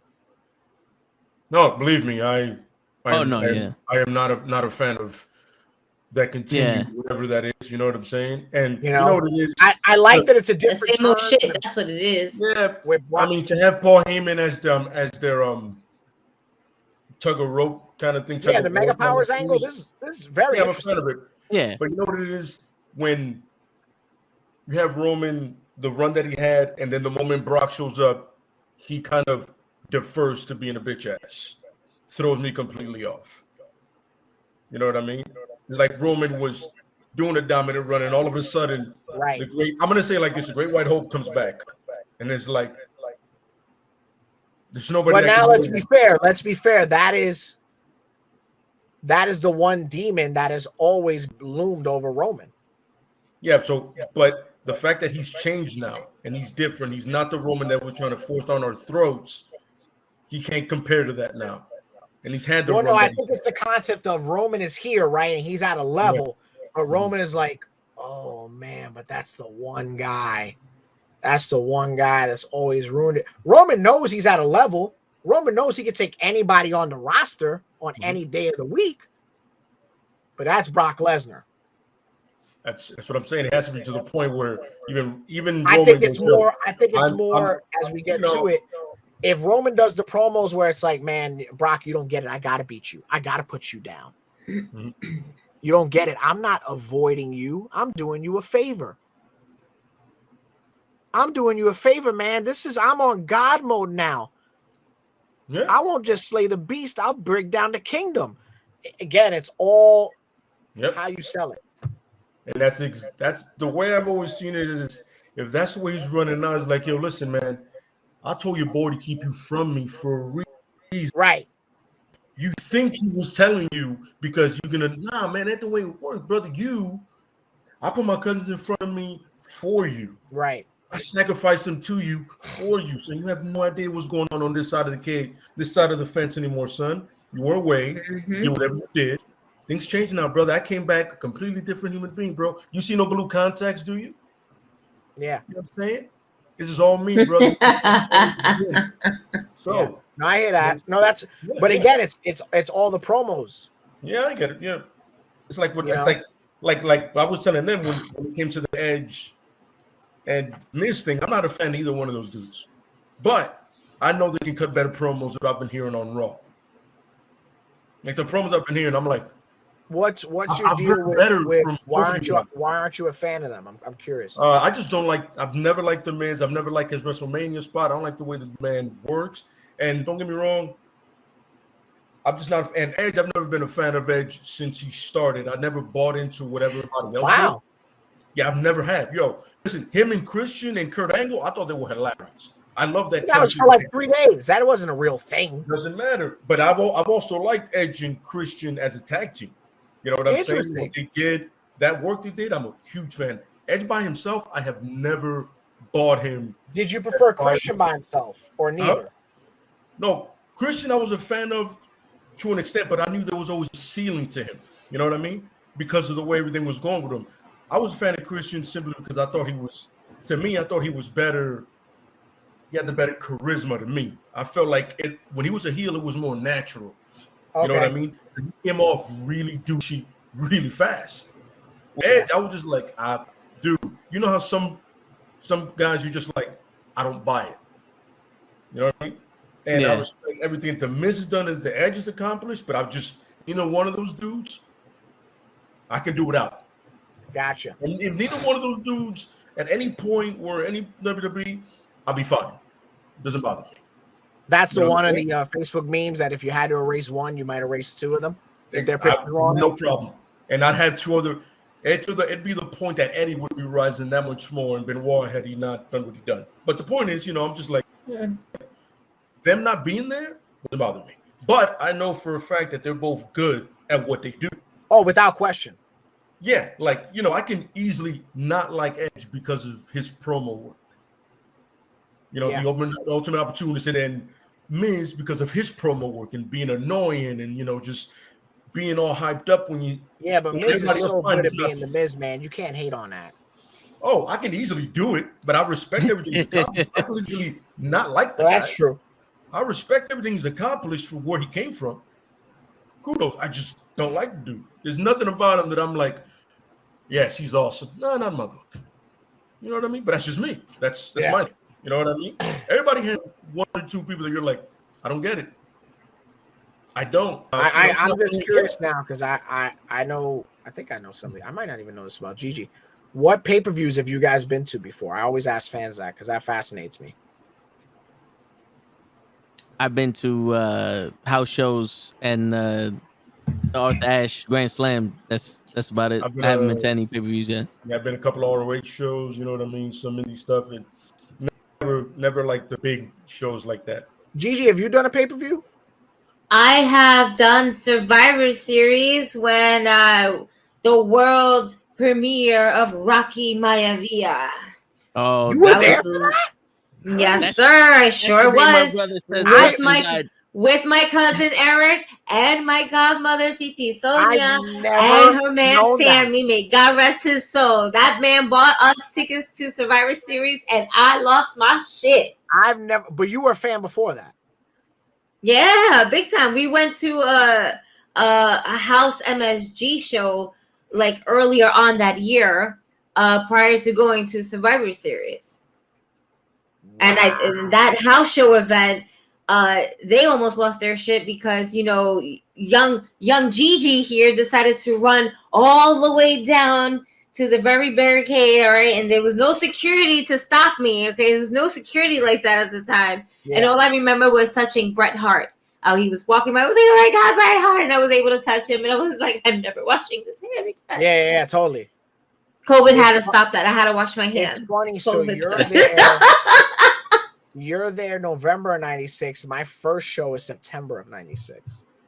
Wow. Which was the last. I want to say, don't quote me, but I'm pretty accurate on this. Which was the last. I don't know if not everybody knows this. WWE used to do what was called matinee shows back in the day, where they would do the show either after 12 or just before, or just at 3. And that show, September '96, I believe, was like the last matinee show until the show that Bosch went to in like 04 with Frankie, where they did Raw and SmackDown house shows like the Undertaker. No, it was the Holla Holla tour in like 04, 05. And that was the first matinee show since the last one that I was at. But yeah, so September of '96, I'm at the Garden, and you were there for Survivor Series. You definitely got the better. I had a good main event, but you had the better end of the deal. Yeah. I don't know. Would me at that age have been happy with Sid being the champion? Probably not the way that he did, because I'm a big Sid mark. Yeah. But yeah, me with Shawn Michaels all the way. I was like, oh my God, Shawn Michaels. My main event was Shawn and Taker against Mankind and Goldust. That was my main event. That's a very interesting pairing. Well, that was when Goldust was pretty new, right? If you look at '96, when they were both baby faces, they teamed all the time. Yeah. Oh yeah. If you look at the house shows, they teamed all the time. And the finish was, I'll never forget, Taker and Mankind brawl to the back.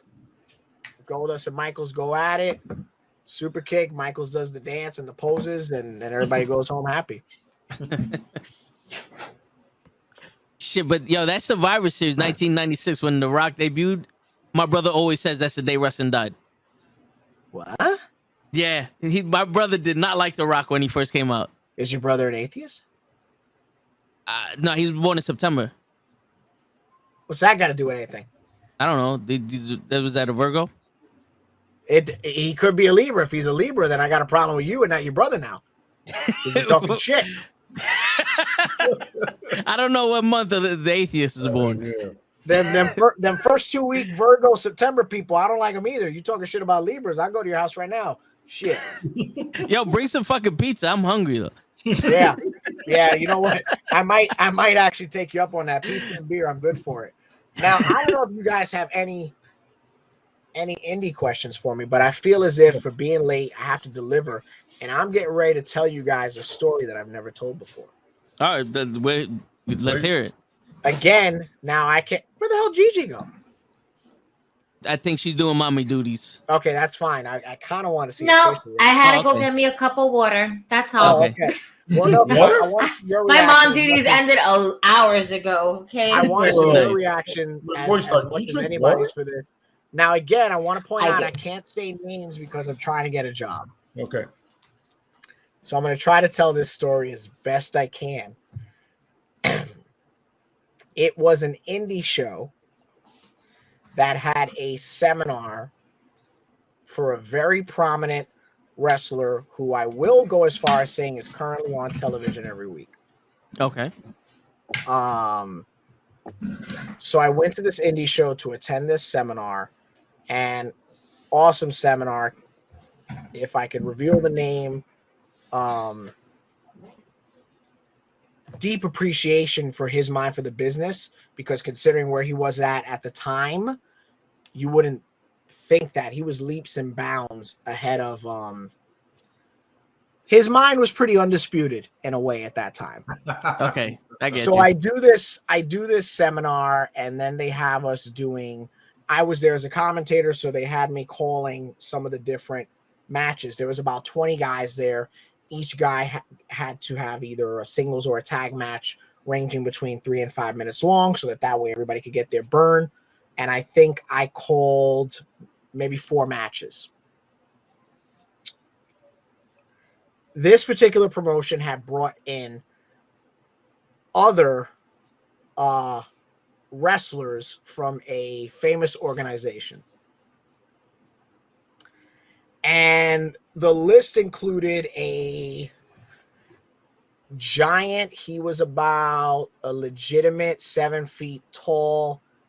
He wasn't the name that he has now, but he was certainly a general.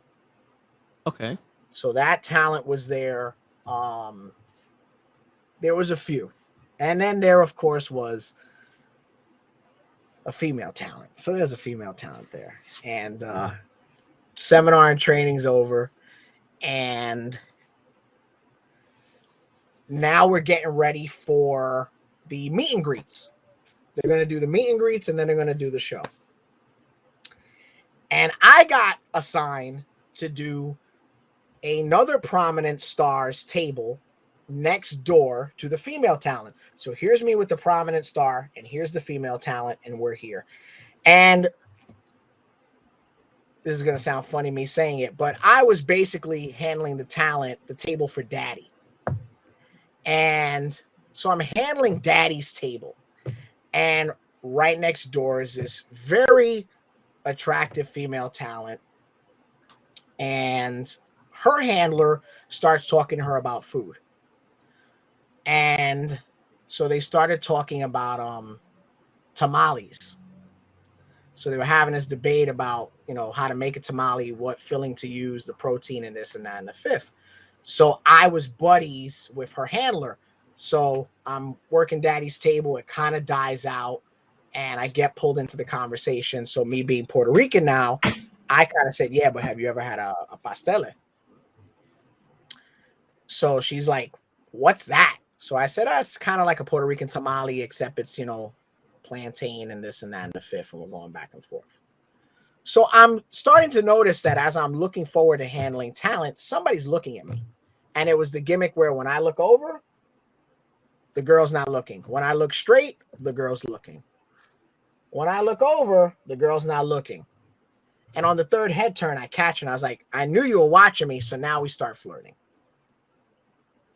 So we start flirting, and we start going back and forth. And out of nowhere, she's like, hey, let me ask you a question. Do you know anywhere around here to get pizza? And I was like, yeah, this is New York. I can get you pizza anywhere. And she's like, no, but I want good, legit New York pizza. And I'm like, well, yeah, there's a place a couple minutes from here walking. That's your better bet. Because, you know, out here in New York, we got dollar pizza. And that's not, if you ever come to New York, dollar pizza ain't it. You got to get the real deal stuff. Boy, So I told her, I was like, do you want like real deal pizza or do you want cheap stuff? She's like, no, I want real deal pizza. I said, yeah, well, there's a place X amount of minutes from here. And she's like, no, I got to have my match. And I was like, do you want me to go get it for you?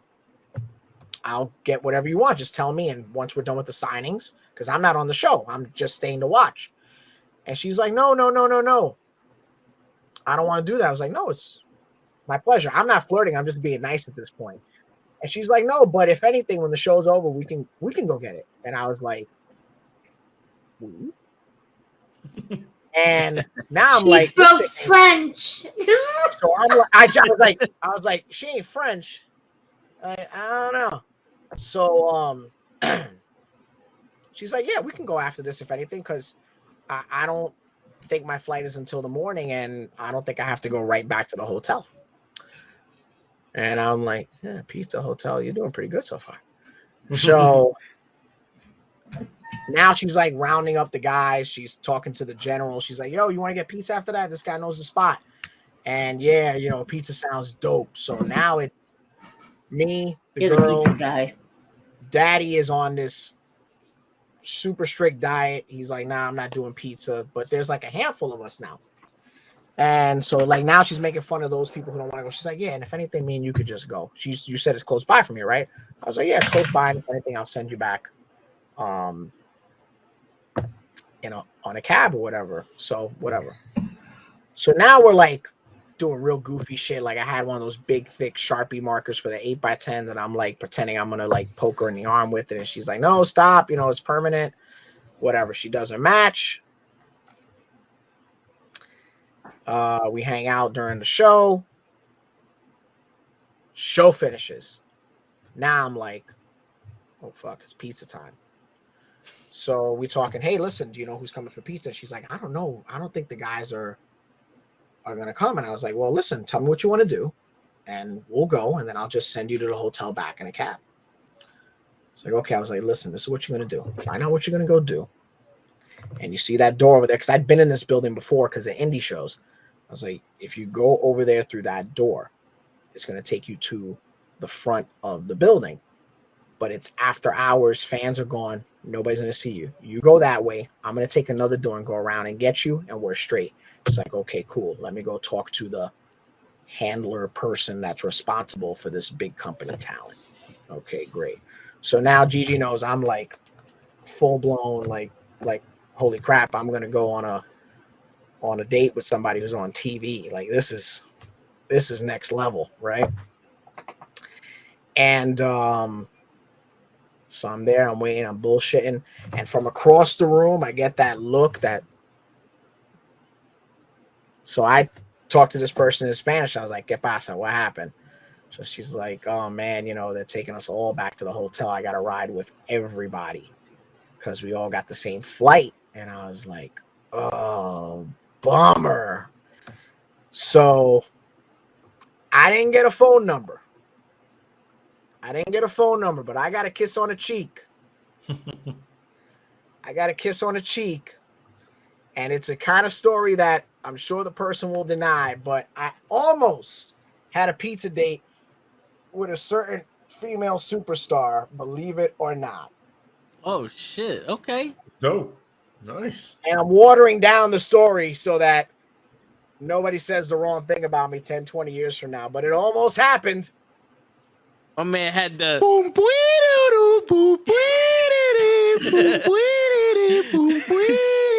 and it's funny because when I had not at the time, I didn't know of her. So try not to say names. She walks in the room and I'm like, dream. I was like, who the fuck is that? And then I got the breakdown. Like, you don't know who that is? Like, no, I don't know who that is. But yeah, it almost happened. But Gigi will tell you, no, don't scare me. Yeah. No, don't scare me. As long as you He's don't very bite. persistent. Yeah. No, not really. No, in your own way. I'm persistent with you because I know you and I like fucking with you. Not with every no. And when I say that, please don't think I shoot my shot with my friend over here. I just keep fucking with her. No, I'm super transparent. You're not interested? You don't want a free drink? Okay, goodbye. You're lost. No, but it is true. Oh man. You don't want health insurance and 401k? Goodbye. Naive. Okay. His birthdays are epic. I just have to say that. No matter what, his birthdays are always epic, and you will never leave there without a story. For sure. Never. Well, this asshole, since we can curse on this asshole thought that I was gonna get naked at a bar this year. And she thought I wasn't gonna hear about it. No. Yeah. I don't think he was gonna get naked at a bar this year. I did karaoke for my birthday, and she was there. I did Whitney Houston, I Want to Dance with Somebody, right? Classic. And the bar is NWO sold out. Okay. There's like no bullshit. It was like over 100 people, right? Jesus. It was very crowded. It might have been more. Like, I don't want to scare no COVID people. Because you know what the thing is that where we were at, it was already a small tight spot, but this place like extended really long, and there's like this huge spot like towards the back. So this karaoke bar, the bar is open, but if you keep going down the hallway are all the private rooms. So there were two things happening. Traffic back and forth, people leaving the rooms and going to the rooms for reservations, but the bar itself at this point was packed. Mm-hmm. The bar was packed, which always happens for like a 2 to 3 hour span because it's a good place to go and bar hop at. This particular bar, you're there for 2-3 hours, you go to the next bar, and so on and so forth. At this point, the bar itself was fucking packed. There was over 100 something people there, and I just finished tearing it up doing the cha-cha slide. All right, you tell me who goes to a New York City bar, does karaoke, and does the cha-cha slide? This handsome gopher this guy. All right? Oh my god, that was epic. Woo. Oh man, he had everybody literally dancing in there doing the cha-cha slide, y'all, while he was singing. And then eventually, throughout the song, he was very aggressive. He was like, cha-cha now, y'all. You hear the shitty version they gave me, bro? That's why I was aggressive. They didn't even give me the real shit. Oh my god, it was amazing. Version is this? So anyway, I'm doing Whitney Houston. Place goes nuts. Hogan pop. Place goes batshit for the song, not me. I later then, the move. So now, like, there's a moment where the first chorus hits. Whole place is like, oh, I want to dance. And I'm like just standing there, like having this mania moment, like, holy shit, this is pretty awesome right now. He legit put the mic. Right? He put the mic to the crowd, and the crowd was all singing it. And I'm right, just like, but hold on. This motherfucker. Now I'm all hopped up. Now we already did Mean by God Gene. Jacket comes off. So I take the blazer off, and she thinks that I don't know this. This is the first time we've talked about it. And whenever I throw my jacket at a bar, I'm not stupid. I don't throw it to no strangers. I throw it to my people because I need the jacket back. Oh, yeah. So I throw the jacket. The exact person I want to catch the jacket catches it. Hi, Sable. She catches the jacket. Okay. This asshole on the bottom left comes and goes, oh, no. Here we go. Dark side of the ring. Cheyenne. He's going to get naked right now. Xavier, get his pants. I didn't remember saying that. Because all I kept thinking about his persona of Ric Flair, and Ric Flair will get fucking naked in a heartbeat like this. I have taken my clothes off twice in front of you at a bar, so I can't. So it's not. It wouldn't surprise me if he did. Like, we go again, y'all. There's definitely a history of it. I do have a history of taking my clothes off at a couple bars before, before those shows happened, I was known for that. Yeah. He was just channeling his inner Ric Flair, his inner Nature Boy. Oh no! And no one could blame him because it was his birthday, or it was the best. You can't blame the man. Then the musical interlude comes down. I jump off the stage, and I start dancing with this woman, and she is traumatized. She does not see this coming. She's like, "Oh, he wants to dance," and she starts dancing with me. And she is traumatized. I jump back on the stage. I finish the song. Place goes nuts. Road Warrior pop. Everybody's clapping. Everybody's giving individual props. This one, the asshole on the bottom left of your screen. Oh my God, Papi, that was so good. But that woman needs therapy because of you. But you did great. You did so good. She was y'all don't understand the look of this woman's face. I was like, oh my God, Mamacita. I'm never she don't know what's going on. None. You know, she had none. She had no rhythm. I don't know. She was like, what the fuck? Holy shit. Until he shook the shit out. I mean, I guess it's my fault for picking a starfish to dance with, but goddamn, pal. Do something, right? Shit. No, to be fair, like I mean, this stage was only like 2 feet tall, and I'm over here doing the Patrick Swayze jump, and this bitch was traumatized. Damn. Yeah, because he really did jump out of nowhere. And we're like, okay. Yeah. So we're doing that. Got it. Yeah. The fuck? He just grabbed somebody. Like athletically, he just grabbed somebody. Athletically, that was like my mania moment right there. I was doing jumps and flips and kicks and cha-cha slides and shit. I was super, and I was sober.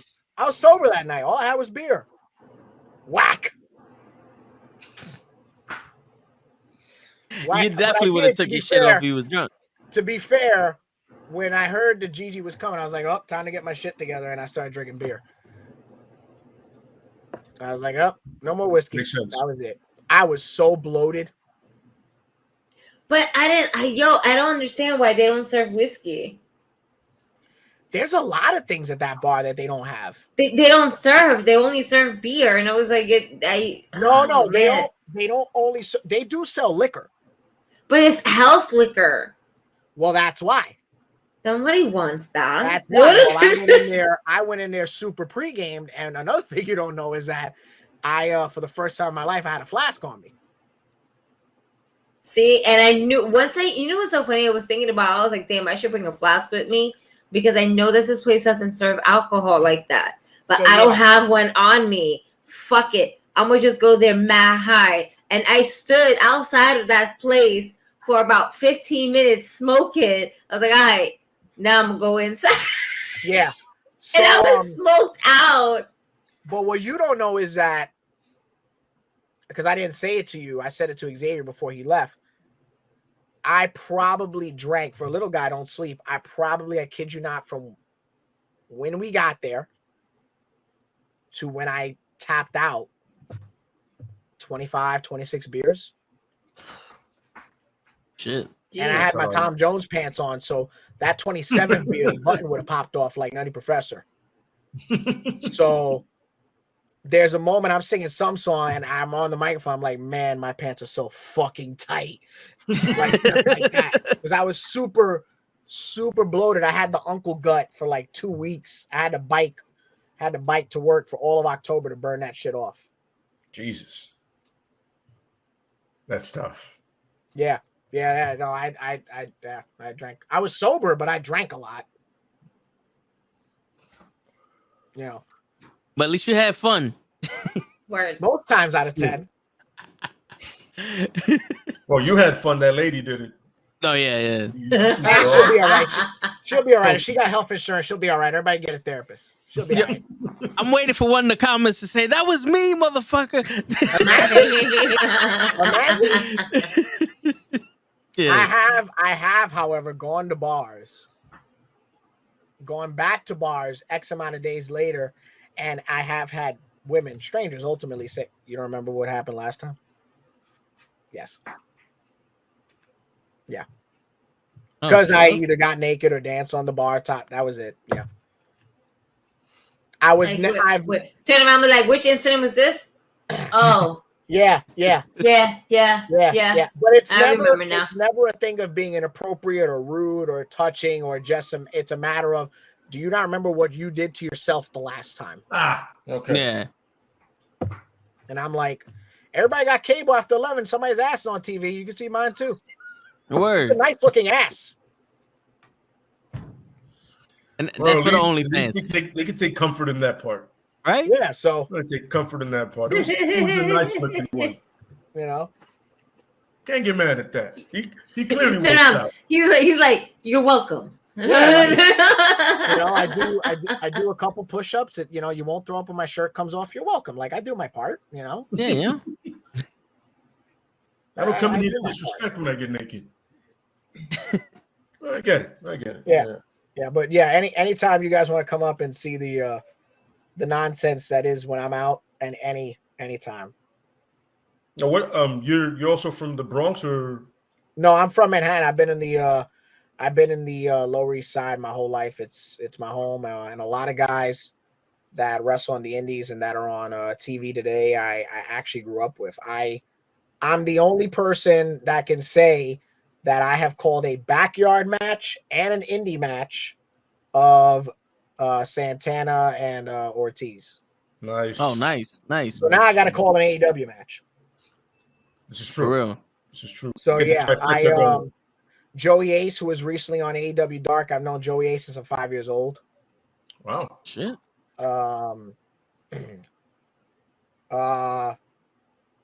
He was about 18 months ahead of me, but she was about 18 months ahead of me, but Sonny Kiss is one of my best friends.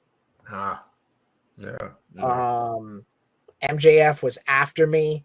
For an indie commentator, I've called matches for, forgive me, I don't know what name he goes by now on Raw. He's either Mace or T-Bar, but Dominic Dijakovic. Oh, yeah. This is him. They should have left his name like that on NXT. Token Listen, never gets incorrect. I saw him. Yeah. I saw him. If it's on YouTube, I'll drop the link because it's one of the best indie matches you'll ever see. No bullshit. It's a tag match. It's Jersey City Muscle versus him and his tag team partner when he was in a tag team in Ring of Honor. Phenomenal. I mean, I saw this guy. He's legit 6'5", whatever the hell it is. Clear the top rope, do a tope, like the whole nine. I saw him versus Danny Moff. I called one of Keith Lee's last indie matches before he got called to NXT. I've worked with EC3. I've worked with Adam Cole, Crowbar from WCW and the Indies and Ring of Honor and all that good stuff. For an indie guy, I've done a lot of stuff, and I'm one of the. I don't know if I have the record because I don't want nobody to be like, no, bullshit, son, it ain't you. But I'm in the conversation for the most backstage interviews, the Mean Gene style interviews. I'm in the conversation for doing the most in the indies, and definitely from 2014 to now, I probably have done the most. Nice. It's funny that you say that. When you do the interviews, do you talk to the talent beforehand? Sometimes you just wing it with them, or is it a sense of a little combination of all that stuff going on? With the talent, it depends. It's a combination. So, the indies in terms of that, so now I got to make a statement that a lot of people aren't going to like. There are guys on the indies that don't care about promos. There are guys on the indies that they feel as if their talent will get them everywhere they need to get them to. And that's true. That's true. Mm-hmm. But then you get a hot mic. You get a hot mic and you better get them jimmies on, baby. Because it's go time. And, practice your promos. I know this is a quick advice seminar. Practice your promos. If you got one promo that's good, practice it 100 times. Practice it with different facial expressions. Practice it being angry, being sad, being happy, being mad, being determined. Know the difference between those emotions, because if you might tell somebody, great promo, do it again, but be angry, it might be the same shit. And that is one of the most astonishing things that you will have to sit through. Going through with the indies, it depends, because I'm in a lot of companies that do storylines. So it's usually centered around what they're involved in. And if they're not involved in anything, I will literally just serve them up a question. Because I've been in those positions where you know, you're in the promo room, if you will, and you got to pump out those interviews, and you got to pump out interviews with 8 different guys. You got to get it going, and you got to be ready on the fly too, because ultimately, even if you end up getting scripted promos, you got to be comfortable to talk. And if you're comfortable to talk without knowing your direction, then direction should be super easy. So a lot of times it's one or the other. It's what their wheelhouse is at the moment in terms of where the career is or where the storyline is, or they have no clue. It's whatever comes to my mind. Okay, so it's funny. That's good. That's actually, you literally led into my next question, which is, with the people you've done it with, who is the most structured and who is the most, as my cousin likes to say, who was the most free ball? Like, it's never the same thing twice, and then the other person is like, they know what they're gonna say before they even say it. So this is my 3rd podcast, and that might be one of or the best question that I've been asked. Appreciate so thank you. That's a big deal. That's what we do here. Settle down. Hey. I'm the judge in this motherfucker. The most when you define structure, because that's a very defined structure. It could be, in a sense, is like that individual, male, female, or whatever in between, with a pronoun makes you comfortable. They know exactly where they're going. You know, like the person that does, like I'm talking about, this randomly wild, and you're just like, yo, even I don't know where he's going with it, but you like to take the journey with the person. And then the person that's structured, the same deal. Huh? Danny Moff. Got it. For the indies, Danny Moff. Like, Danny Moff is a legitimate storyteller. You know, he's the first guy to tell you that he's all about the slow burn, you know? So in that sense, it's never the same thing. He might get in the hits. He has lines that he likes to hit, because Dan Moff's promos is like questioning his opponent's manhood and intestinal fortitude. And do you really want it? Because I have it. So you got to bring it. So yeah, Dan Moff. Cade Lofbrook does great promos too. In terms of emotion, John Tella does a great promo also.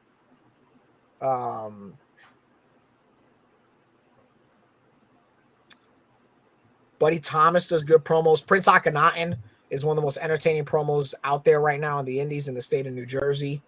But I think the number one would be, Dan Moff. I could do a promo with Dan Moff every day. Appreciate the response, man. Yeah. So that's the structured, and on the other end, in terms of being like the looser one, yeah, like, you know, it's like it can go from 0 to 100. You don't even realize it's going there.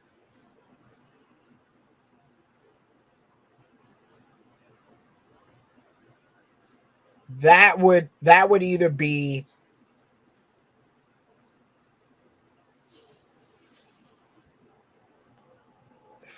I'm trying to give you a different answer and a good one. Sean Donovan's in that conversation. Another guy that's been on Dark, Kakoa. He's really good too with his promos. I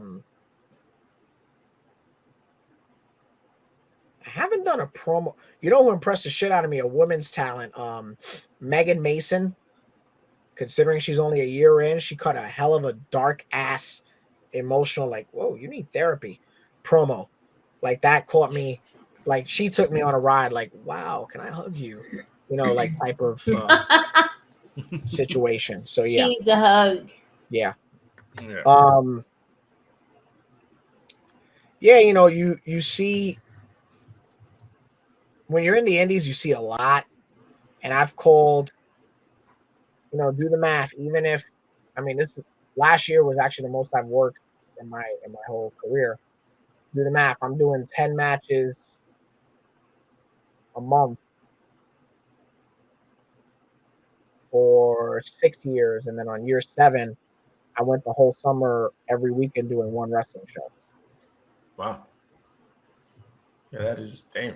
That has to be some kind of a record. I'm doing the math. I'm like, shit. You know. Oh, yeah. And then this pack, I haven't. My goal for this year is, once my bedroom is done, that I get the actual number of how many matches I've called.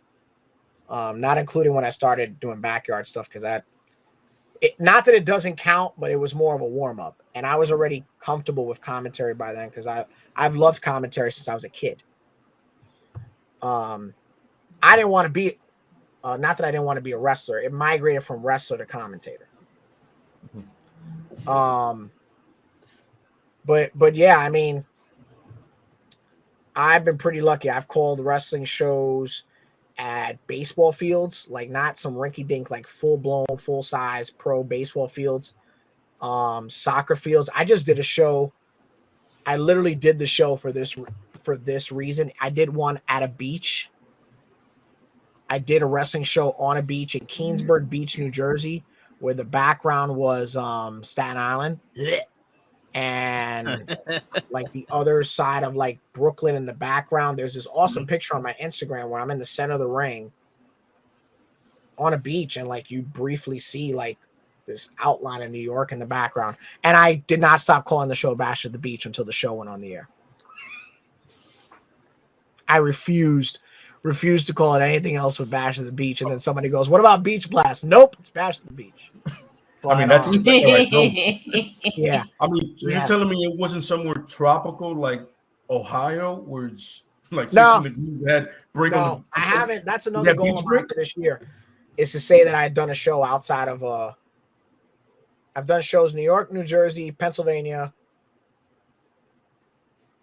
So somewhere outside of the Northeast region. Yeah, that's one of the goals for the year, to do one outside, and Florida's looking like the most possible. Okay. But that's one of the goals for the year. But yeah, I've done some cool venues. I did my first baseball show. I don't watch. If it ain't wrestling, I don't know about it. What's the part of, I guess you guys have this at like stadiums too, right? Where when the player goes up to bat, that giant cage that's over it. What is that? Literally a batting cage? I mean, you would call. Oh, no, yeah. Yeah, that whole thing is for the foul balls not to hit the fence. Yeah, right. There's no name for that. Yeah. That shit. My first baseball field show, I kid you not, I started in spring of 2014. My first baseball field show was like June or July of that year. I was doing outdoor shows my first year. Awesome. It's like a pig in shit. I was so thankful. I saw a guy jump off of that. That's like what, 20, 30 feet in the air? Yeah, it's about, yeah. That's first outdoor show, guy jumps off of that. How did you call it? Huh? How did you call it? I don't remember, but I know I sold the shit out of it. You got to sell it. Like, a lot of the perception too is like, you know, when you're a commentator in the business, guys, like I've seen a lot of wrestling, right? I'm not going to sit here and tell you it's all good, but you got to sell what you see. Yeah. Because if somebody goes and dives off of this 20-foot batting cage, you can't say, "Whoa, that's impressive." You know, like, I think that's another reason why I can't get into certain sports, because sometimes you'll watch baseball, football, and it's like touchdown. Yeah. 3 points. Routine. It's pretty routine, yeah. Whoa, what a play. Hot dang, this is good. You know, stuff like that. You got to have some emotion. You got to have some emotion. Like, and especially in the Indies, like some of these guys, where the idea is good or bad, you got to get it over, because they're the guys that hopefully someday will take over. Say that. Yo, we're running mad late, and you know we got to work tomorrow. No, I don't want to be that guy. But now you can throw me out. I'm not throwing you out. You can stay here. We gotta go now, but definitely we gotta have you back. And like I told Gigi before, you got an open invitation, man. Whenever you want to come through. I appreciate that. I'm so sorry that I got delayed and we had technical issues, but I'd love to come back.